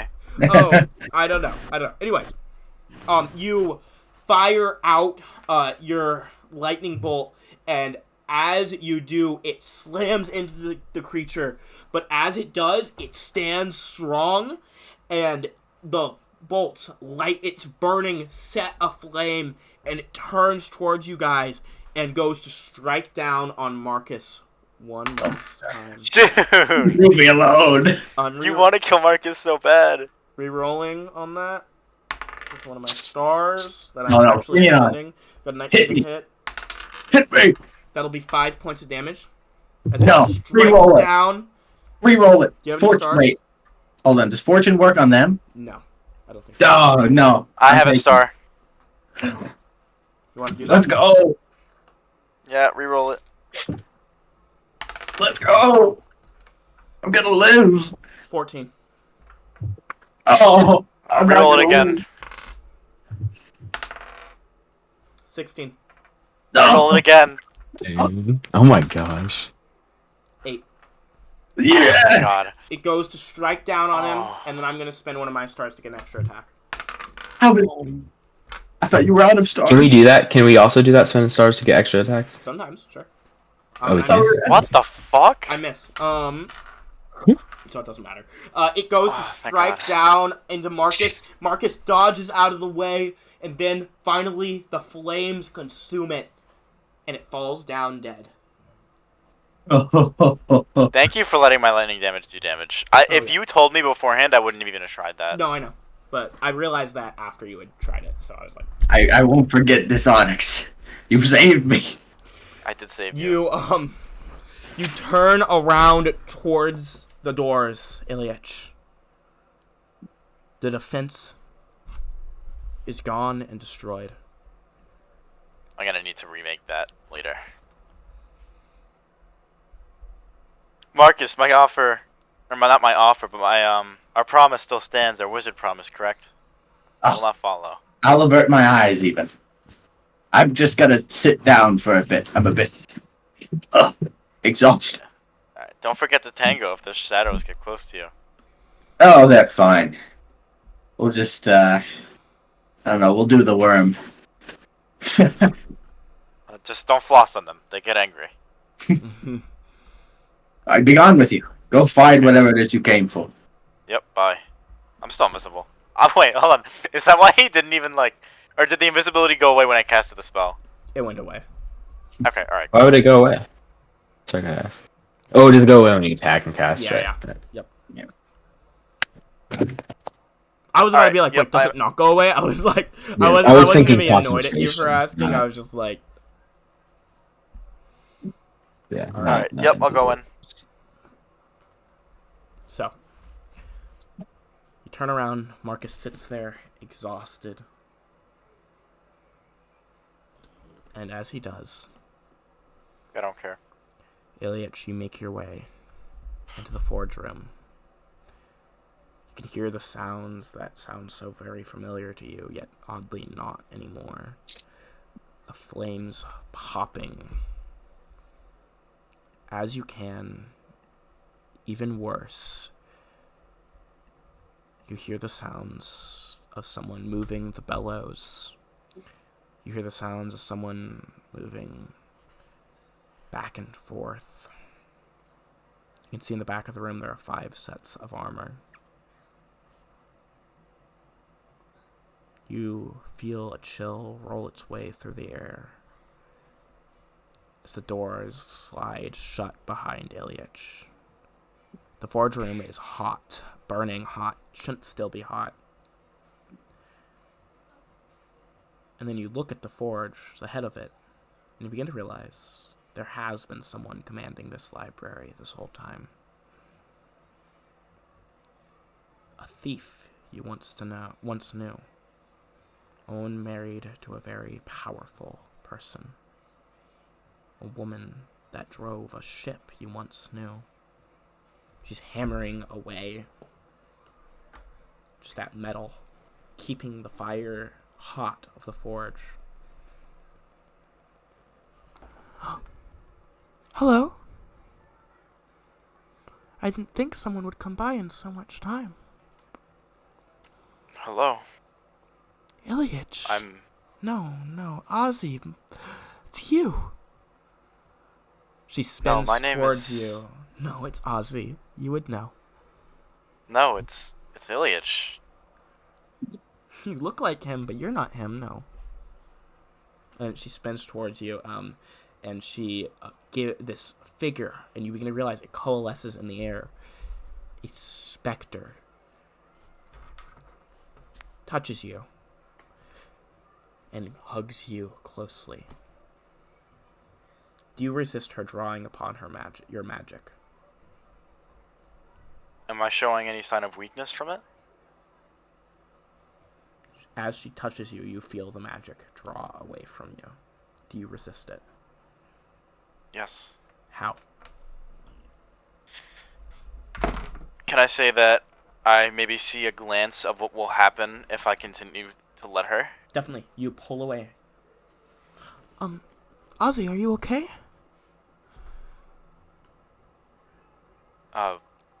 Again, I'm not Ozzy.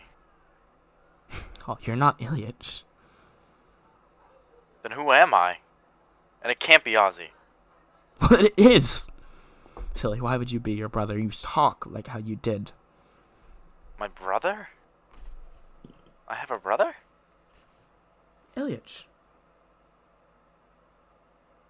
No, I keep telling you that's me. I keep telling you that my name is Ilyich. I don't know if you're thinking of the same people, but that's my name. Please, we haven't seen each other in so long. Just don't lie about this. You see her stringy hair ring through her face. For whatever reason, her spirit went back here.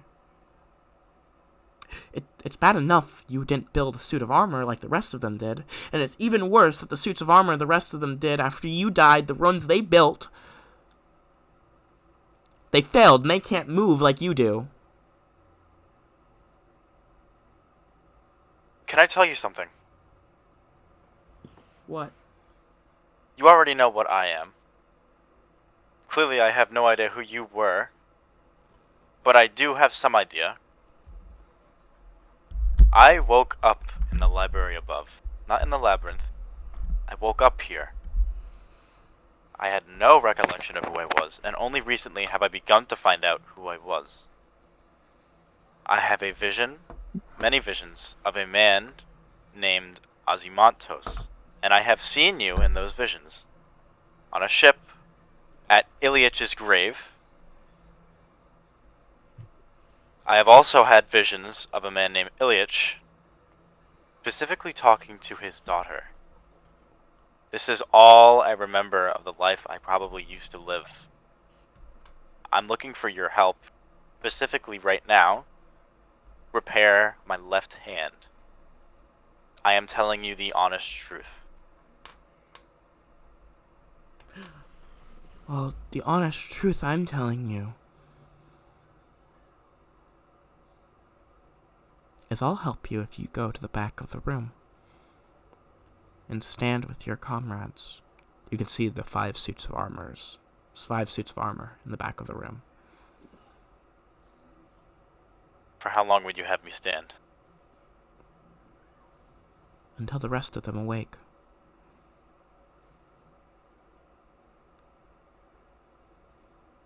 How long would that take? Until the time is right. Or the Asamaki must return. The time is not right yet. Time is not right. Stormer Verildar has not called upon us yet. Ma'am, I hold time. What time do you need it to be? The time Tay decides it's time for herself to die once more. The time Tay decides the time for her to die once more. The time Tay decides, the time our mother decides that it's time to hang up the noose along the wall and put her throat through it once more. Then I may stand, for I have no idea what you speak of. Osa, in a tongue I don't know, means mother. Magi means speaker. We wish to awake her, and we wish to tell her that the conjunction does not need to come once more. The divine force that made this world, and you don't remember this because you did not awake at your time. Just because I didn't awake doesn't mean it's my fault. It's not your fault, but you don't know the truth of the matter. I don't know anything. No, you don't. Memory's been wiped. There is a force that thinks that we are trying to end the world, and so he chooses to eat ours to stop it from happening once more. He is a bird, he is an eagle, he is a thing, he has heralds, he is a monster, and he killed our friends, and he killed you, and he killed me. You need to calm down. This is the storm, man. Stormer Verildar. Stormer Verildar. So go and sit in the back of the room until we need to fight him once more, and our suits of armor and the library I have built to protect you can protect you. Go to the back of the room so that I can defend you and that this place can defend you, because that is what this place is meant to be.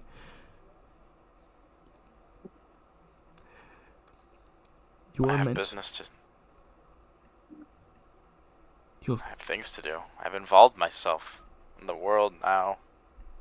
Can't just sit around and wait.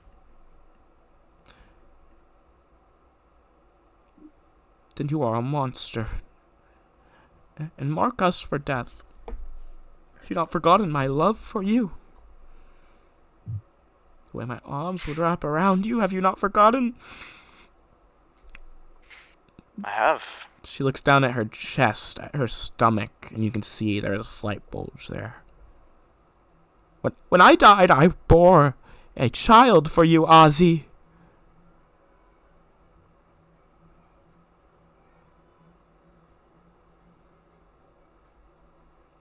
What? Wait in the back of the room. Please. Or I will force you to. You can see her blue form shifts back towards the massive, large forge where she goes to keep it alight. We made this place to protect us. Why do you think the rest of the suits lay in the back there, not moving? They do not gallivant around the world such as you do. They wait to defend it.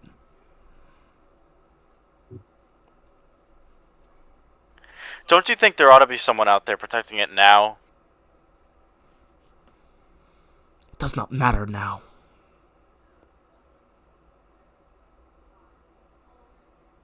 How do you think you're here? I may not remember, but you do.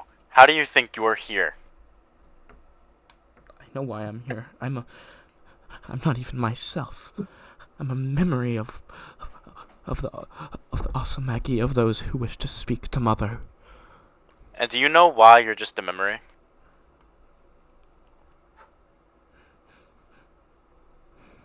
She has this silent anger mar her way across her face. Because the Osamegi decided that no one needed to protect the world before the danger came. No one needed to protect the world before anything was done about it. They needed to protect the world before everything happens, not when it happens, because then it's too late. Early mattered, not during. You must be Iliac, not my Ozzy. You don't understand the way of things. You can The see... way of things now. You've heard in They your cannot stories work. of spectral anger. When their ideas are directly confronted, they go feral. She looks towards you. She goes, "You need to be put in your place." And she raises her hand, and 3 separate spectral chains spin towards you, Ilyich. Will a 18 hit? 18 barely hits.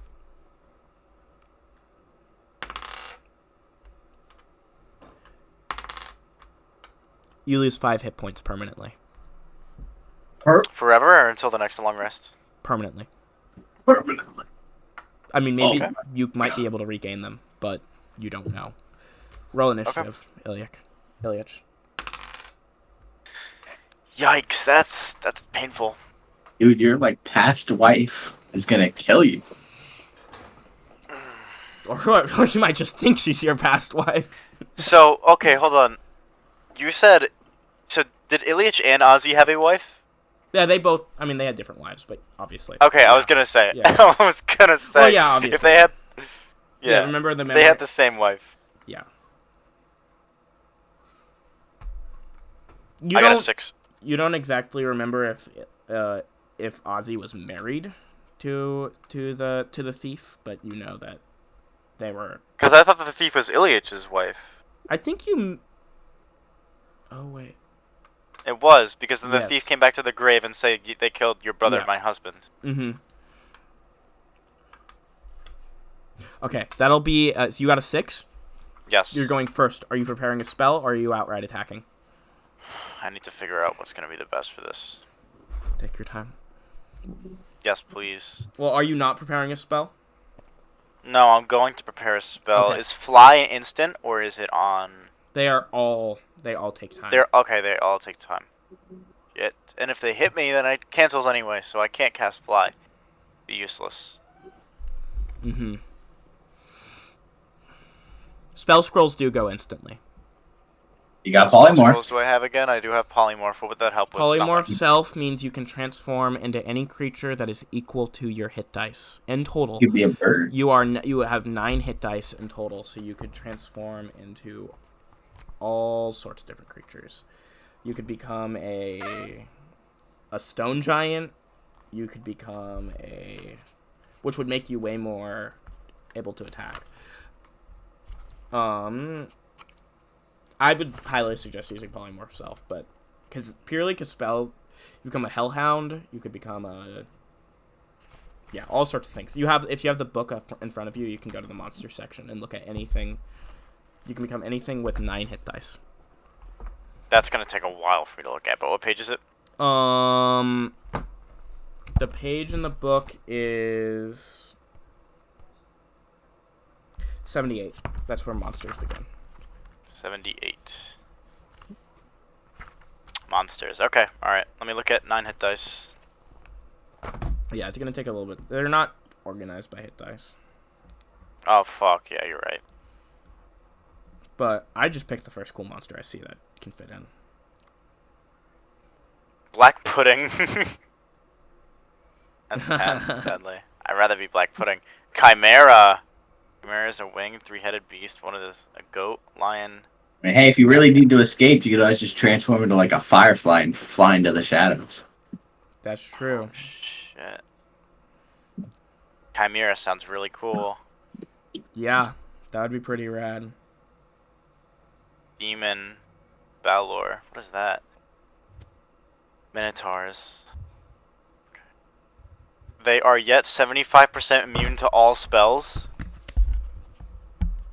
That's awesome. Wait, the spells of spellcasters below 6th level do not affect them? Yeah. Yo, what? Okay, I guess I know what I'm picking. Dang. In combat, a battler uses a whip and a sword. The whip can be used to reach greater distances. On a successful hit, the victim is pulled closer to the battler and burned by the fires of the demon's body.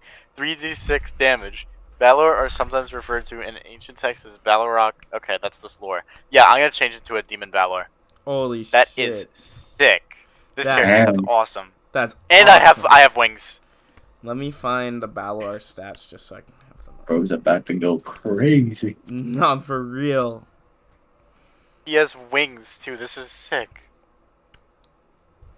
Could you screen cap the Balor stats, Onyx? I can't find them for whatever reason. Yeah, no problem.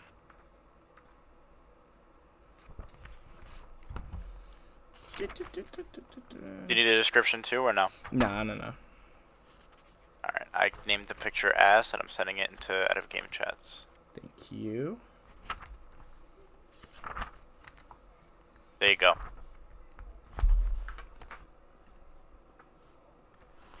All right.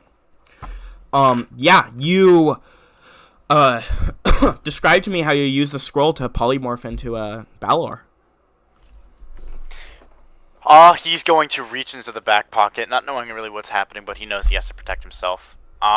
He grabs it, unrolls it with just the one hand, letting gravity do the work for the unrolling part, and stab his glass hand through it. While it burns up and he absorbs the scroll, he's slowly changing, growing wings, getting the Minotaur shape. And his dagger turns into a sword, with his glass hand turning into a whip, or the extension of it at least. All right. Into a whip. Awesome. So, non-physical special, you casting spells. Okay, awesome. 36 points. I think That you rolled really good. Holy shit. Yeah, I know. Well, I don't, cause then, but as druids, actually, I think so we're using a different game system. I think for this, your hit points might not carry over. I think yeah. Sorry for doing the rolling. I think your hit points would not carry over. So you stick as the normal. You would stick as your normal hit points, Iliac. So 16. 16. Yeah, sorry. I'm sorry. Fuck. But No, you're fine, man. You're fine. that will be, you're going first. You're going first on the attack round. How are you attacking? I don't have any spells, right? No spells. Can I use the spells that I have? No. Okay, alright, cool. Whip. Whip. And then that also brings them close to me, right? Yup. Just pulled to the Balor and burned by the fires of the demon's body. Okay, sick. It is a 2d6. What is the to hit? The to hit would be, I think it's a. Let me check really quickly. I can. Would it just be a normal d20? It's a d20 plus. Wait one moment. I gotta find that. 9 hit dice. It's a +9. What the fuck? Are you serious? Yeah. I have a. How does a 16 sound? 16 sounds pretty good. Let me check armor class really quick. That will not hit. Okay, I'd like to use the starter reroll. All right, reroll. I got a 18 plus 9. That'll That's hit. 27. Roll damage. 2d6. Give me a cube, and then give me a cube, and then I'm gonna roll my cubes, and then there's my cubes. I got a 5. Got a 5. And then how much damage does it deal when it's from the fire of your body? I don't think it goes. It will take 3d6 damage. Holy shit. What roll, the roll fuck? 3d6. A 6, a 3, and a 4, which is 13. 13. 13 plus 5, 18 damage total. 18 damage total. As that happens, nat 20. That will be 8 points of permanent damage to you, as it pulls in the flames burning at her spectral body, and then she grabs onto you, sobbing. And as she does, she goes, "Don't kill me! Don't kill me!" And you feel the Balor's nature, the magic being ripped away. That'll be the next round. Roll 1d6 for initiative. Well, it's behind my bottle. Fuck, I'm reaching. I'm sorry. No worries. It is a 4. 4. We gotta re-roll All to see right. who goes first. Oh, it's yelling at me already. Don't worry. I got a 6. Got a 6. You're going first. Roll damage. Roll a hit. You're already close to me, right? Does that mean you're gonna take Yeah, she's burning gonna damage take again? 3d6 again. Oh, fuck. Probably using the without sword. the to hit. Okay, all right. Yeah. Okay. Yeah. Without the to hit. Oh right, I still have to. Okay. I'm getting carried away here. A 12 plus 9. Yeah, 12 plus 9 is a 21. 21. All right. On a 21 that hits, roll all your damage together, so 2d6, 5d6 in total. 2d6. Come on, cubes. Where's another cube? There it is. Oh shit, I rolled ship or fire, but I rolled pretty good. So I got a 1 plus 1 plus 2 plus 3 plus 5. 4, 7, 12. How do you kill her? Do I remember? Do I get a flashback? You can At describe all? it if you want. I'm gonna say that as Ilyich is doing this last strike vertically down to split her in half, no pun intended. He's recalling the memory he had where he's seeing her sob at Ilyich's grave. Another memory where she's on the boat with the silvery sea right below them. How this woman has probably spent a lot of her life caring for the men that probably he is. How he's realizing he's now 2 men, not just 1. And that he's ending a life that cared about him very much, although he did not know that. Especially in this form that he's in now. So he does so sorrowfully. And the blade hitting the ground as he goes through her very cleanly, with the fire damage taking her out. And he just lets the blade hit the floor as he transforms back. He's on his knees, with emotion coming back to his so-called body. And the first emotion he feels being sadness. And in that sadness, we see Ilyich get up. And he begins to reforge his armor, building it anew, fixing every broken piece, making it better. His armor class goes up by 1, and he looks back at the remaining 5 members of the Osamegi, also in suits of armor like him. And then he takes the forge, becoming now the leader of the Labryinthian library. He takes the bellows, and the flames roar higher. They spin around him, and for just a moment, all the magic and knowledge roars its way into his mind, and he commands it. Light throughout the library roars upwards, and as it does, the shadows shift away. We see Marcus caught up in another dance, stopping to watch the shadows as they run. As this happens, Ilyich continues to forge more and more, watching the Osamagi behind him stare onwards, trapped in their forms. And he knows one thing. War is coming. He steps out, his armor reforged, and as he does, he looks at Marcus, and he can see the same fear in Marcus's body as it tenses up. Stormer Veroldar is coming. We see our heroes as they move in a soft and quiet trance through the library, now under Ilyach's control. How has Ilyach's armor changed, Onyx? Can you think of that Ilyach's now? armor. Huh? If you can think of that now. If not, don't worry. I can think of that now. Awesome. Ilyach's armor has changed from being ancient, more of a modern take of what Osamegi armor would look like now. And the arm is no longer just purely made of glass. It is now a Osamegi arm with a big glass blade-looking shard coming out of the top of the left arm. So he can look at the mirror whenever he wants, and it's not just the arm itself. The bandana he once had is still on his face, although it is, I guess, tighter. It doesn't look like it has as many folds. It's perfectly around his eyes. Everything just looks perfect, more perfect than usual.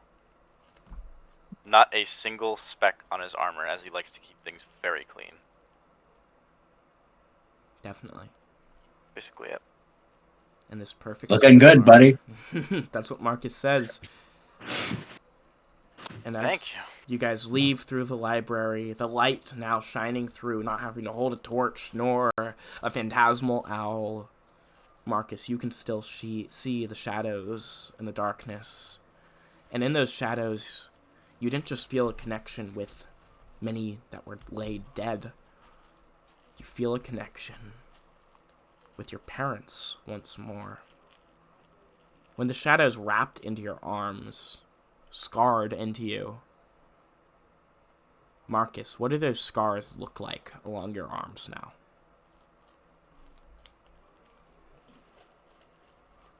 I think I imagine them all as each individual threads, almost.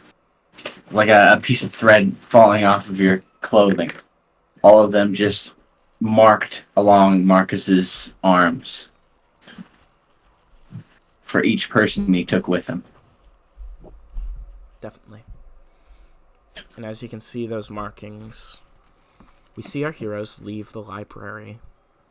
Maybe to come and look at it again. We see Ilyach, now leader of it. We see With 8 total health. 8 total health. We see Marcus, now with a goal in his mind. He knows 5 what total he health. must do. 5 total 5 health. total health. And even worse, as they leave, Clarique, 0 total health. they leave the library, leave the mirror room, leave the tomb of smut, and can see the sun is setting, and it falls over Rhaegorn, and Rhaegorn is completely dark. Still in the council's hall, the 13, well, once 13, the now 12, or maybe even 11 today, argue, the heads of 11 families, argue about the war, about what to do. We can hear the sounds of dragon knights slowly beginning to prepare to attack the city. We can see the tree as it's growing up higher and higher. The rest of our heroes preparing to destroy it. And even I was going to ask something about that. than that, we can see the sun fall behind our world. And as it falls behind it, we see just one solemn star sitting up above. She sits there in the boughs of midnight between, like a beautiful fabric dancer, between the different folds of darkness and shadow. We can see her and almost nearly hear her as she hums in her sleep, that elf we had seen waking but once before when she had planted the tree that we had seen. We see her stirring in her sleep, her motherly form, her old wrinkles, her frizzled hair that rolls backwards, her soft, blue, so very blue eyes as they open and she looks at the world. And she sees it for all of the things that she hated it for, that she hated the world to be. She sees the gods becoming not things of beauty, not to show people of beauty, but she sees the hand hunting down elves. She sees the dragons preparing to swarm against the Leviathans. She sees even worse than that, the horrors that man have created.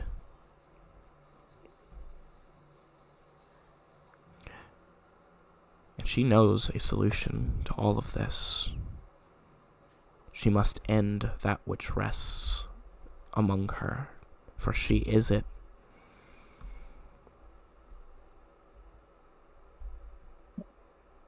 We see Kelhexen sleeping. He's in an inn in Raygorn, sleeping. He is ready to do what he must to keep Tay from ending it all, from ending our world. Kelhexen turns in his sleep and sits up among the stars as he dreams. We hear one word from Tay. Please, please. Kelhexen draws his golden blade. You cannot do this thing. I will kill all who allow me to. And then we hear Tay's final plea before Kelhexen awakes, with the one goal in mind: to slay the heroes who might just stop him. We then finally end with Raygorn once more, as this campaign began, with a vision of it burning. With it burning before Callie's eyes, with the dragon's tooth burning. We end as the sounds of people cry. And we end as the shadows take earth once more. And all begin to dance. So, Iliac, you level up. I don't think you'd level up into Wizard. I don't think you'd level up into Chronomancy. I think you'd level up into Wizard. Or along with the bonuses that you'd get from your being able to control this whole library. So you are the commander of the library now. I think... Fuck. For free, man. For free, yes. And then... because that was kind of the reward from the adventure. And then, I think we can see... obviously, I think Marcus would level up into these shadowy abilities. Marcus, I think I'll message you about that if you want to choose to do that. You could also totally choose to not level up into that and level up into your reputation or into your wizard level. I don't know. You can make the decision. I'll message you about that. I did have a question about reputation and the like, because it kind of seems like the campaign is heading towards a very, very, very battle standpoint. Yeah, climactic battle. Yeah, I've got like a lot of political things I had in mind. If we're kind of heading towards the end, I'll probably speed up those plans. Yeah, that's what I think we. Yeah, I don't actually know how close we are, either. But yeah, I still need to go underground. You still wait? What do you mean by underground? To the people who created magic and such. Oh yes. I think I think if we I think if we don't if the campaign fully wraps up, right, guys, like the story for the campaign wraps up, so it doesn't make sense for why we'd run it like as much, right? I will still, but you have character stuff. I'll probably run one shots for the character stuff. That's what I'm gonna do, because obviously I don't want to give you guys the short end of the stick, but also when the campaign story wraps up, I don't want to make it go on for too long, you know. I get you. So I think I'll probably, with the stream game becoming our main game, and then with us running a different side game, I think I'll occasionally run, like every once in a while, I'll run a one shot that'll help wrap up the character story. If we don't end up wrapping it up in the game. because Okay. I've tried to wrap up everyone's stories in a regular game, and it's just like it kind of becomes like a little bit like, okay, now I do my thing, now I do like, you know, because like the active threat. Also, this is fun. I realized I could take a campaign that I never finished before, because the main threat of the biggest campaign I ran, which was called The Realms, was that the creator of the universe was trying to kill herself because she saw how horrible the world was, right? And so now I realized the plot lines actually line up like perfectly. It kind of gives Stormer Verildar like actually a good motivation. I think that was clear. Is that spoilers? I don't think that's spoilers, because like I wanted to make it more clear for the out of game stuff. Like obviously, Yeah, I think that. Yeah. yeah. But that's what's going on. Because I was like, because that gives it. Yeah, I'm excited because I hope to see the campaign like. I don't know.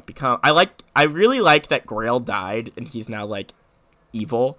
I think that's so cool. Mhm. I like that too. And then I love the dungeoneering stuff this game. I'm regretting that I didn't have us do Burning Wheel for this game or something. Yeah. That would have been Burning Wheel would have been really good for this game. Yeah, it would have actually been perfect for this campaign, but it's okay. Oh well. Ilyak, I think we gotta move up the plans. We gotta move up the timeline for the coup. I got. think you Listen, guys man. gotta- Plans have changed a lot for me. Really, I'm not saying they won't line up, but he's into way bigger things than just this kingdom. Bigger He's gonna things try in to. He's intercepting B's whole lore. Dang. But what about He's gonna money? try to be a bigger part. What I don't- about he doesn't money? have? He doesn't even have money. He doesn't even have a Oh, single well, cent. speaking of that though, I did want to give you guys some rewards. No, I'm good. Well, Yeah, I'll take. you can Where's take. my money? Yeah, that's what I was gonna say. Well, Marcus can take them if you're good. Just say what they are first. 'Cause if it's I've like a got magic three. weapon, I'll take it. I've got 3 reputation levels, but I'm still broke. Here, well, this is why I'm gonna message. Can I get a participation trophy? Yeah, you get a participation trophy. It's Let's just like write a it bottle filled with on shit. Money. participation trophy. So, It's still like not even half the cost of the barracks.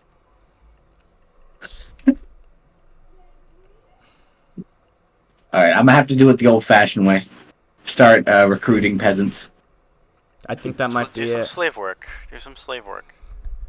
if you fuck with my militia, What militia? They're dead. I swear. No, Robin. My militia's dead? That's Robin true. has Marcus a- did just kill No, them. Robin forged a different militia. Oh, Yeah, okay. I have a state-sanctioned militia. No, I'm gonna form the people's militia, not you. That is rich literally rich- of people. No, That's not the whole your point. stupid state-sanctioned one. Okay. No, we're the cool guys. The- One cool guy. that serves specifically the rich people's interests. It's- actually. Everybody gets free therapy from Marcus if they join the militia. Yeah. Lucky that. That'll definitely work when you get big. Everybody gets free healthcare if they join Ilyach's Time War. Everyone gets to not die if they join my militia. Please, everyone wants to Not die. the point That's of a not militia. good. Actually, that's counteractive. People don't die in a militia. It's mostly just gold that Marcus Like as is a able to find, whole, by the way. like Rhaegorn gets to live if Oh. you join the militia. If not, then Well, if Alright. you And join then the Time War, time gets to Yeah. move on. So I'm gonna need to message you a lot of things because there Yeah. are people I need to frame and people That's that need what- to die. That's what I was thinking. Woo. Okay, that was fun. I am sad that Eden's character couldn't come, because if Eden's character was there, I was just gonna. I actually will. Okay, I will say, but I won't say why. I was gonna have their brother just randomly be in the library with like next to no. I think you guys. I'm actually loving the idea of there being random gods that show up more and more often through the campaign. Like, I loved Cleric. killed I immediately. love Cleric. I'm sorry I killed I you. loved it, dude. No, I I- love it. Yeah, I was like, Robin was that plus 2 expect- to AC was Perfect. perfect. Robin was expecting them to die earlier on. I was expecting to just get like hit Yeah, in the right. head And then with I a was bat like, and die. I was kind of realizing the session was kind of becoming like more like personal character narratives, and I was like, Cleric has no personal character narratives. So I was like, I need to. It was beautiful. You crafted something beautiful so quickly. Thank you. Yeah, I You can't actually send created anybody character into. and Also, added I'm new sorry. character I'm sorry name. if I was a little bit more off this session. I don't. No, no. Okay. No, it's fine. I saw you scratching your ass during stream. So Thank it was you, okay. man. It actually was my balls. These shorts are very uncomfortable to sit in a chair like It's this. okay. I get it. Yeah. I'm glad you noticed though. I always think did someone notice? Someone notice? Someone notice? I'm like almost excited for someone to notice. Right. You almost need someone to notice. No, I know. Like Nah, I'm turning nervous. off my camera. I can't be a part of it. Don't worry. It wasn't my ass though. I didn't scratch my ass the whole screen. Okay. I mean, I know. wouldn't even judge you if you I did, know, it's but fine. I'm telling you, it was my balls, not my ass. Okay. Also, what's even worse is that I didn't realize that your door is to the left or to your right, like right next to you. Oh yeah, but there's So a if someone yeah. So if someone what? if someone like opens the door a little too hard and you're standing a little too close to the right, you're getting hit with the door. No, for real. It's okay. My door is always locked, so purely for that reason, honestly, because it's happened before. My room is so scuffed because we literally we smashed a wall in our house and then built a room. Oh shit. Like, because That's awesome. me and my dad, we were like, oh shit, we're not using this whole part of the house. And like, if we smashed a wall here, we'd have way more space, and we just have to build another wall. And so we just built another wall and then smashed. It's easy. Easy. It's not that hard, bro. Not that hard. All right. But yeah, I haven't gotten any of my prizes. Where's my prizes? where's your prizes? They're my prizes now. Ilyich, you can make up your big prize since you're not interested in gold and shit. Your big prize, you can literally make up anything about the library, and they'll be like, okay. Pretty much. I mean, pretty much anything. As long as it stays confined to the library, I'll be okay with it. The library is now filled with gold. Yeah, There you go. There's To the brim. completely filled with gold. What? Wait, so hold on. You can, Are like- saying that. You can just design cool things for your library. Yeah, that's not what I'm interested in. Can I say that there's like a cool weapon maker? Or, magic- there's a forge. Yeah, there's a crazy forge where you can make magic items, dude. That's Yeah, exactly what I was fire. gonna say. Yeah. But there were Nah, like you better make constructs me that some. there were constructs that I made that make items for me.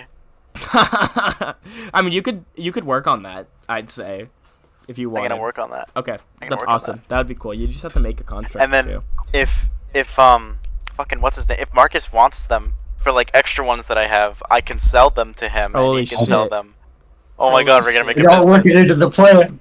Oh yeah, this is gonna. I Go can crazy. enchant weapons in your forge too. But I am never selling Osamegi metal. I'm never selling the material. Well, yeah. I'm This excited. is mine. I'm excited to see where stuff goes. The one issue is, I actually don't know when I'll run the game for you, Robin, this week. I might just not be Wow. able to, which is sad. Wow. Oh. Is that the big tree game? Yeah, big tree game. Can I be a part of that? You want to make a random hireling? We could just say like, No, you can't. No, you would have to play a hireling.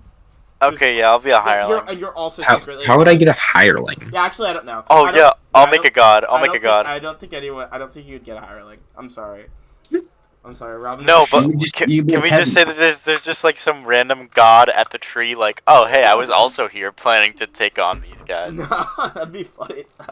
You were one of the elves that spawned from the tree. My name is Hermes. I'm really fast. Look at me go. You can wait. You can wait, and if I figure out a way, if there's some reason for a character to join the group, I'll be like, okay, you joined. But like, if not, Or it could be future Onyx, God of Time, oh yeah. And then you press Oh my the and I, he knows to be there at that exact point because you he knows press- that they were fighting it. and you can press the I win button too. Oh, yeah. You can press the Onyx is really cool button, and everyone like. I can press the I know what you did, so I win. Okay. But yeah, That's a really cool one. I gotta make that move. gotta make that. Move. Actually, no, that's what the library does. It makes me win every fight ever. Oh shit! I'm so excited for the Burning Wheel game, guys. Me too. I me was too. burning the character during the game. I decided to manually burn it. Oh shit!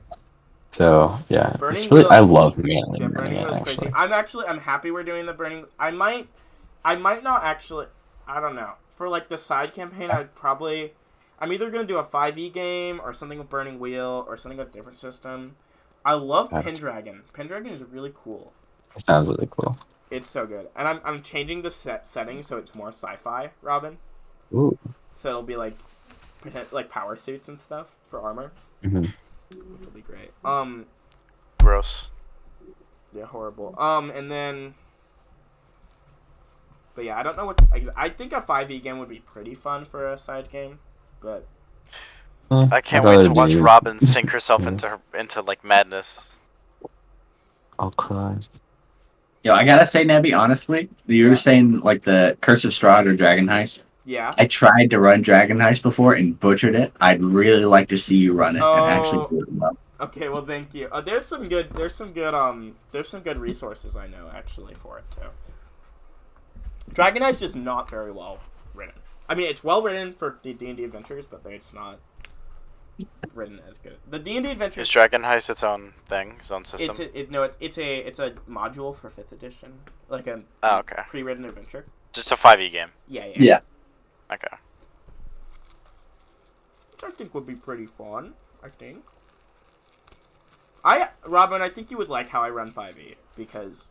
Yeah, I mean, I play for you run it fine. I think because Here's my issue. Here's my issue with 5th edition games when people run them, and this is why they're never fun. They don't put enough combat in. Combat in. Combat needs to be at every part, otherwise I won't find it fun. And it's purely because it's 5th edition. It's not like I just love combat.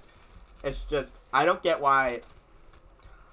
Like I can't, because then like none of the encounters become hard, and it sucks. No, yeah, and 5e's already on easy mode, so you need every encounter. You either need to make plentiful encounters or hard encounters. Oh yeah, I do both. I did this. I liked it because like one of my friends was like, "Well, you never really run out of all your spell slots at the beginning," and then he ran out of all of his spell slots.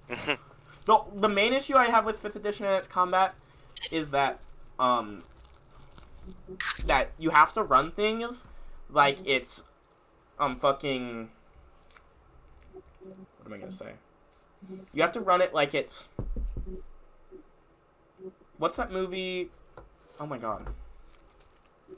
The D&D movie, Honor Among Thieves? No, actually, the D&D movie doesn't work. The D&D movie does not work at all. No, That's a good movie, though. It's a really good movie. I love it. was. I love it. The only reason it doesn't work is because of the way encounters would work. Anyways, all of your encounters have to be in one day. You know, the adventure has to take place. It has to be like a Die Hard movie. You know, like the whole adventure needs to take place in one day, which is crazy. Like that is not fantasy. That is not. That's like one genre. That's like crazy action movie, which is fun, but like unless you take like long rest, which is 2 days, but whatever. No. Because of long rests, your adventure should. What do you mean?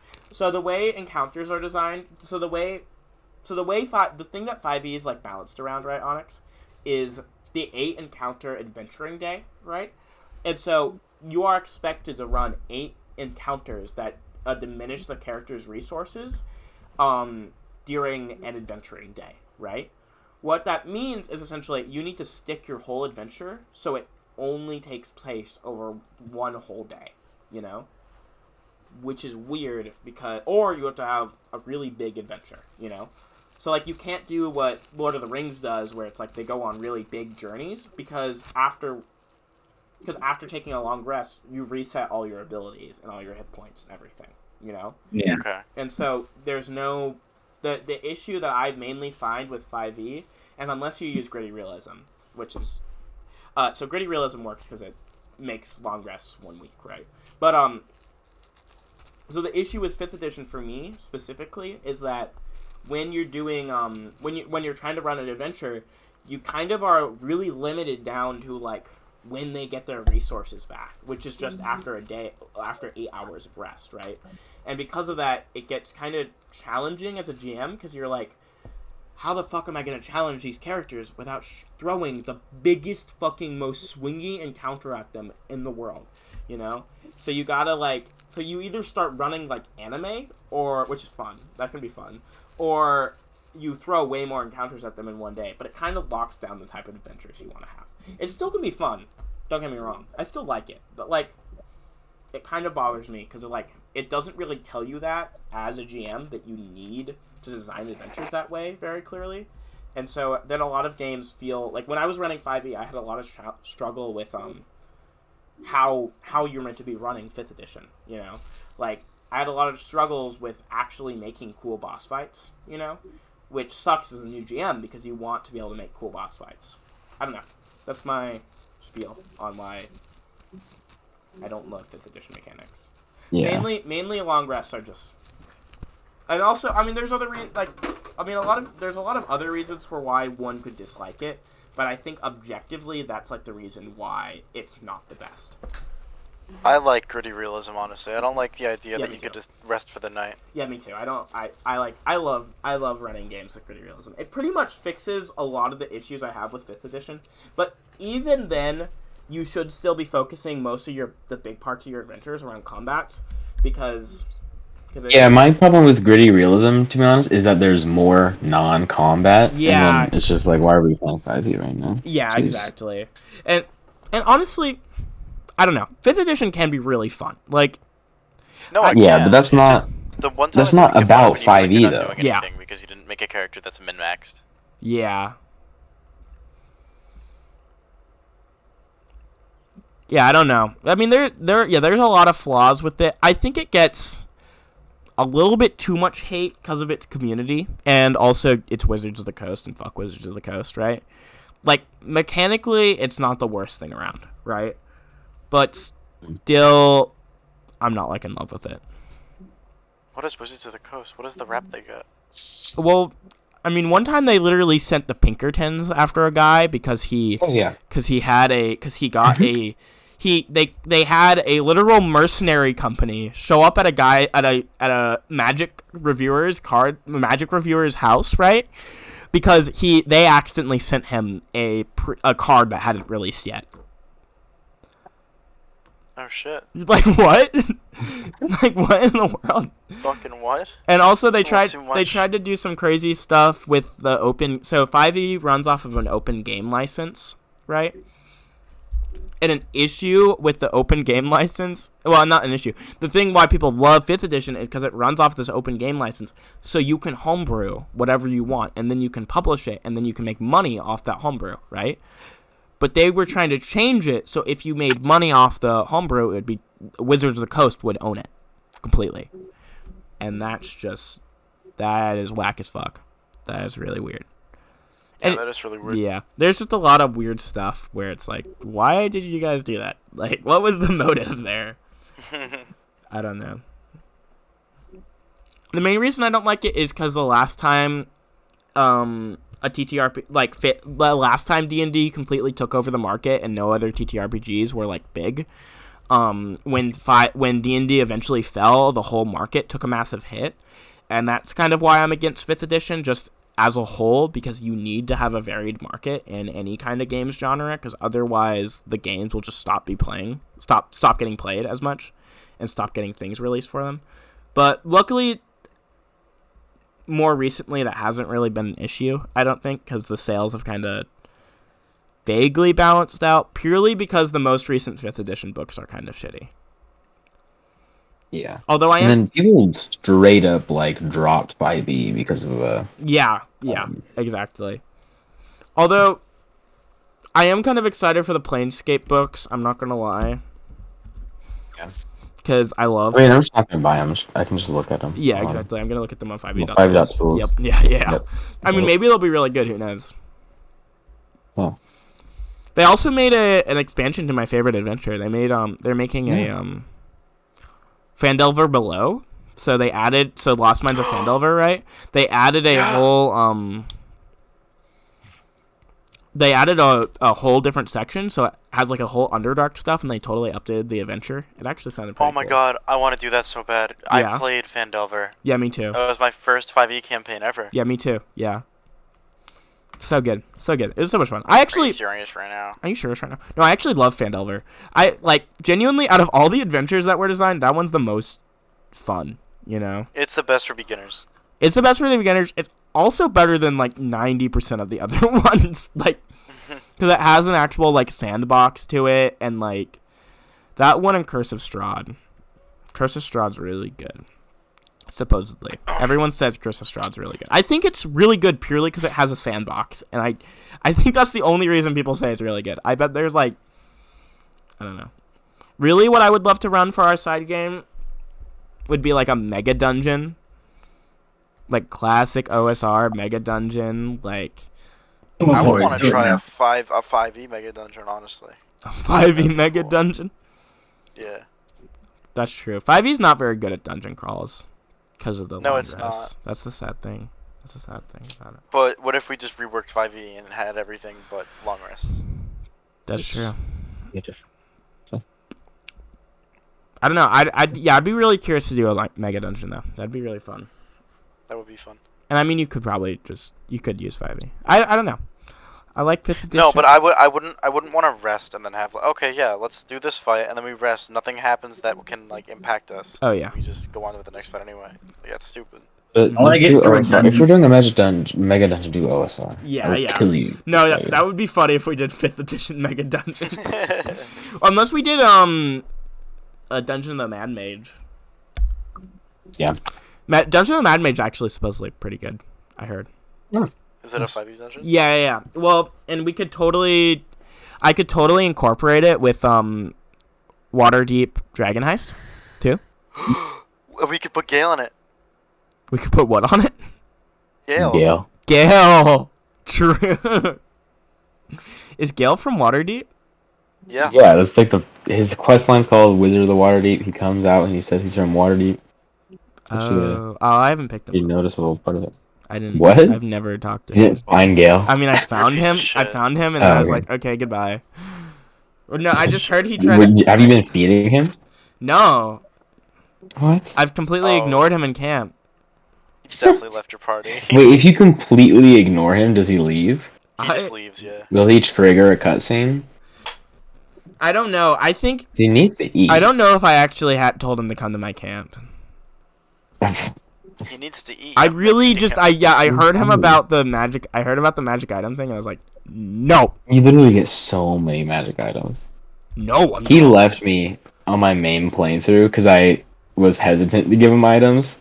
So I said, nah, hold on a bit. He's like, fuck you, I'm leaving. I was like, No, what he did to Yeah. me is he ate 2 of my magic items, and then I found the wizard, and then he was like, okay, he doesn't need to use magic items anymore. He could just blow up. And I'm like, okay, cool. What? yeah. I wish I His knew. storyline's crazy. I've seen need- some stuff about it. I I haven't done fucking it. But... need Baldur's Gate 3. I need it, Yeah, guys. I wish I could play with you. And then I could play my Warbond Knight for the 5th time. Don't worry. Once September starts, I'm gonna get on that shit so fucking That's fast. really soon. It's really soon, dude. I know, I'm so excited. See, the issue is my school starts soon after that, so I'm gonna be like in the midst of like Baldur's Gate 3. Also, why did Duke say, "Mate, I don't think this is D&D"? That confused me so. Duke went into Twitch and said, "Mate, I don't think this is D&D." Also, earlier I couldn't tell if this was funny or if it just kind of bothered me. Because it was funny, but also I was like, okay, I'm done. He said the thing about he was like, we will see after. I was like, I'm gonna be doing this, right? Yeah, I didn't. And then he added me, and then he added me in every game server that I've ever not stopped running halfway through, ever. Ever. So like that made it kind of funny, but I was also like, shut up. I'm making movements so I don't drop another game. That's why I haven't started running the Apocalypse game yet, because I don't want to have reminders. I know. God forbid you have 2 games running at the same time. No, I'm not doing that. I do it, but they have to be completely separate groups if I'm doing it, because otherwise I will choose that I like one game over the other, and I don't know why. It's like just an addiction I have or something. I think it's just because low key eventually like one game will become a little bit more fun for me to run, you know? And I feel like the Apocalypse game would become more fun for me to run. Are you gonna run Apocalypse in tandem with the real life people, or are you gonna keep Dragon's Tooth? What's the deal with that? Oh, well, actually, both Dragon's Tooth games look like they're going to end at like the exact same time, which is really funny. Yeah, that's really in sync. Although it's mostly because I've just like kept a lot of like I've had like a world plot that I've been running off in the background, and then like keeping track of how you guys affect the world plot, and so the world plot's just like ramping up now. So in both games, so like that's mostly. How many sessions do you think we have left? Like rough estimate. I can't go for sessions because I prep things adventure by adventure, but we got the tree adventure, and then we have the. I'd say 3 more arcs or so, maybe 2, which is really okay. So close. maybe 5 or 6 adventures. No. Arcs are adventures. Like. Oh shit. So, I'd say like 6 or 9 sessions left. Oh my god, it's almost over. I know. That's actually a lot. What'd you say? 6 to 9 is actually a lot. Yeah, it's a lot. Yeah, that's what I was thinking. It's a lot. Yeah. Not enough. Not enough. Yeah, a lot can happen in that time.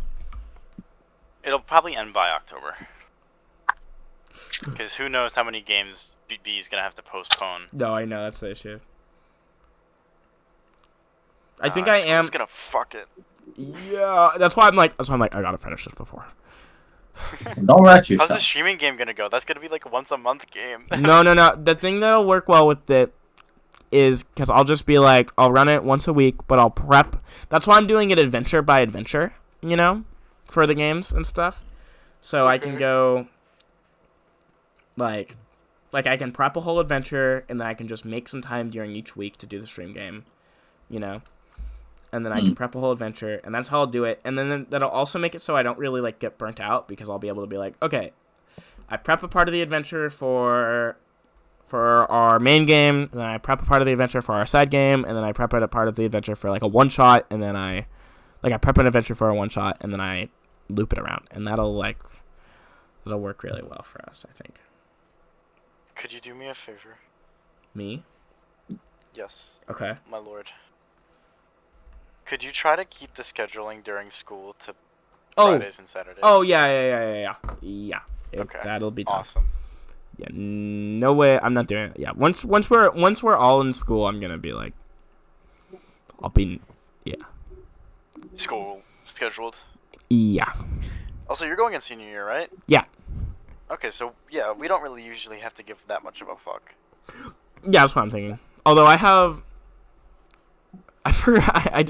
taking the SATs and the ACTs late, so I have to give a fuck for like the first part of the year, and then I'm chilling as fuck for the second part of the year. Like, what do you think you're gonna get? I think I've been studying for like 3 months now still, and I'm taking them. So what are you aiming for? I don't even know the different scores. Wait. The ones that'll get me scholarships. SAT score. Oh boy. You want like a 13, 15 Yeah. and above. Yeah, between 13 and 50. Yeah. I knew, but I was like, that's pretty good. That's really good, actually. It's enough so we're all getting to like most colleges. Mm-hmm. But okay. Alright. I won't get college scholarships for like whatever I want to get into. Yeah. Besides for me like being brown, Yeah. which really helps.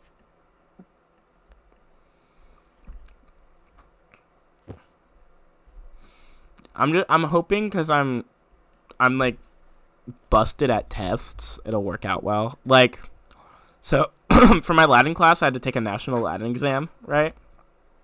And I had skipped half of my Latin class for most of the year, right?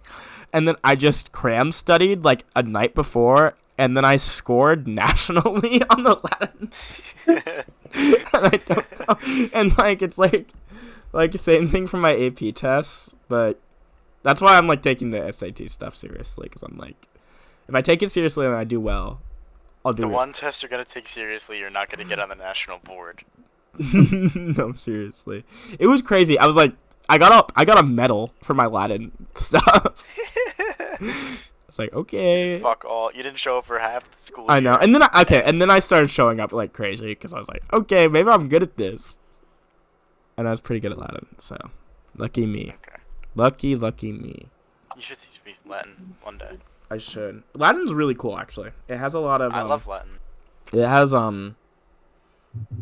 It's way more. It makes way more sense than regular English does. Like. Speak in Latin right now. Dobus. I haven't spoken it in forever. This asshole just faked Fuck. speaking Oh Latin. my god. That's not Latin. I said the door, and then I forgot the rest. I forgot everything else other than the door. Mesa. That's table. You guys just learned a last Latin word. No, mesa is table in Spanish. Fuck! Yeah, that's right. I've been speaking... Actually, a lot of Spanish and French. Well, obviously. The Romance languages really? come from... Yeah, no way. No way. Shit. What? Shit, What? They came from languages Latin? come from Really? romantic languages? What? They come from what most modern European languages? No. Alright, I'm going to bed. There's no way. Good idea. All right, guys. Alright. See you next time. Good night. All right. See you guys. Bye. I want to play Blade and Sorcery. Wait, Abby, hold up. Yes. I got. Never mind. I'll ask it over DMs. Never mind. Okay. Farewell. Thank you for the set. See ya. Stars and wishes if you guys want. Bye.